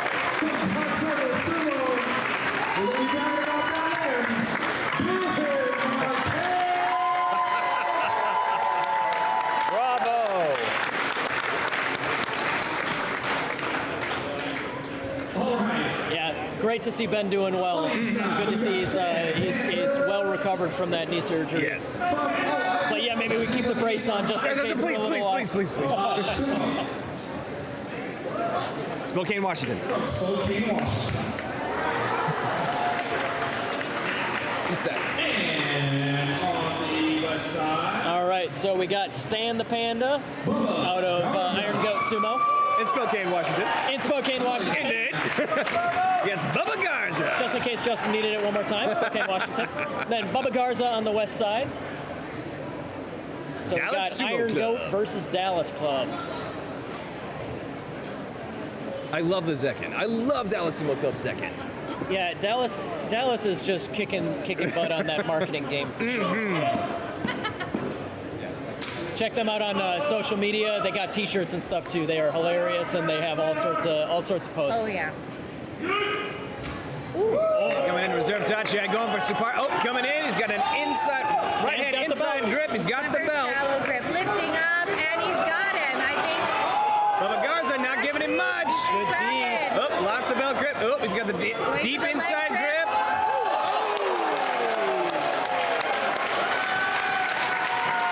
Bubba Garza takes it. Wow, that was impressive. Called that one.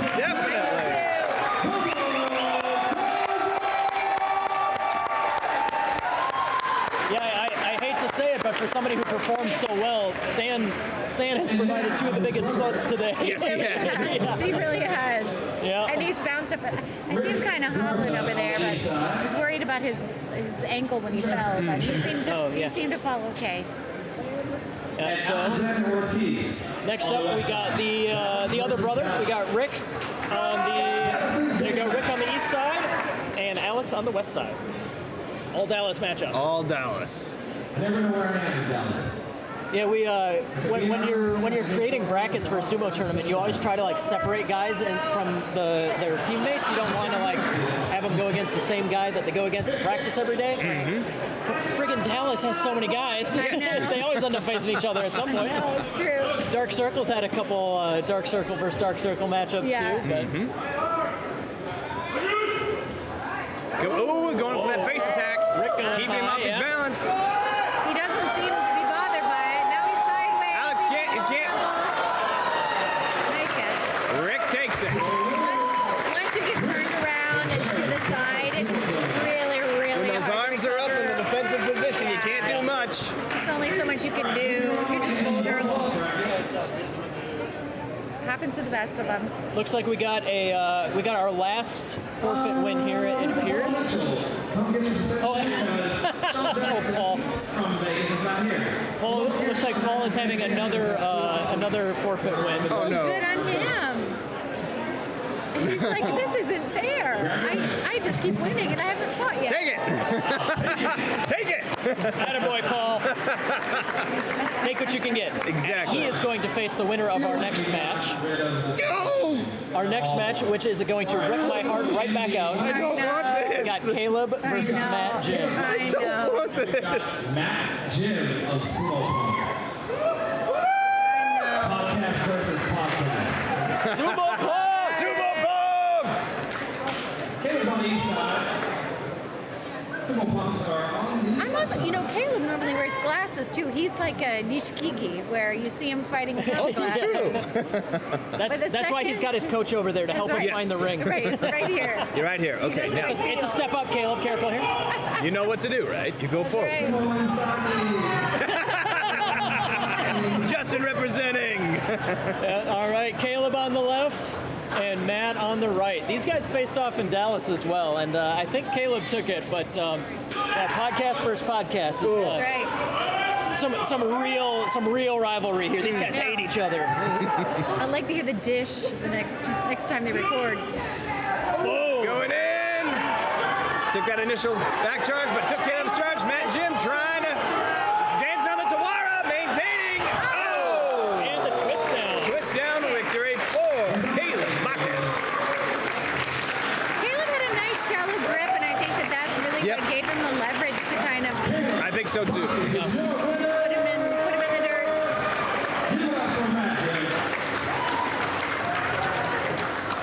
Next, we have All right, looks like we got 2 more elimination matches before we move back to the top bracket. We have Rick Contreras. Oh, this is Rick versus Bubba. Rick versus Bubba. We got the brothers match. There was a brothers match in the Cowboy Cup, I think. I can't remember who took that one off the top of my head.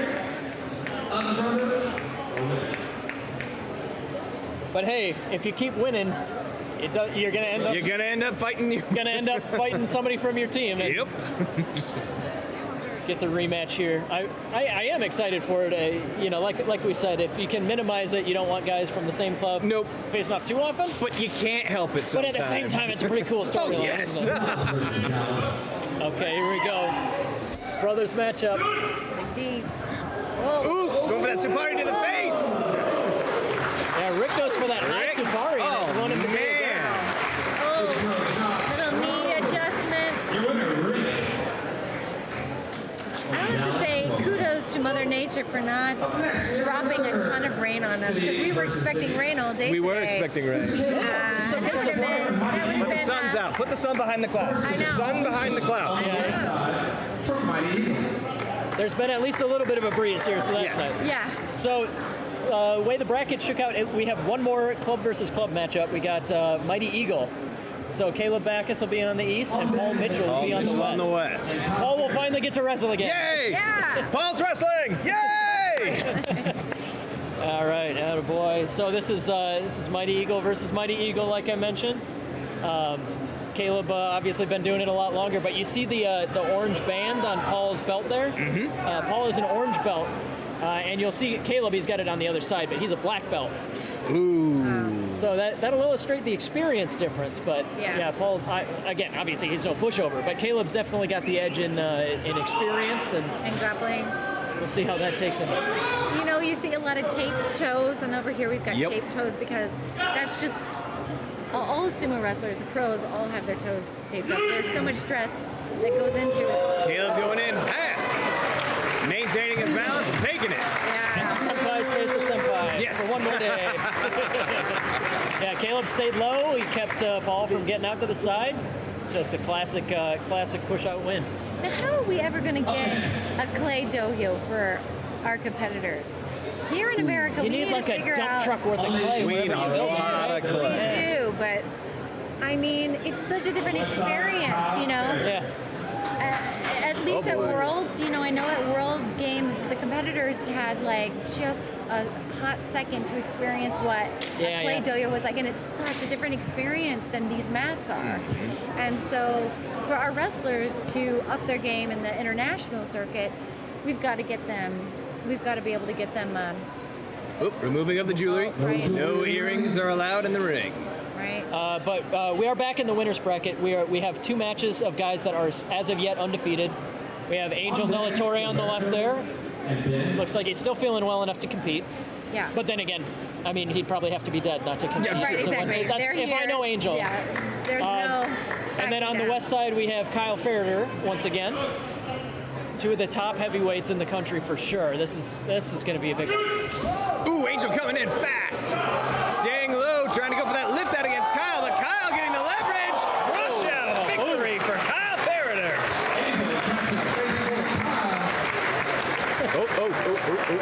Yeah, taking his time getting up. Okay, all right. We're at least not worse than we were, I think. Okay, we're okay. Kyle is moving on to the finals of the upper bracket, and he will face off against the winner of our next match. Yeah, but the other heavyweight Della Torre, we have it, Gilberto Della Torre, and we have Ben Marquez on the west side. Thank you, Mr. Eric Sykes. Apparently, the Grand Rapids has clay. Yes, the tournament in October is hosted at an art festival. Oh. And the Grand Rapids Sumo Club, their submission to the art festival is the clay dohyo. Oh, well, fantastic. Yep. And that's what, check out Grand Rapids Sumo Club on Facebook primarily, but also Instagram for more info on that one. That's coming up in October. Ooh. But here we go. Our upper bracket, Gilberto Della Torre and Ben Marquez. That red Mawashi just looks awesome. I know, it's outstanding. I get Takayasu vibes. Big division. Ben, struggling. Good grips on the Mawashi. You got it. Left hand outside, right hand inside. Gilberto, of course. Ben out.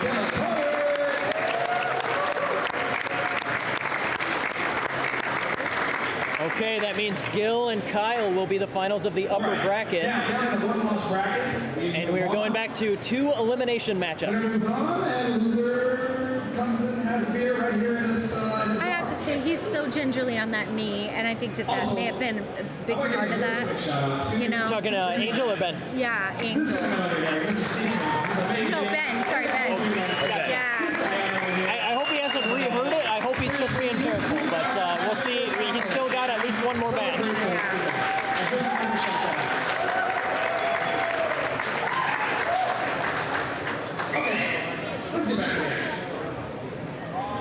So I think next up we have Angel versus Caleb.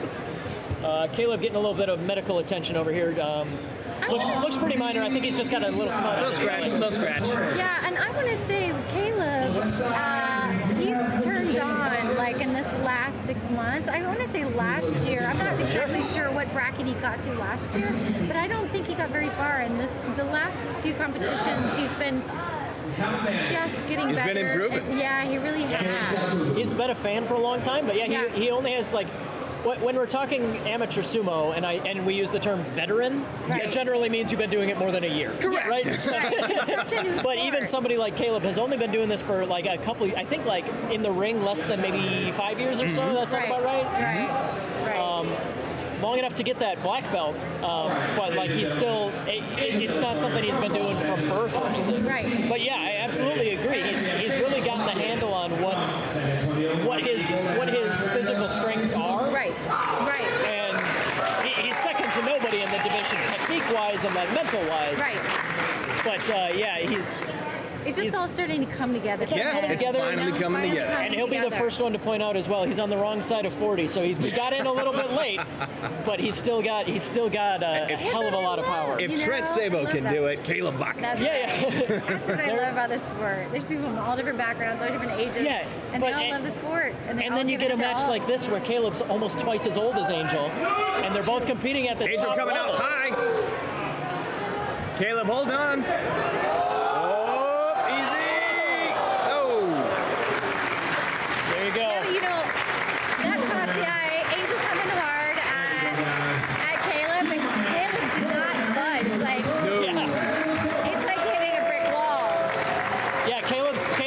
He's not like undefeatable, right? But he's pretty impossible to beat at that first moment. There, you're not gonna lift him off the ground, blasting him out or anything. A lift like that, out right? victory is pretty minimal. Yeah. You definitely have to outmaneuver him. You're not just gonna blast him out. All right, so one more elimination match. Okay, Ben Marquez on the east side, Rick Contreras on the west side. Austin versus Dallas. Winner moves on to face Angel.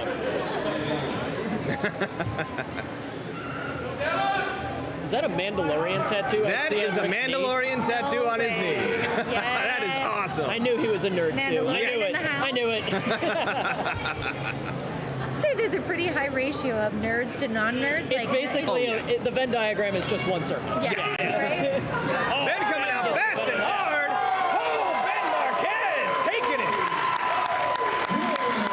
Rick had no answer for that Tachiai.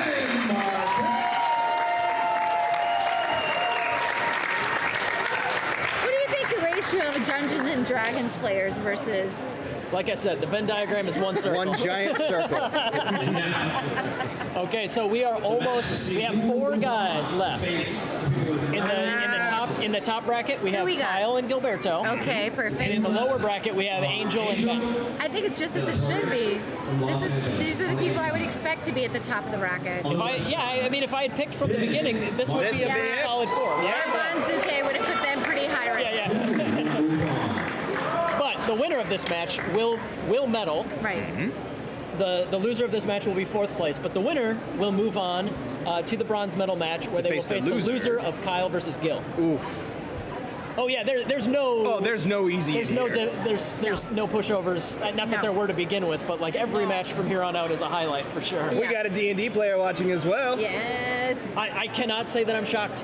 I know, right? Right? But we appreciate We you. appreciate We it, appreciate but I'm also not surprised. No. Right? Yes. Yeah. I even played Dungeons and Dragons with my nephews. Yeah. And It's the best. Isn't it? It is so much fun. Okay, here we go. Angel versus Ben. Winner moves on to the podium. Loser takes fourth.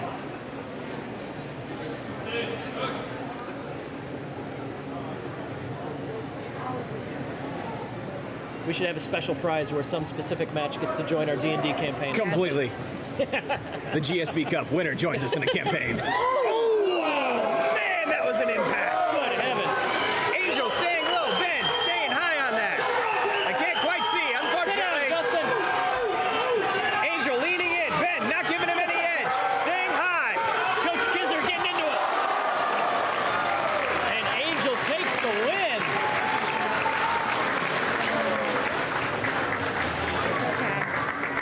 He's fine. He's okay. Looks like Ben is getting up a little slow. It's not fine. All right.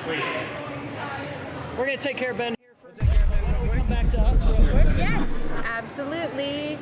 So, Holy cow, that impact. That was. we're going to take a couple people in there for sure to help take a look at Ben, but doesn't look too good. He got In the hit meantime, really hard. in the meantime, we'll get you an update on him as soon as we can. But you know, while we're working on first aid and stuff, why don't we talk about what we've seen in heavyweight so far, because it has delivered. Just as we thought, explosive. Okay, we get him up out of the ring. Ben is up and moving. I think he just got the wind knocked out of him. I sure hope so. I mean, my jaw was on the floor. You know, that was an incredible tachi-ai. I mean, you just that was probably the biggest impact we've seen today. Man, that was a thunderclap. I heard it. We all heard it. I mean, Okay, we are going to go back to our main view, and we'll update you on Ben when we can, like we said. But maybe the in the knee meantime, injury on how he fell, but it also might have just been wind knocked out of him from that intense tachi-ai. That was explosive. Fair. On the east side. Okay. But we did go a little low. So we do have just the last couple matches. Kyle, Gil, and Angel are the last three involved. The last three still in it. Kyle there on the left side, the east, and Gil is on our right, the west side. So there's a high probability we get another brothers match, depending on how these go. Man. So yeah, Kyle. Either whoever wins this one will move on to the gold medal match. Yes. The loser will go and face Angel to see who gets the bronze medal. And just a quick update, he's doing okay. He just said he's all right. He's just he's okay. Here we go. pain, but Big hit. Gilberto Gil got him on the side. Kyle adjusts. Kyle trying to adjust, but can't get much of a grip. Gil manhandling Kyle at the edge of the ring. Kyle just could not get a grip on him. Yeah, that was. You could see at the last second there, Gil did a little hop to make sure that Kyle's foot hit first, not his own. Yep. All right. Okay, so that means that Kyle is moving down to face Angel. Yeah. Kyle versus Angel. Up next. On the east side, we have Kyle Fair. So the loser between Kyle and Angel will take bronze. The winner will move on to face Gil to see who gets gold. The winner will move on to face Gil, undefeated. The loser will be our third place winner. And these guys are giving their heart today. It is all, they're leaving everything on the mat. I hope everybody's staying hydrated. I think that we're doing a lot better on that front than we did in Dallas. Definitely. The Cowboy Cup had a number of close calls. A couple people with exhaustion. enforced breaks. Looks like we're just taking a minute to get a breather. So why don't we hop back over here? Looks like we're. I switched it right back to our pretty faces for a minute here because I thought we'd be a minute, but I think that's just keeping the Gyoji hydrated. Exactly, I was about to say, Sensei Tom definitely needs water just as much as the competitors. He's out in the same heat we are. Yes. All right, why don't we get back to it? We got both guys ready. He's even closer to the fire. Yeah. Yes. I do not envy the guy who has to be the ref during the heavyweight conditions. No. It's probably going to be Jessica. All right, Mighty Mouse, here you go. Yep. All okay, right. here we go. Kyle on the left, Angel on the right. Angel De La Torre. Here we go. This might be fire. Angel's knees have held up real good so far. Yeah. Still in low. Still came in low. Big hit. Kyle trying to force him down. Goes for the Maki Kai. Repositioning, getting that left hand inside. Double inside grip. Kyle trying for the double inside grip. Angel with a bad grip on the left side. Kyle takes it.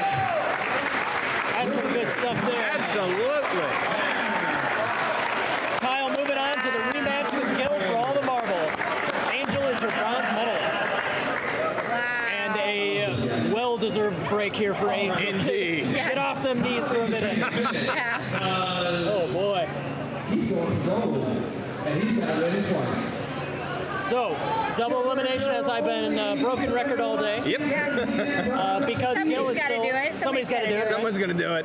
As Gil is undefeated, Kyle has to beat him 2 times. All right. If Gil wins this rematch and goes 2-0 against Kyle on the day, it's all over, and Gil is the gold medalist. You are going to be on the west side. But I do not blame these guys for taking their time. They need a minute for sure. Absolutely. Man, I don't know what it takes to be in that ring. I do not know what it takes, but A lot of grit. Lot of grit. well, and they're just going back to back to back to back. Yeah, And, the end of these giving it- divisions here where they're where It's there's just the brutal. last couple It really guys. is. Oh man. And it also makes sense with injuries as well. It's like when you're tired, they always say you're never supposed to, Yeah, exactly. like You're watch that much yourself more likely right. to. Yeah, it's to like put your car foot in the wrong accidents when spot. you're close to home. It's like you're so close to the end, but you kind of stop paying attention sometimes to to your body and how it moves, and a lot of injuries happen. You want some positive energy? Text this gentleman, and he will change your entire day. Just to give him some love to Gil. Oh man. Well, let's see. I don't see. Oh, Kyle's back by the door. Yep, Wait, Kyle's just back by the that's door, just breathing. That's taking a breather. Don't blame him at all. I No, just not wasn't at sure all. where he was at. I was worried I lost him. There he is.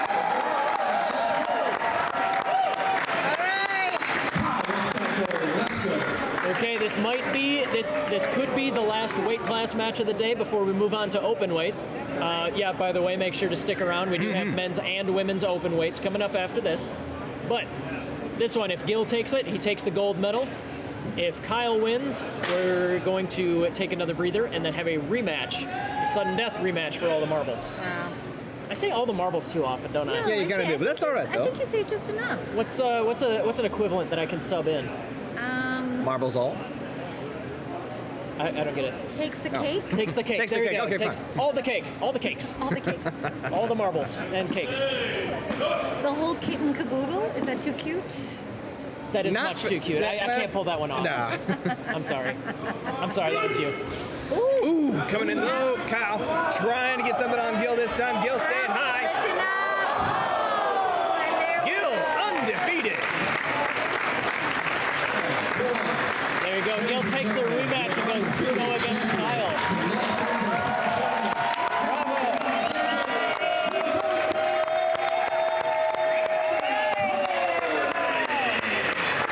Wow, what a showing! And Kyle too. Did you see that he was all out of maneuvers at the end all there. out of Gil had the steam. inside grip. I know. Kyle went for that headlock throw. Just too late at that point. I know. But still, hell of Kyle a fell pretty hard performance. too on his elbows. I was a little worried there for a Yes. second, but he got up, and they're doing good. Bronze match. I mean, you're a bronze winner. Look at me over here, my friend. Angel De La Torre coming over to bother the Mr. Announcer here a little bit.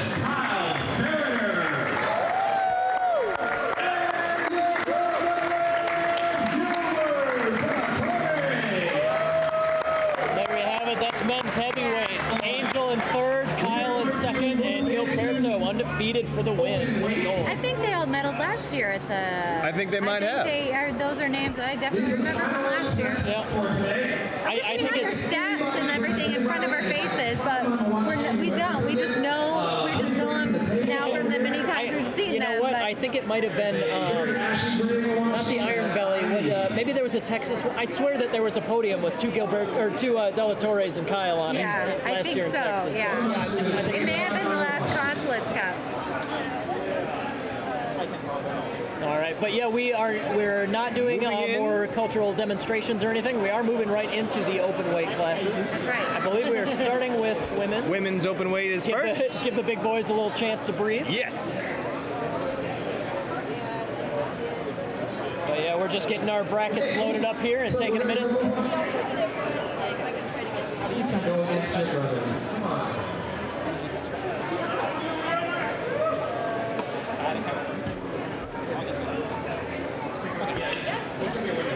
Up next, these two little guys face each other. All right, everybody abandoning me here to man the We'll be back.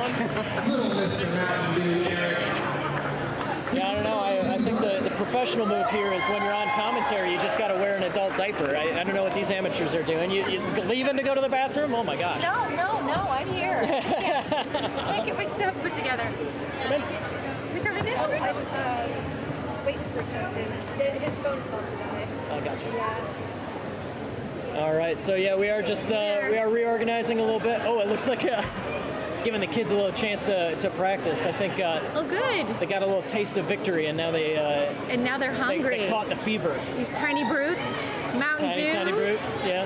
Mountain Dew versus the Salazar boy.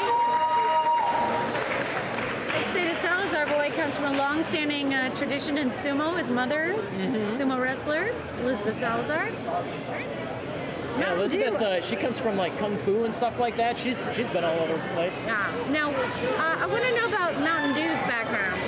Whoa! Slam down. All right, joining us at the desk, we have another special guest today, Mr. Mighty Bull himself. How are you doing, Caleb? Yeah, I am doing just fine.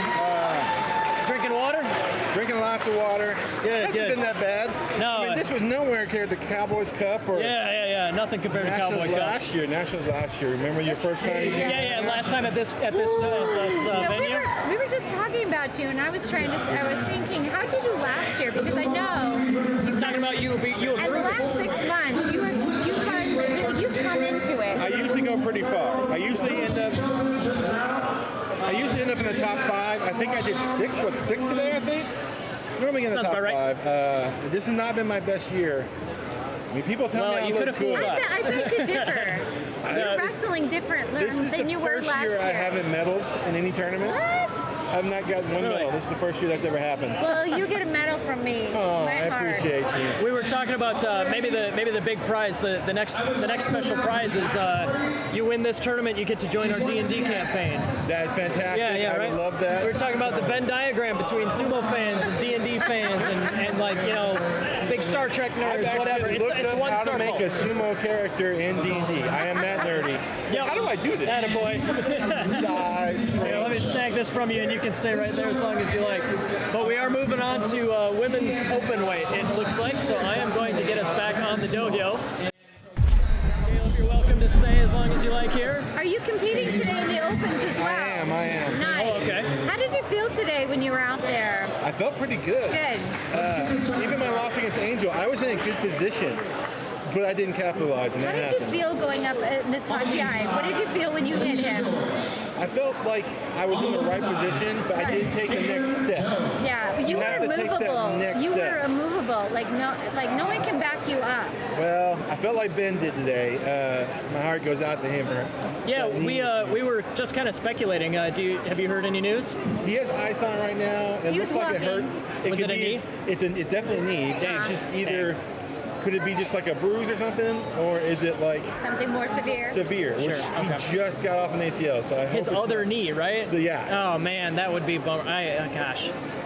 Yeah, absolutely. Heart goes out to him. I know he was waiting for this day for a long time. Yeah. He's never moved me like that before. He was really fighting hard. Yeah. But So we are starting off with Alicia George, our heavyweight bronze medalist on the east side, and Caitlin Jones on the west side. Caitlin Jones, one of those sisters that we're still trying to get the hang of which ones are. Are they twins or are they Irish twins? Caitlin's the smaller one. the one that looks closer to like middleweight, and Okay. yeah, And there's Natalie over there on the far left, waiting her turn. It looks Yeah, like. I think she'll be up next.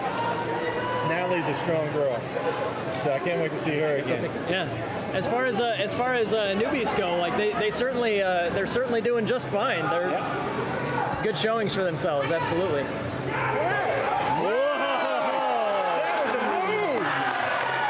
She knew exactly what was coming.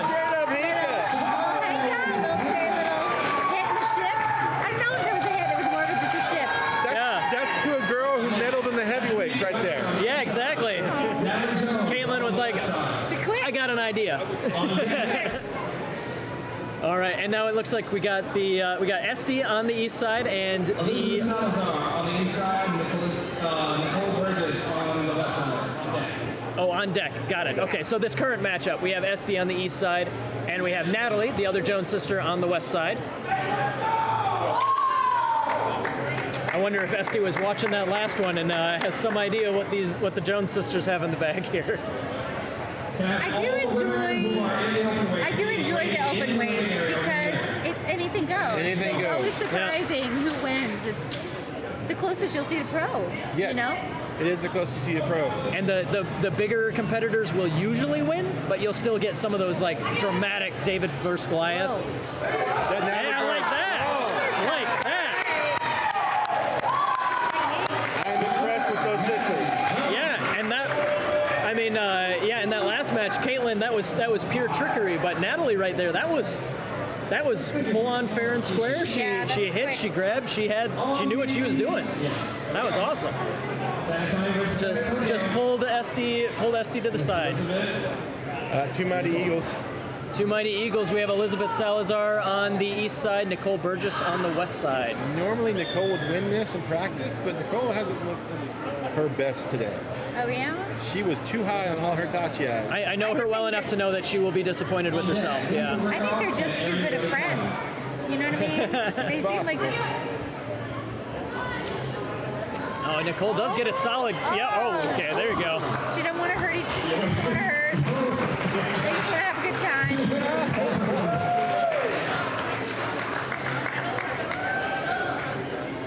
Oh, man, Nicole was like, yeah, I could lift this much in my sleep. Elizabeth is probably a lot squirmier than most of the things Nicole lifts, but... Two lightweights. Oh, are we blessed with another Liesl versus Aerie matchup?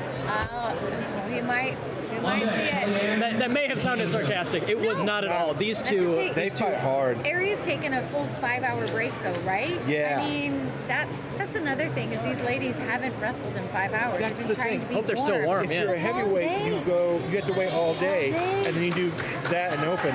But the lightweights start and then have to wait until the open. Oh, here they go. They get a solid grip there, but looks like Liesl has the power advantage again. Turned around. Wow, it is really coming together for Liesl. It is. She's digging in with her head and She's done chest. excellent today. Yeah. She's got turned around. She's been able to. All right. Thanks for joining us, Caleb. We will see you again. See you around. Oh, you have to find it. Oh, you want to sign? Here, let me real quick. All right, there you go. I'm gonna go help out. So got Caleb getting asked for an autograph as the world should be. See you guys. Oh, you want all of us? You got all of us? All right. Believe it or not, someone asked for our autograph. Kellyanne. Wow, and Kellyanne. Yeah.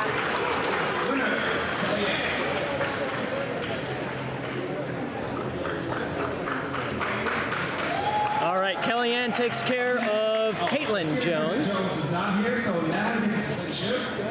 And I believe we have a bye for Natalie Jones. Taking that bye because I see. Christina Griffin-Jones was still on the bracket, so we had to do a quick bye. We move to the one-loss bracket. So we are moving down to the lower bracket. Okay. We have Elizabeth Salazar on the east side and Esty Webster on the west. And Alicia George. Okay, so we've just started the bottom bracket. Got it. Yes, we just started the bottom bracket for Women's Open. All right. Who's sitting here? This is moist. Oh, that's me. I am. This is moist. I'm leaving a snail trail of sweat everywhere. That's what I'm feeling. My least favorite word in all of the English language. Moist. Moist. That's a good one. Okay, here we go. Lightweight versus heavyweight. Elizabeth on the left, Esty on the right.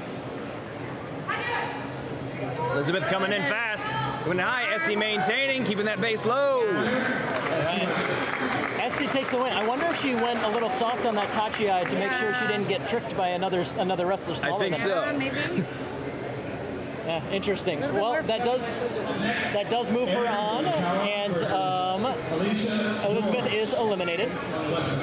We have another lower division matchup between Eri Midorikawa and Alicia George. That's Eri on the left, Alicia on the right.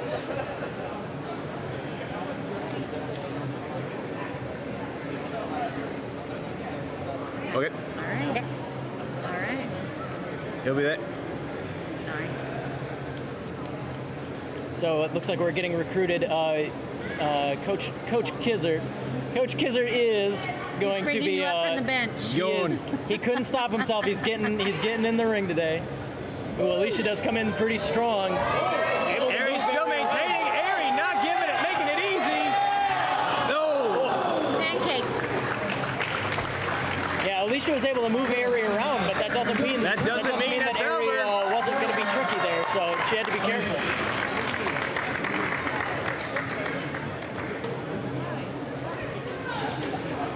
Now, what is your D&D character? Our D&D character? Yeah, do you have one?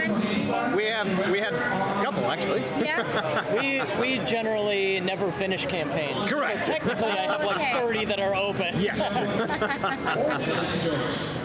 My favorite has always been the Barbarian, though, of course. Oh, okay. Of course. I mean, I don't know much about the game, but if you know me, you know I'm a barbarian, right? Of course.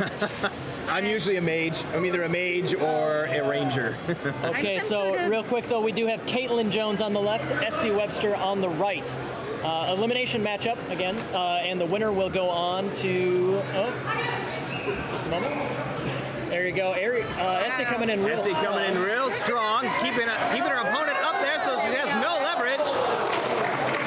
Yeah, Caitlin had some tricks at the end there, but just not quite able to make that work. So Esty emphasized something that you really don't see as often, but if you can make it work, she kept her arms underneath her armpits and couldn't give Caitlin any kind of leverage in there at all. If you lock that in, your opponent can't go nowhere. Can I talk a little bit more about Dungeons and Dragons? Of course. Yeah. I did create a character. Her name is Gerelda. Oh. She's around 1,200 years old, and she's a moderately chaotic sorceress who owns a cat farm. Only moderately, okay. Moderately. Can wield fireballs and ice knives and summon cat armies. Oh. So she walks a fine line between good and evil. That is an excellent. That is a fantastic character. I love that, especially the cat part. Yes. Because of course, right? My cat army. All right, Kellyanne Ball on the east side, Nicole Burgess on the west side. Oh, that was a big hit. That was a big hit. Kellyanne maintains the dominance there. Nicole went straight in, but Kellyanne took the charge, and Nicole just drove her back. Yeah. We got a sorcerer, warlock, bard in the house. Nice. Yeah. Got some ranger love. Thank you very much. Cleric. We got a cleric here. Oh, clerics. Okay, looks like we are moving on to Natalie Jones on the east side and Liesl Rickoff on the west side. Both these women still undefeated so far. Winner moves on to face Kellyanne Ball.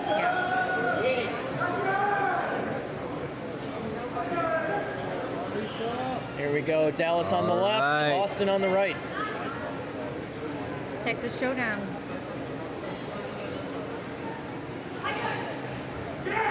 Ooh, powerful charge. Liesl taken out by Natalie Jones. Wow. Yeah, Natalie definitely has some power there, and made sure Liesl knew it as well. Indeed. We're going to continue to see her in the future. Yeah, those Jones sisters, I hope they stick with it, because I do know that Dallas doesn't have as many female wrestlers yet. No. But I like what I see from those two. I like that. It's a very young club, but they're hungry and they're dedicated and they're there every week and it's growing in numbers, consistent numbers. They're going to need to move to a new gym soon, I'm sure, with as many people as they're taking on. Yeah. That's a good problem to have. Exactly, yeah. If you are interested in sumo, look up your local sumo club. See how far away one is. There are lots of sumo clubs out there. And if you don't know, even right here in the chat, we got all sorts of people watching, and people like us podcasters, we can hook you up. Exactly. If you don't know, reach out to us. George on the left, Nicole Burgess on the right. Oh, Nicole caught her as she went right off that tachi. Wow. Yeah, not a lot of time to strategize on that one. Nicole just dumped her right away. That was pure reaction. But that does mean Nicole is avenging her heavyweight performance, taking out Alicia, the bronze medalist. Nicole is moving on. We are almost to the medalists, but we do have our next matchup, Liesl versus Esti. You got is it a blood rager? Is that a blood rager? Yeah. I don't know that one off the top of my head, but it sounds very D&D. Yes. I like it. It appears that at least 9 out of 10. Okay, I'm sorry. Liesl on the left. Liesl came in high, right. Esti maintaining low. This is a shove match. Now we're getting more toward the... Oh! That was good. They kept each other off of the Mawashi for a little while, but then they just both collapsed in to try for the belt. Yeah.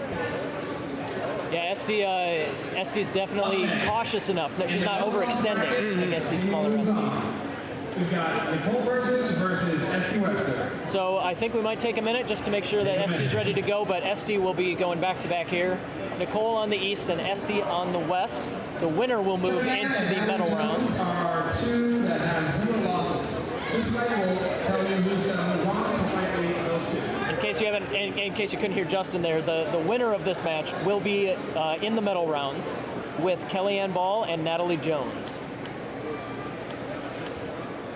But yeah, Esti just wrestled, so she gets a minute to recover.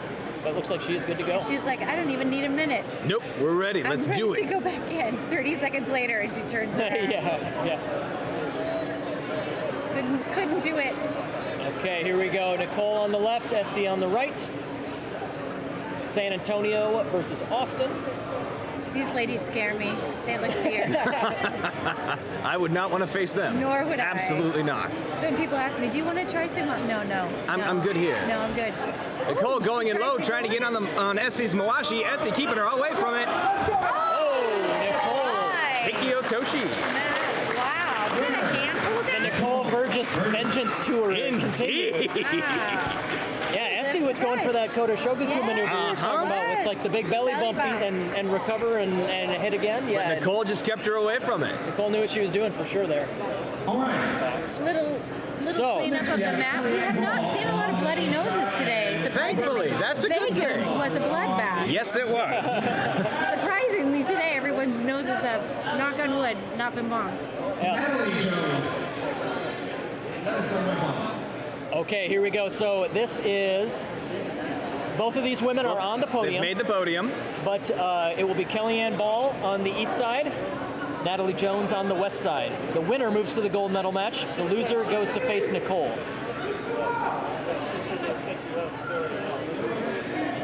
First time, first tournament, coming out of the Dallas club, going against Kellyanne Ball. Oh, Natalie's gonna have her work cut out for her. Yeah. She actually maintains in the tachiyashi. Actually holds out. But Kellyanne's power is just too much. She also laid her down pretty easy, you know? Yep. It's like everyone's taking care of each other. Like, we don't need The match is over at that point. Right. You don't have to, you're like, going yeah. out, But Natalie's trying not to out save yet. you. She's got a chance to fight back. Nicole Burgess on the west side. So yeah, Natalie, if she needs a breather, she'll take a minute here, but then she'll face Nicole. Loser of this match, bronze medalist. The winner will have to rematch Kellyanne and have to beat Kellyanne twice. Twice. Tall order no matter what. Oh, man. No.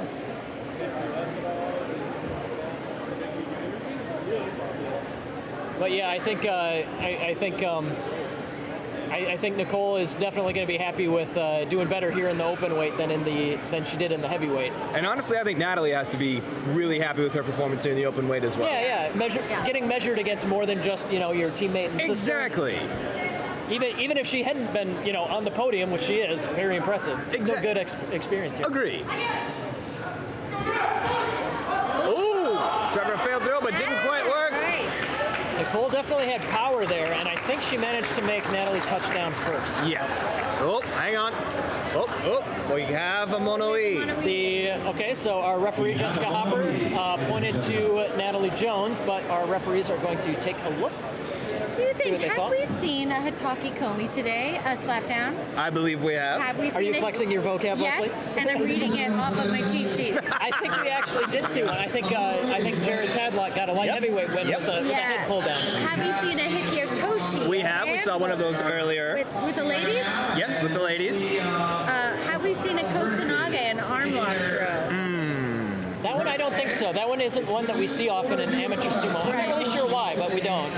Maybe a little dangerous. I mean, I'm glad that we don't see it because that's one that often leads to injuries in the pros. Right. Have we seen a kuridashi, the rear push out? I don't believe we have. Have we seen a side push out? Side push out. Yeah, when you're talking about oshidashi or okuridashi, when people are kind of turned sideways, does it count as frontal or rear push out? Probably a gray area here. We have a decision. All right. Mighty Mouse, Jessica Hopper. Nicole Burgess, Kyoji decision reversed. Wow. So, Natalie Jones is eliminated, but as our bronze medalist, Nicole, hopefully that was a good break right there, because she's got to go right back in there with Against Kellyanne. All right, that puts Kellyanne on the west side and Nicole Burgess on the east side. We get a little bit of a workout going from east to west and west to east, back and forth. Oh yeah. Yeah. So I think what Justin is doing is he's switching them because the last time they faced off, they were Kellyanne was on the east side. And when you rematch, if you have the opportunity to, it's good to switch the sides just to keep it fresh. Keep it fresh, and if there is potentially any advantage or even the insinuation that there could be an advantage, it's good to switch sides. Just keep it even. Exactly. So Nicole has to beat Kellyanne twice if she wants a shot at the gold. Exactly. Kellyanne wins, she takes it all. Nicole coming in, trying to use her shoulder coming in through, but Kellyanne maintaining. And there we've got a gold winner. There we go. Double gold, undefeated. Oh, a nice hug. Love it. Bravo.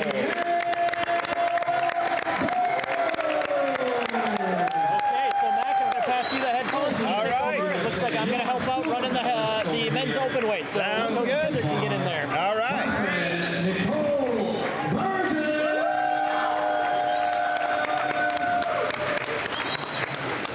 All right, we're going to take a second and we're going to get to the final category of today. Oh, in third place. Hold on, in third place, your bronze medalist, Natalie Jones.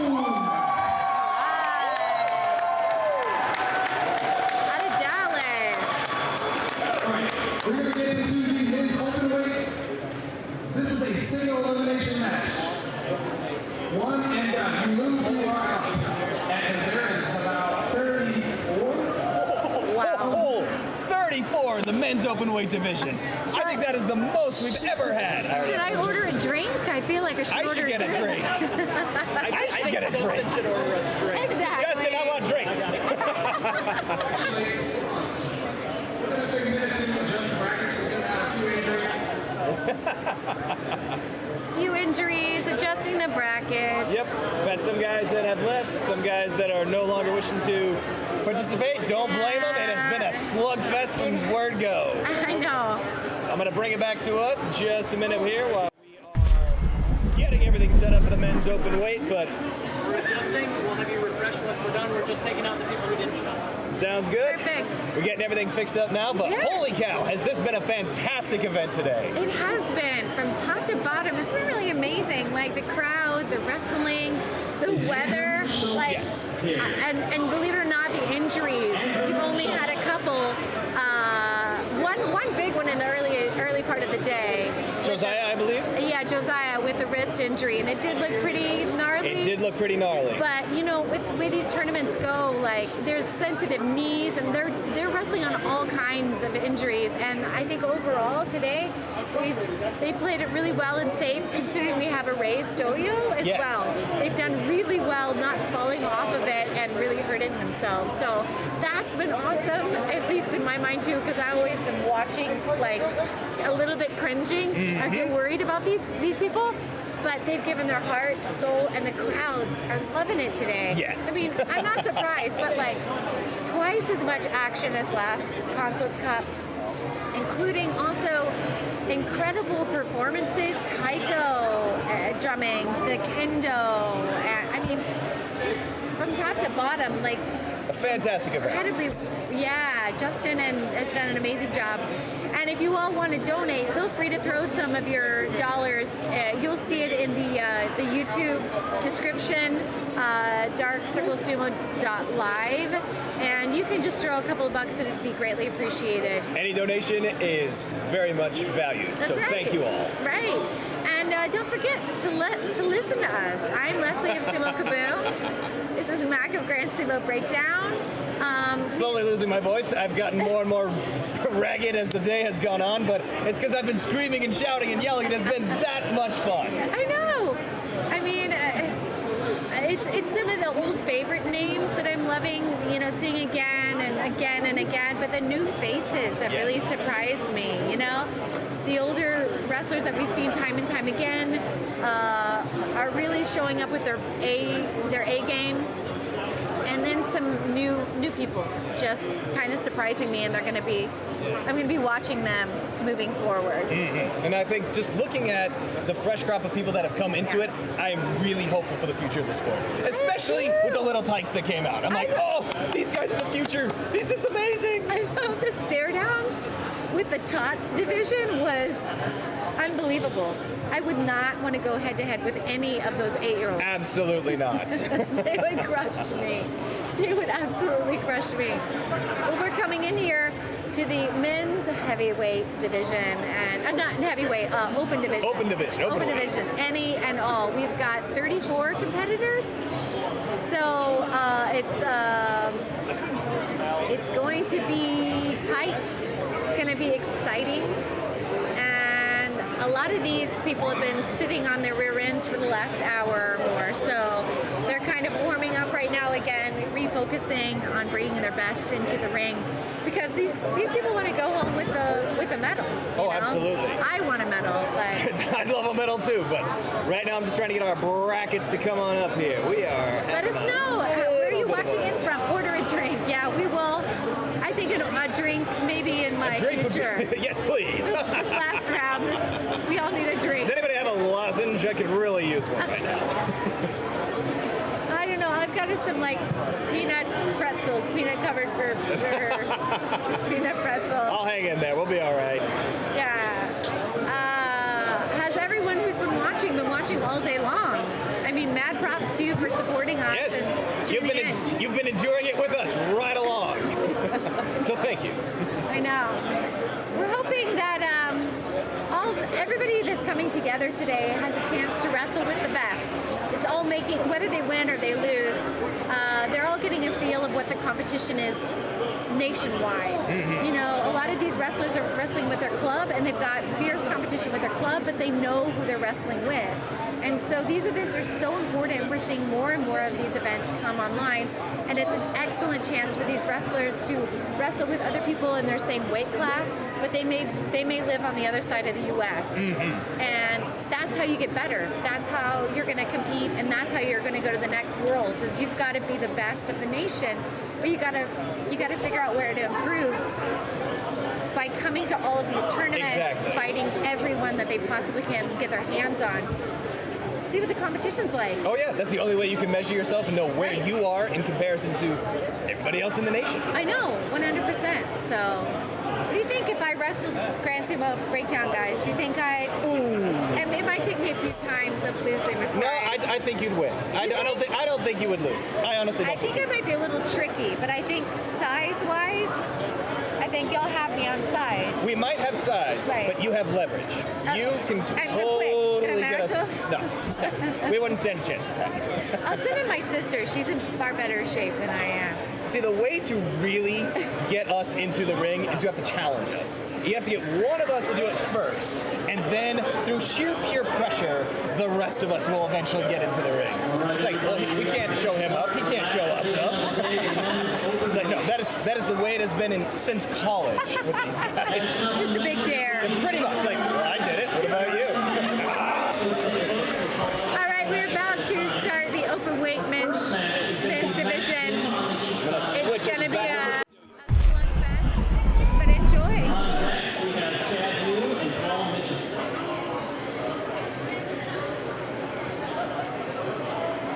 All right, we've got somebody watching in from Scotland. Fantastic. Drew, please send me some shortbread. Oh man, I spent some time in Edinburgh doing the French, and That is one of the vacations that I want to go to. I want to go to Ireland.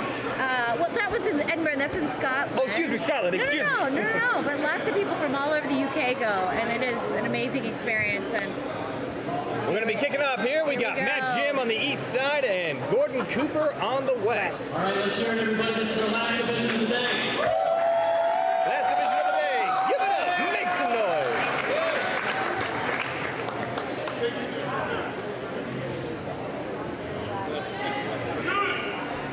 Gordon coming in high, facing the Jim. Matt Jim staying on his feet. Keeping it. Gordon pushing him, staying low. Matt not giving him an inch. Gordon staying, keeping that charge going and forces him out of the ring. Gordon Cooper with the victory. yeah. Now Matt has a podcast, Sumo Punks, that he does with Sabrina.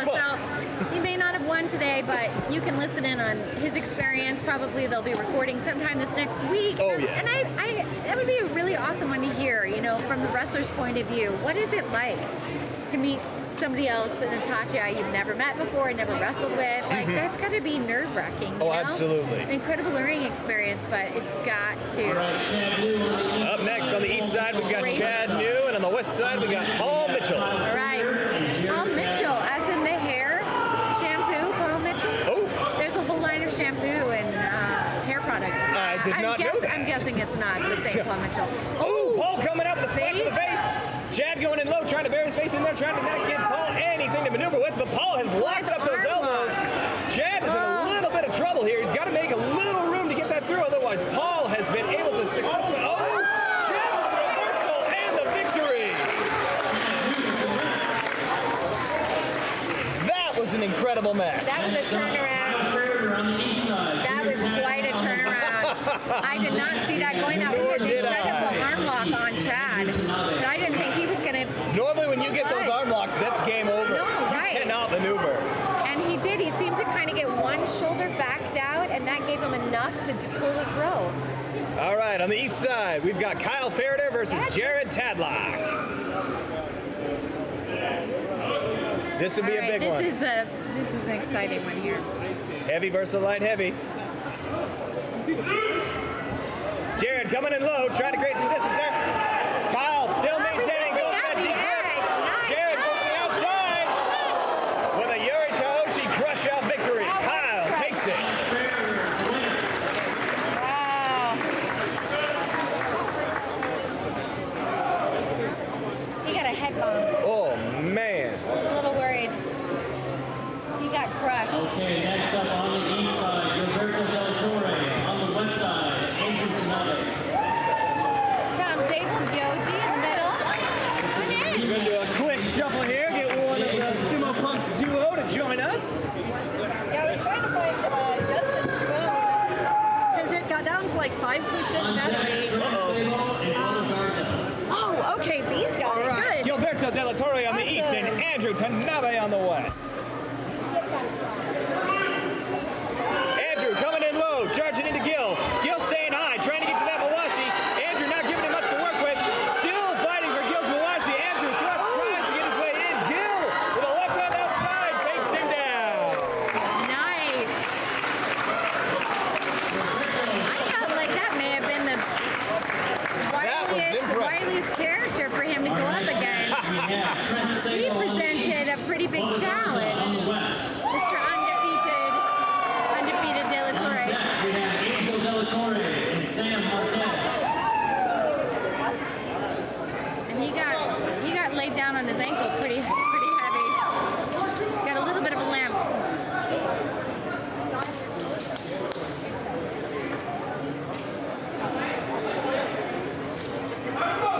All right, we got Trent Sable on the east. Sable in like 5 hours. I know, right?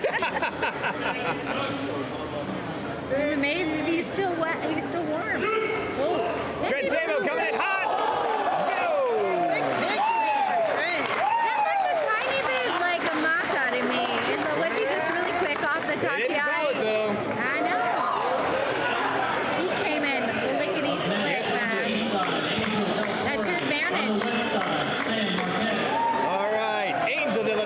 versus Sam Marquez. Coming up next. Boy, Trent made that one look easy. Sabrina, how you doing? Melting. Melting. I think that's accurate. Lots of technical difficulties. Oh boy. Lots of humidity. I know. Can't wait to get to the after party. That's right. It's after coming. party It's at coming. the Texas Sake Company tonight. Woo! Angel coming in high. Sam Marquez trying to get something out there, but just can't get to that Mawashi. Angel Telatori takes the win. And he kept him from getting inside. He kept him off the belt. And these guys that are big and they got long arms like Angel, you're just at an advantage. I mean, not to say he doesn't have long arms too, but if you can keep someone off your belt. We have a Fusen victory for Corey Morrison. We have Justin Jones on the east side, John David on the west side. Up next, JJ Jones and John David. And Rick Contreras. This is Justin Jones versus John David.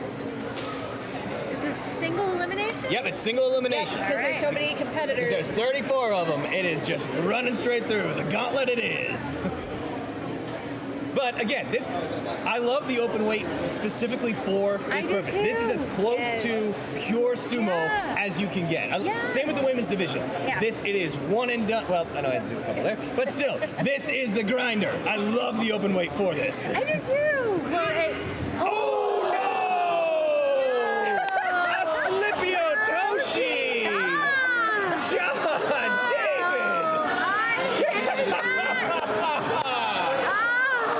Justin Jones loses. I hope there wasn't. Well, we Sable's checking it out. Sable's checking it out to make sure there's not any moisture. But that was rough. Everyone hates a Slipio Toshi. I mean, it's humid. It makes sense. People are sweating. He could have slipped. It happens in the pros. Yeah. But I hate to see it because we all feel cheated. Like, I love JJ, and he's such a fierce competitor, but it happens. It just happens. Yep, making sure there's condensation out here, but I know, but can't keep that condensation in the ring. I know. It's the way it goes. All right, Matt Shields on the left. He's out of Chicago. He's Chicago. Yep. And I learned also an architect. West. Coming out strong, Matt Shields. Bob's on the defensive. Just manhandled him. Your winner on the east side, Enrique Contreras. Enrique Contreras. Nice effort, though. On the east side, Drew Bramlett on the west side. On deck, Caleb Backus and Ben. All right, Eric Wynn and Drew Bramlett. This will be good. I always love a top knot. Oh yeah. Oh yeah. See, and Eric has the awesome white silver streaks that go with his hair too. Yeah. So it just highlights it for me. Yeah. Literally highlights. But then Drew's got that awesome That was not beard. pun intended, but yes. And again, I always appreciate Suns Out, Buns Out. Going And Eric is one who goes traditional. I love it. He's fierce. That's for sure. And that Tried for that spin move, but didn't work. all the way back around. But once you're spinning, You can't show your back to your enemy. rare few can get back around and recentered. We've seen it in the pros all the time. The second they get turned around, they just get They're escorted out of the ring with They a do. curry dash. They do. I hope he takes his glasses off. Caleb, take your glasses No. off. Oh, he won. Ben, yeah, he won. Oh, he That won. was- that was he a was just a Fusen. few cents. Ben's out. I was like, oh no, he's wrestling somebody with his glasses on. Sorry. I'm sorry, bud. Ben is sitting in front of us. I'm sorry, Ben. I'm so sorry. How are you, Ben? Was it your knee? Your sprain? Your knee? Your hair looks fabulous. Nice. I watched mine too. You're amazing out there. Thank you. Yeah. All right. Frustrated that I was hurt. Oh, okay. Well, I am. East side, That's Alexander good to hear, Ortiz because and we don't west want you side, injured. Brandon We McLeod. want you back in the ring as soon as possible and healthy. Yes. You did great today. Thank you. I appreciate it.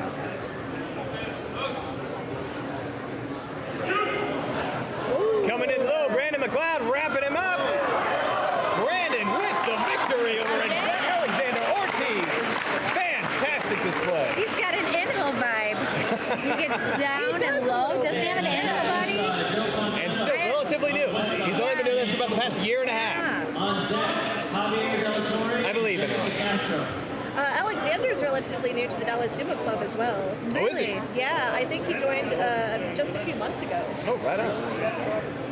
All right, on the east side, we've got Joe Ponsetto out of Yamamoto Sumo Dojo and Stan Coco from Iron Goat Sumo out of Washington. It has been a phenomenal tournament. Thank you for everyone who's tuning in. Oop. Stan coming in for reserve Tachi. Joe trying to get in on the Mawashi. And He's got a right outside grip. Got him spun, and Joe takes the win. It all comes down to leverage. All comes down to leverage. He got in, he got his right hand in, and he gave it a tug, and he spinned him right on out. All right, last match in the opening salvo. On the east side, Javier De La Torre versus Jacob De Castro on the west.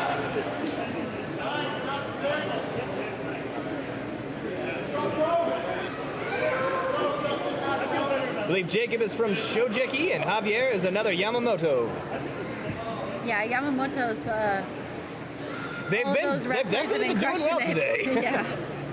Yeah. I mean, coming in low, reserve Tachi. Javier trying to get in on that Mawashi.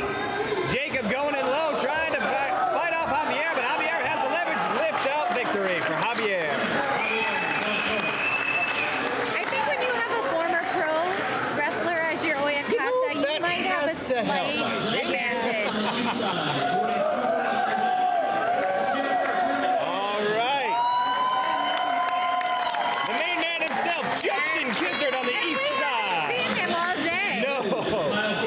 Great job running this tournament. Now he's got the chance to put on his Mawashi and show us his stuff against Gordon Cooper on the west.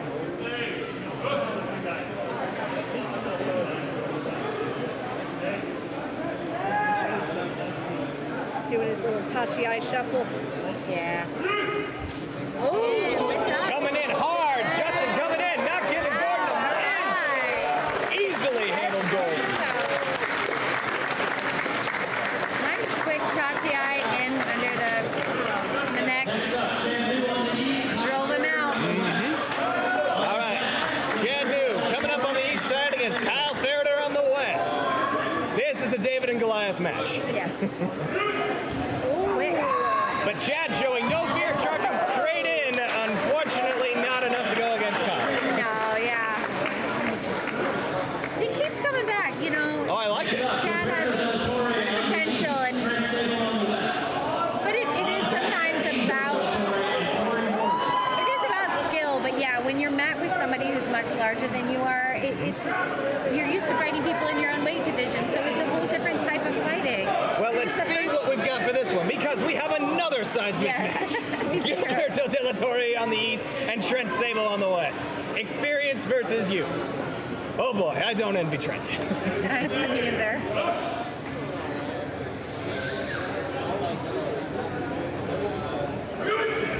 Trent coming in, hitting hard against Gil, but Gil did not budge. And pancake.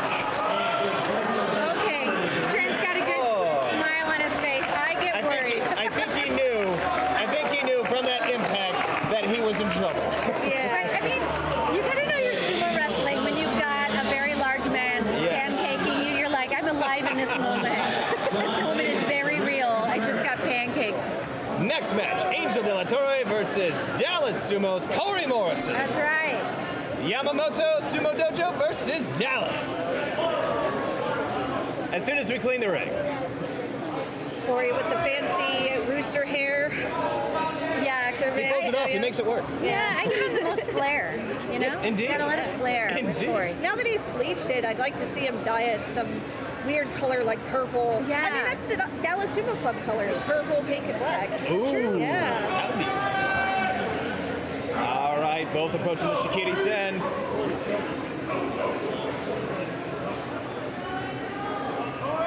A little worried about Angel's knees. He's been kind of favoring him a little bit today. Now, he's had a lot of wrestling on the docket. All right, Corey taking a... He's as far back He's off back, the and that's allowed. You can do that. Can. He's going... Angel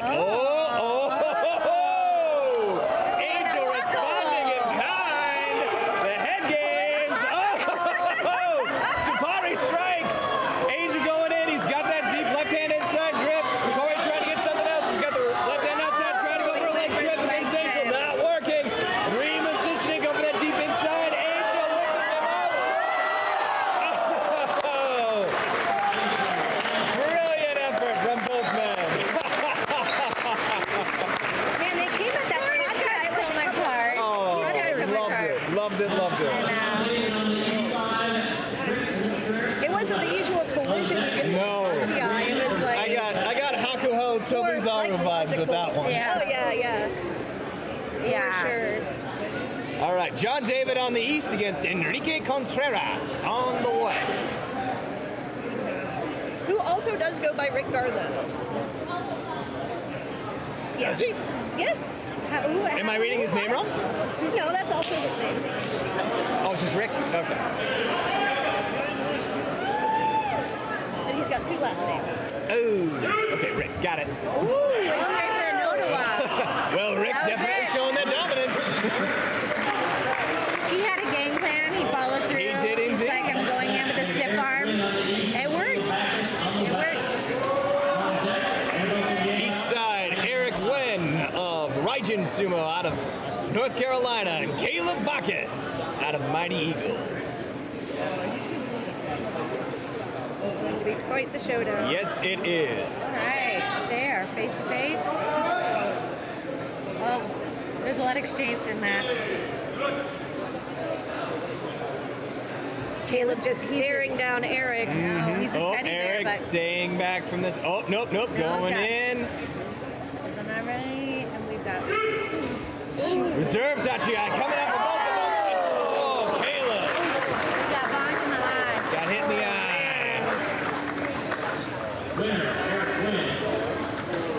Nice sportsmanship. Indeed. Even when you get pummeled, no harm, no harm done. Edobo Konyeha, the other Raijin Sumo participant, against Florida Sumo's Brandon McLeod. Florida Sumo is incorrect. He is Ronin Sumo, but he's from Florida. We can't be right all the time. Hey, I've been doing this since early this morning. I have to say at this point, I don't know what I'm talking about. Thank you all for listening. Thank you for bearing with us for this long, ladies and gentlemen. Non-stop nonsense. All right. All right, Edobo. Now, we had the chance to sit down with Edobo earlier. I like it. I like Yes. this kid. He said he was nervous getting in, but as soon as he gets in the ring, he just stares him down. He's just zen. Changes. And you can see it right there in his stare down with Brandon. We're going to go for the wrap up, trying to go down to Takagami. Doesn't work. Brandon maintains. Still got that grip on the Washi. And over the leg kick. Washi with a lift out. Outstanding. Raijin Sumo is performing top today. Also, major props to him for everyone got so nervous watching the slam down, and he gently slammed him down. An Ashitori lift up to a gentle slam. But we all took a major deep breath. Thank you. I mean, I had a mini heart attack just now. All right, I was like, please, no. We have a Yamamoto Sumo grudge match here. On the east side, Joe Ponsetto versus Javier De La Torre on the west.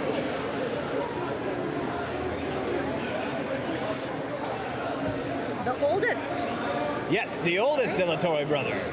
I was wondering, because I know Angel and Gilberto, but I don't think I've ever met the oldest. Javier, yep. Oh, doesn't like it. Didn't like what he saw. Got those head games. Another important aspect of sumo. Psyching him out.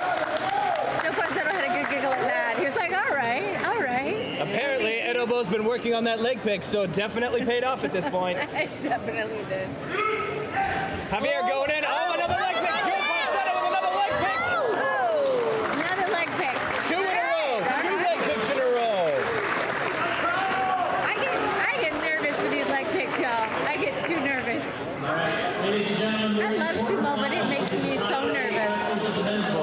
All right, quarterfinal matches. Quarterfinals, nice. Burning through them like crazy. Justin Gizzard on the east versus Kyle Farrader on the... Look at Kyle smiling. You're just smiling at Justin. Oh, man.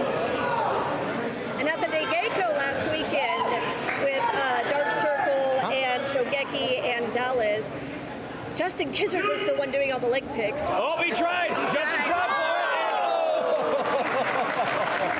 We tried. That was almost 3 for 3 on leg picks, but Kyle was having none of it. Give a little shout out to Tom Zabel, our Yoji, as well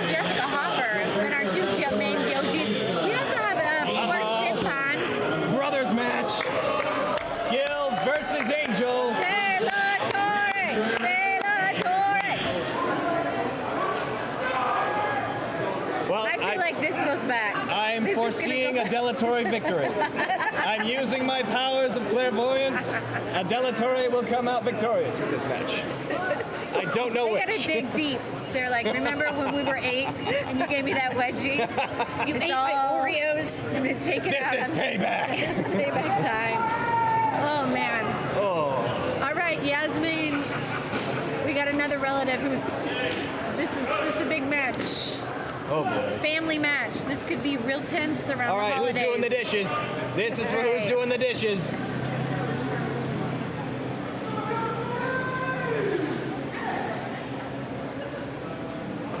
This is if Laurie and I were in the dojo. This is if my Just the sister. stare down? Yeah. The other half is Sumo Kaboom. No, it would look very different than this. Now that's something I would love to see. A Sumo Kaboom showdown. You don't want to see it. Somebody'd end up in tears. It would probably be me. Oh. Tears All and right. apologies. Angel getting himself ready. Gil just waiting to see those fists come down on the Shikiri-sen.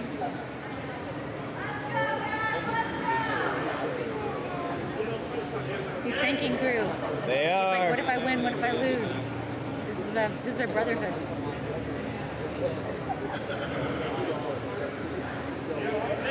All right. Oh, they're taking a long time. They're taking their time. Angel. Oh, here we go. No, we got it. Good pop. Can feel the concussion wave of that one. Gil's got that deep grip. I don't think Angel can get him.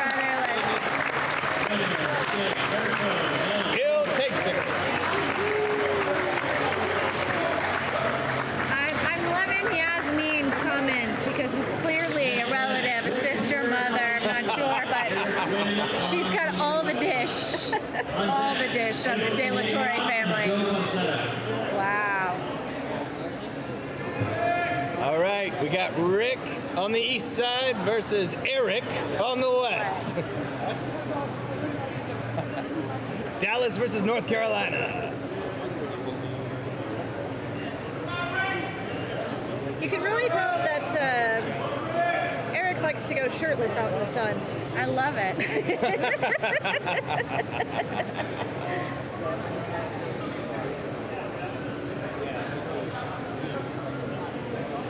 Just getting that sweat off the ring here. We'll be with you shortly.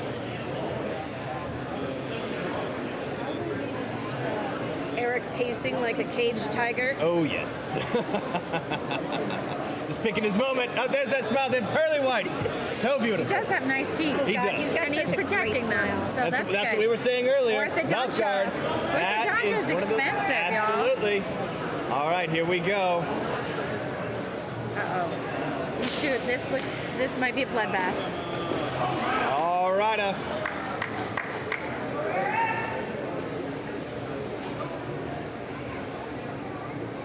Eric coming in fast and hard. No. Rick responds. No. He like that. Raijin Sumo continues its dominance. I have to say though, these guys don't make it in sumo. Any of them could be in any episode of like Breaking Bad. Like they all kind of look little, you know, like they're baddies, like they're tough guys. You know, they're all sweethearts. They all are the sweetest people. All right, but we on the got- outside, they look tough. Raijin Sumo's Urobo Konyeha versus Yamamoto Sumo Dojo's Joseph Ponsetto. Maybe we should do like a sumo version of Breaking Bad. Yeah. Instead of meth, it'll be like Chanko Nabe. Yes. Yes, yes. I like where this is going. Animal with his sweat. He's got some. I know. Edible coming in, trying to keep Joe away from that Mawashi. Locked up, Joe's coming in. Edible with the throw. Still maintained. Joe's off his balance. Edible with the crusher. Raijin Sumo continuing forward. I hope he's stretched. I get so worried. I'm like, I hope he's stretched well. Yes. You flung yourself like crazy. Please protect yourself. Man, I've hurt myself just getting out of bed in the morning. I know. I cannot imagine being that fit. We're getting down there. Only 4 more matches left. Slugfest is almost over. That's it.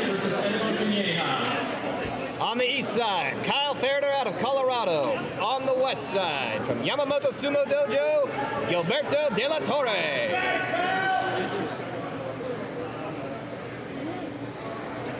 So after these two semifinal matchups, the two men who lose their matchups will face each other for the bronze medal, and the winners will face each other for the gold.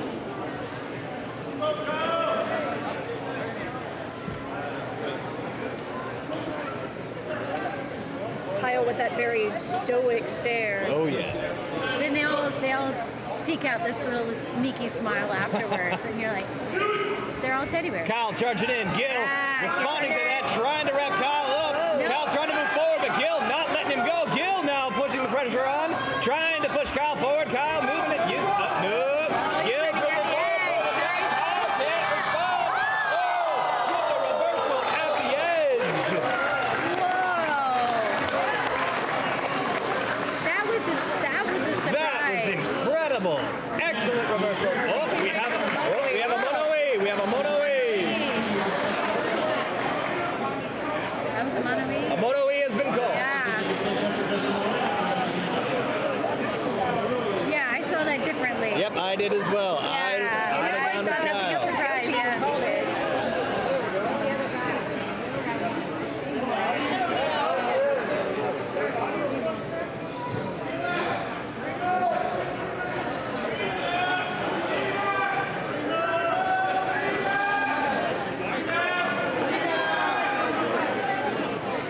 The crowd's calling for a Torinosh. Let's do it, Tarnoshi. It's the World Games all over again. It's the World Games. At least nobody's done a backflip yet. Not yet. That was incredible. Was that Ukraine? It was Egypt did it, and Ukraine. Egypt, yeah, that's right. Man, how about that Ukrainian team, though, at Worlds? Incredible. That was so inspiring. And I know that team had gone to Japan and trained there, and that's the stuff I love about sumo. They had housed them, trained them, and then they shut it. They have made a decision. It is a Torinosh rematch. We got a Torinosh, everybody. All right. Too close to call.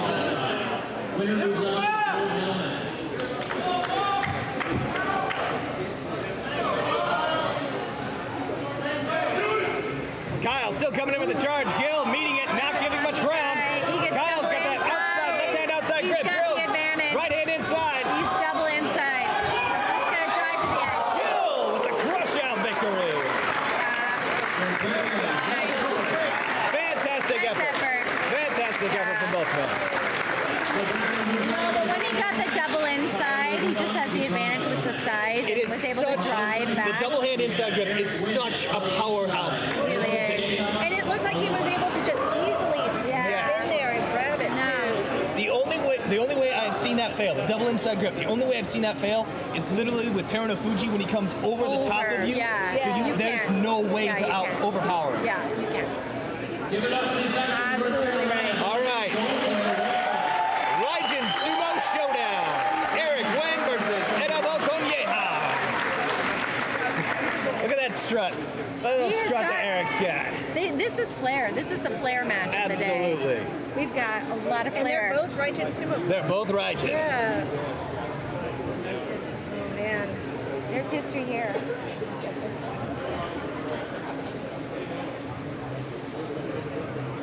Stare down. Here we go.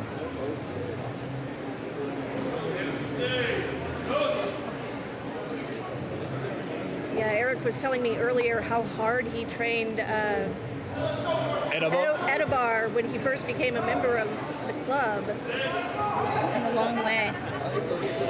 I think we're going to get a show from the Raijin boys today. Edobo going back. Wants that long charge. Going in, Eric coming in hard. He made that look easy. Yo, what? Look at that smile. It's like he's channeling the rock. Oh, man. They gave us our money. Eric Wen takes it. Yeah, that was a show. That was a price of admission just right there. Absolutely.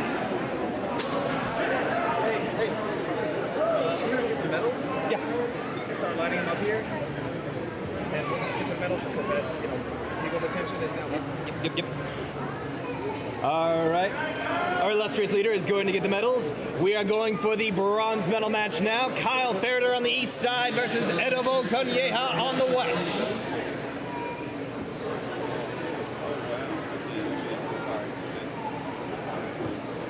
Well, I hope that was enough of a show for everybody on the stream. The Raijin boys, I think, definitely delivered. Definitely.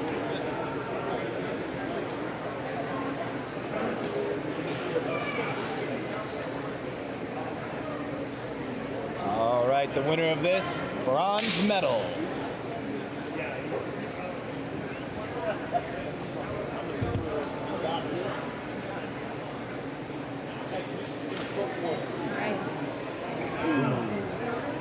Just the poise Edobo has, just insane. I love his stare downs. Back to back too. He's like. And can I just say, he has a really cute nose. Yeah. I like his nose. Yeah, for sure, 100%. It's almost Roman a little bit. He's got flair. He's an incredible looking athlete. You can clearly tell he's very skilled. Coming in low, trying to get that Mawashi. Kyle taking him out of the top, but loses his ring sense, and Kyle takes it. It gets the best of him. Yes, it's a little bit of a dipping of just a toe. one toe. Just one toe is all it takes. That was a full foot, but he knew it. Well, from this angle, all I can see is his toe. I know. And that ring sense can be something that can take years to develop. Yes, absolutely. What's crazy is you see the pros, like, they do know exactly to the inch. Whether there's the straw bale there or not, they know where they're at. All right, final match of the tournament. Gold and silver on the line. Yamamoto Sumo Dojo's Gilberto de la Torre versus Raijin Sumo's Eric Wen.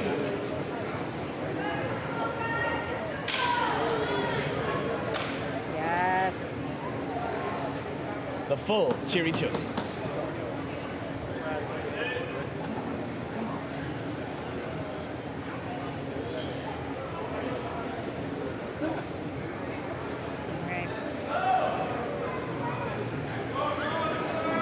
I'm expecting fireworks with this match. I agree. We got the medals coming together and all the awards coming up right after this. Ooh, those are some Yep, the awards ceremony will be coming up right after this. Yep. We actually have cups.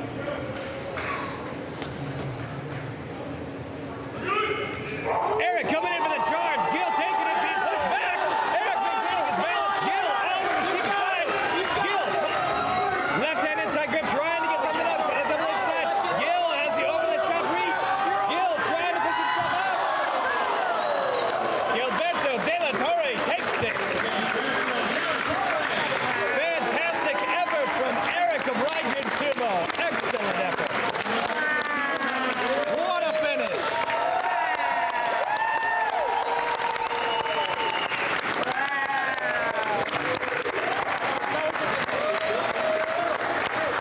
That was it? That was it. Your bronze medalist, Kyle Ferreter. Your silver medalist, Eric Wen of Raijin Sumo. And your gold medal winner, Gilberto de la Torre. Oh man, that was awesome. What a day. What a fantastic day. Yes. Thank you all for watching. We're going to launch right into the awards ceremony. And if you feel free in this time, if you've liked everything you've been watching today, go ahead and donate a buck or two or more, or $1 million if you're that big of a No donation is too small, no donation is too big. Exactly, to darkcirclesumo.live and help offset some of the costs. Thank you to our sponsors today. Absolutely. We had so many people throw in and lots of volunteers. We have all kinds of shimpaners, our sideline judges, the Kyoji, everyone, all of us behind, commentating. We're all volunteering and we all love sumo. We love where it's going. Thank you for supporting and just, spending your day with us. We've had an amazing time. Seeing some incredible athletes putting their absolute best into the ring today and crush it. In some cases, literally with those crush outs. Exactly. Literally crushing it, yes. But I'd say a very successful day. I agree. Another successful tournament, second annual Consulates Cup in the books. I would say a fantastic success. I would too. Yeah, sound off. Let us know what your highlight moments were of the day. We'd love to hear. Yeah, shout out on the stream. What did you guys like the most? Yeah. And do you think the Della Torre boys, any of them, are going to be able to talk to each other on the ride home? I would say no. Do you think they're going to carpool, or they're going to take separate rides? All right. All right. Winner gets shotgun.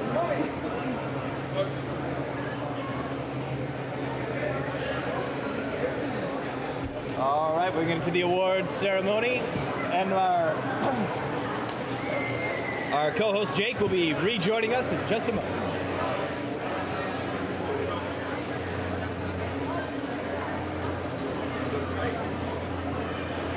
Looks like we got the ladies in their kimonos now. Yes. I believe that is Justin's wife on the far right. Not Mike. Ladies and gentlemen, have you enjoyed yourself?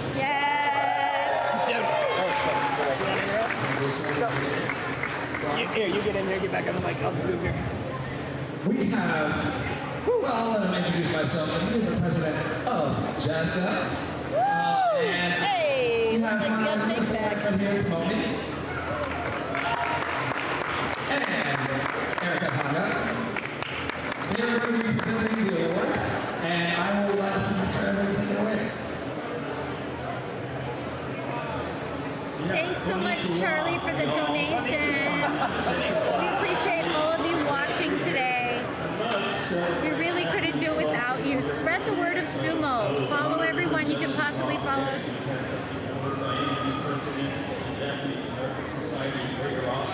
Welcome everybody here. I had a wonderful time watching the competition. Thank you.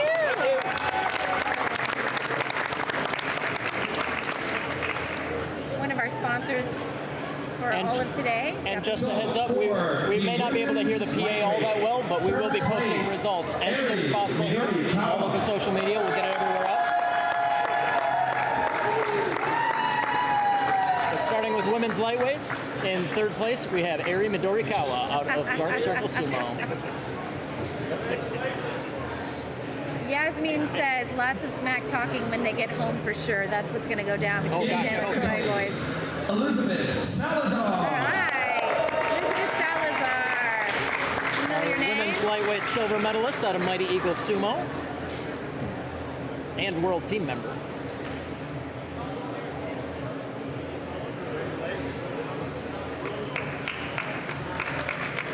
In first place, your 2022 lightweight women's champion, Liesl Rickoff.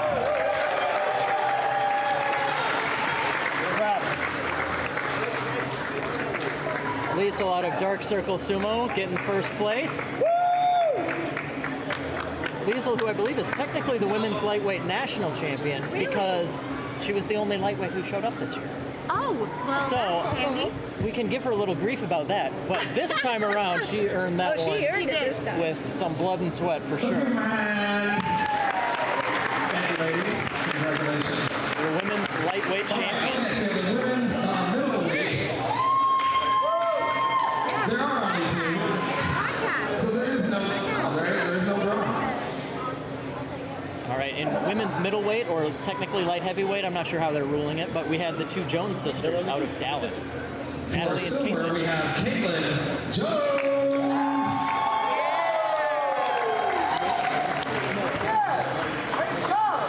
One of Dallas Sumo Club's newest members. Yeah. Yeah, what do you know about these as teammates? Have they been wrestling long? They've only been protocol, I believe, for about a month and a half, but from what I've seen, I am not looking forward to going up against them once I'm done healing. They're pretty hardcore. In their weight class, it was just the two of them, so they wrestled a few times.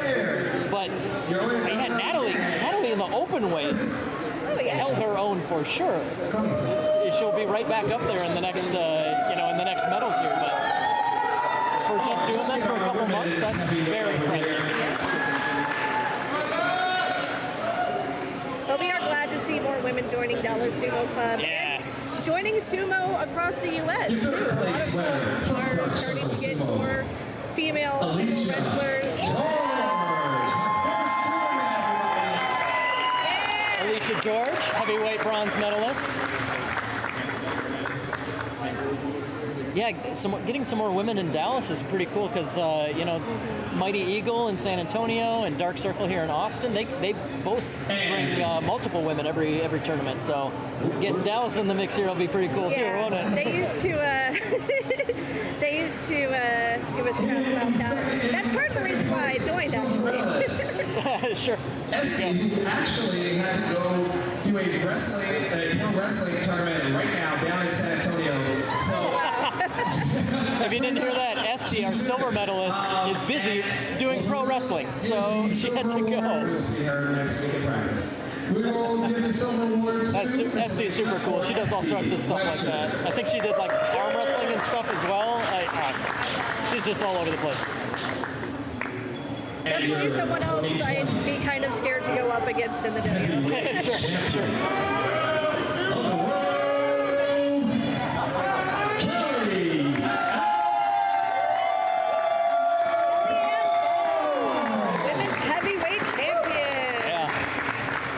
Kelly had a banger of a day for sure here. She just, not that it was easy, but she definitely was a cut above the rest of the heavyweight division for sure. She went undefeated throughout that whole division. That's very cool.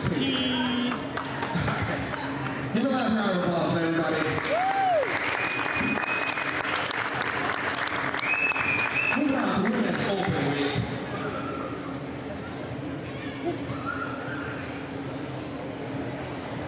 Okay, we're moving to women's open weight.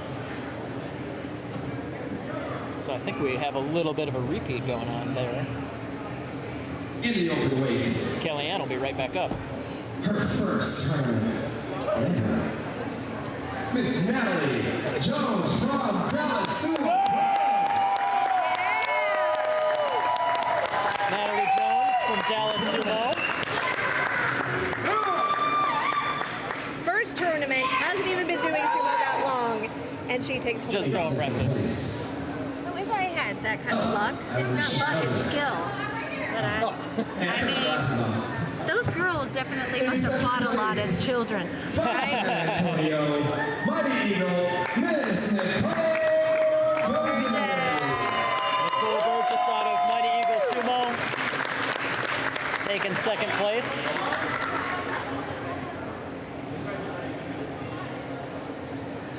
And this young lady, her cup runneth over, because she now has two. Miss Kelly Ann Ball. Undefeated on the day. Kellyanne took gold in heavy and open. Definitely got her money's worth for traveling out to Texas from California. Just a powerful showing overall. Yeah. Coming straight off those World Games too. You can tell. I mean, I know her practice and everything. She's just doubled down on everything and just has gone to a crazy training mode, and it shows.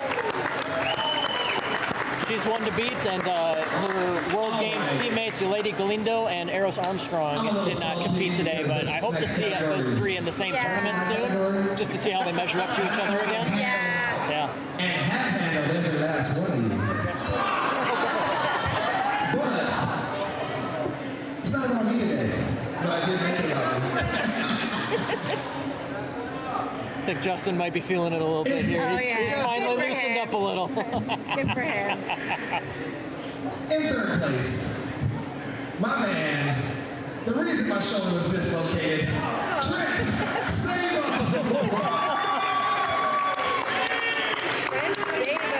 Mr. Shoulder Dislocator himself, Trent Sabo.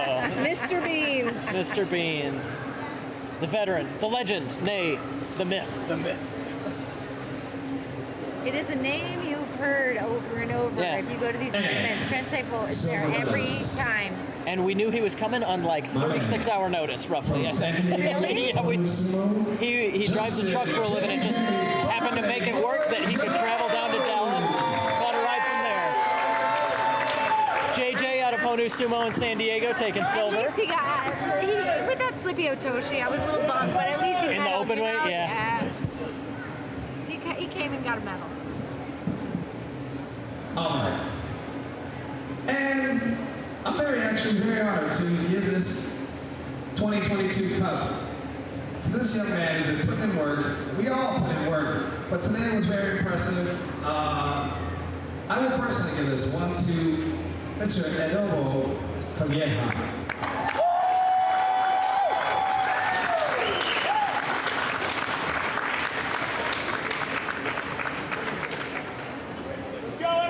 Very impressive. These are your men's lightweight 2022 winners.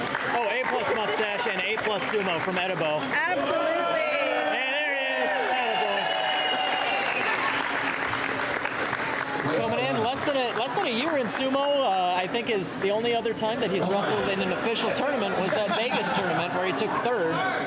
And now he plays first in almost the same field of wrestlers. Like That's crazy. That's a prospect if I've ever seen one. It was great to talk to him. Yeah, and learning he's got a background in just about every grappling sport, jiu-jitsu. It makes a lot of sense. Just kind of figure out what sumo's all about and then apply what he knows from the other martial arts grappling sports to this. That is a feat. 4-2 on your first tournament. Yeah. That's amazing. Yeah, Mac is over here. No, I'm not sure if you heard, but Gordon Cooper here, 4-2 in his first tournament ever. That is an excellent performance. It is. Yeah, it's not uncommon to like take several tournaments to even get your first win. So, and light heavyweight. It might be the stash. I mean, let's be real. It might be the power of the stash. Good point. That's the pattern today. Second place, we have Jared Tadlock. Jared Tadlock, a name. Dallas's own. Yeah. And Mr. TUSA. Obviously, he trains well with Edobo. Mr. Eric Kendo!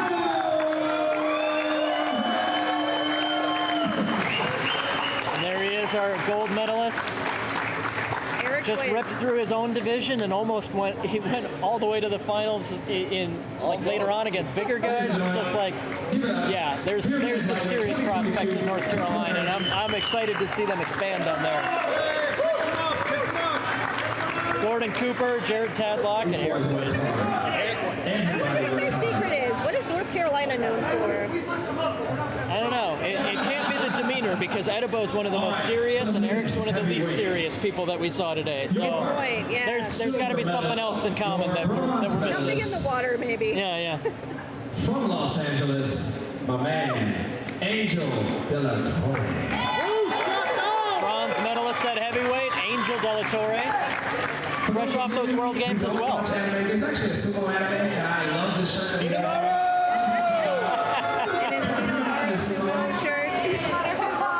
Guarantee everybody on the stream here knows that anime, but Hinomaru Sumo, just spectacular stuff. I gotta get me one of those shirts.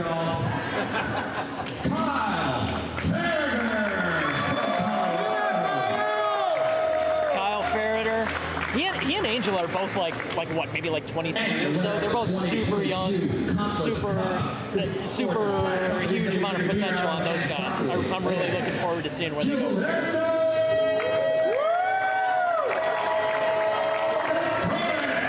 And the big brother, Gilberto. Undefeated through his division.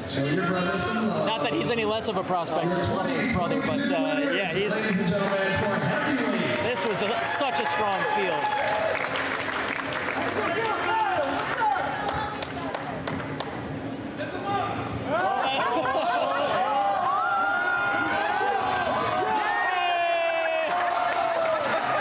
Hey, that still counts.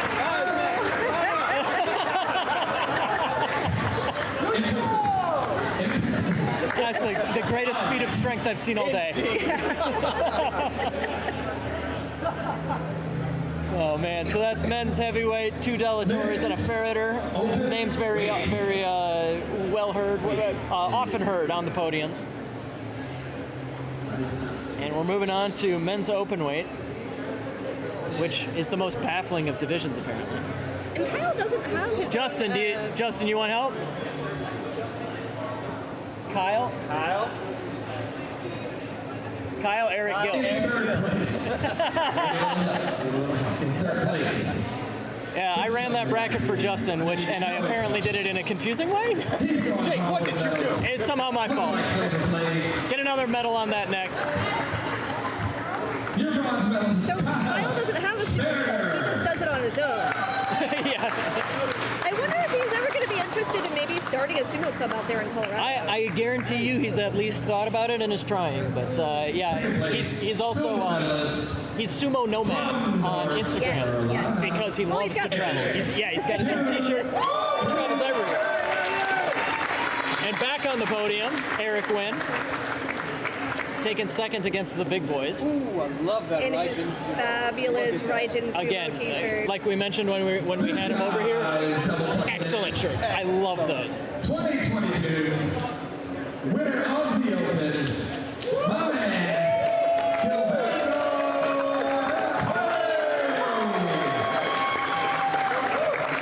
Now let me see y'all lift him up. Dig deep, dig deep. Your 2022 winners for the Open. A lot of hardware going back to California with those boys. Ladies and gentlemen, this does conclude our... Should fill that cup with sake. Special prizes. I like special prizes. We have some special prizes as well to present. Special prizes. What a shocking turn of events. Ladies and gentlemen, this prize is for outstanding performance. This award goes to Enobar Panyeja. Well deserved. The outstanding performance prize in Pro Sumo generally goes to somebody who gets a major upset or somebody who outperforms where they are expected to. And I think by definition, Edobo has got to be the guy for that today. Oh yeah, he showed up big time. I can't wait to see what's next for him. Absolutely. The technique prize. Yes. The prize goes for the guy who has some of the most amazing Somebody get a techniques on our bow, show. we get an arrow. This prize goes to One is a bow and one is an arrow. North What do they give Carolina. him? There you go. More North Carolina gold. Excellent. The technique prize goes to Eric Wynn. Beautiful technique. Please follow these guys on Instagram. NC Sumo. And we have one more prize. And if you guys watch sumo wrestling, they also have, for someone who puts in a lot of heart, they don't necessarily have to win the whole tournament, but they have to have the most heart in the tournament. This award, the Spirit Award, goes to Natalie Jones. Natalie Jones takes home the Fighting Spirit prize.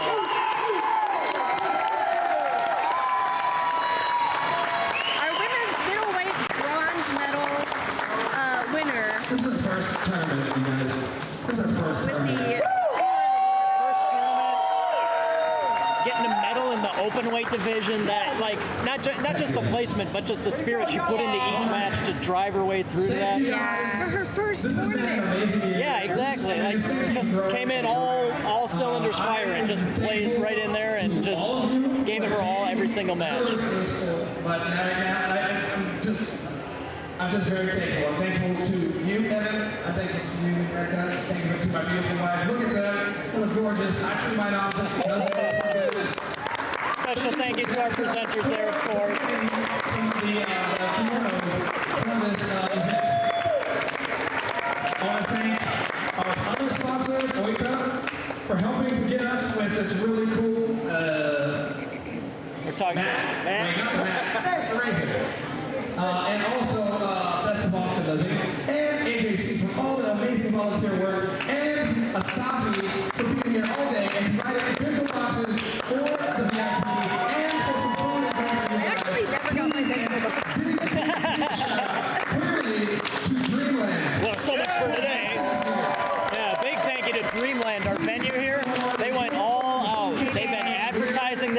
event. They gave us all this space. They've been keeping us hydrated all day. Just a great place, and their partnership with Dark Circle Sumo is for sure not finished. That's right. There will be more events here. There will be more partnerships. This is a great spot to do so. Thank you to everybody. Grand Sumo Breakdown and everyone else. Thank you for watching. And I guess that's I think that does it. All right. That's it. Let's get one more goodbye. Mac, why don't you scoot in here? Say goodbye. Get in there. Oh, where am I looking? Over there. Your commentary crowd today, we have Leslie from Sumo Kaboom, Sabrina from Sumo Punks, Jake from Grand Sumo Breakdown, and a straggler we got off the street on the way here. His name is Mac. He's wearing the prettiest sumo shirt I've seen all day. We don't love it. But that's going to do it for us all today. We got to wait. Oh, one more picture. One more photo. Perfect. Hey. All right. See you guys next time. This is Austin, Texas, Consulates Cup signing off. Thank you so much for joining. Thank you for donating. Look us up on social media. Sumo doesn't end here. It will be back almost every month. Keep an eye out. It is growing and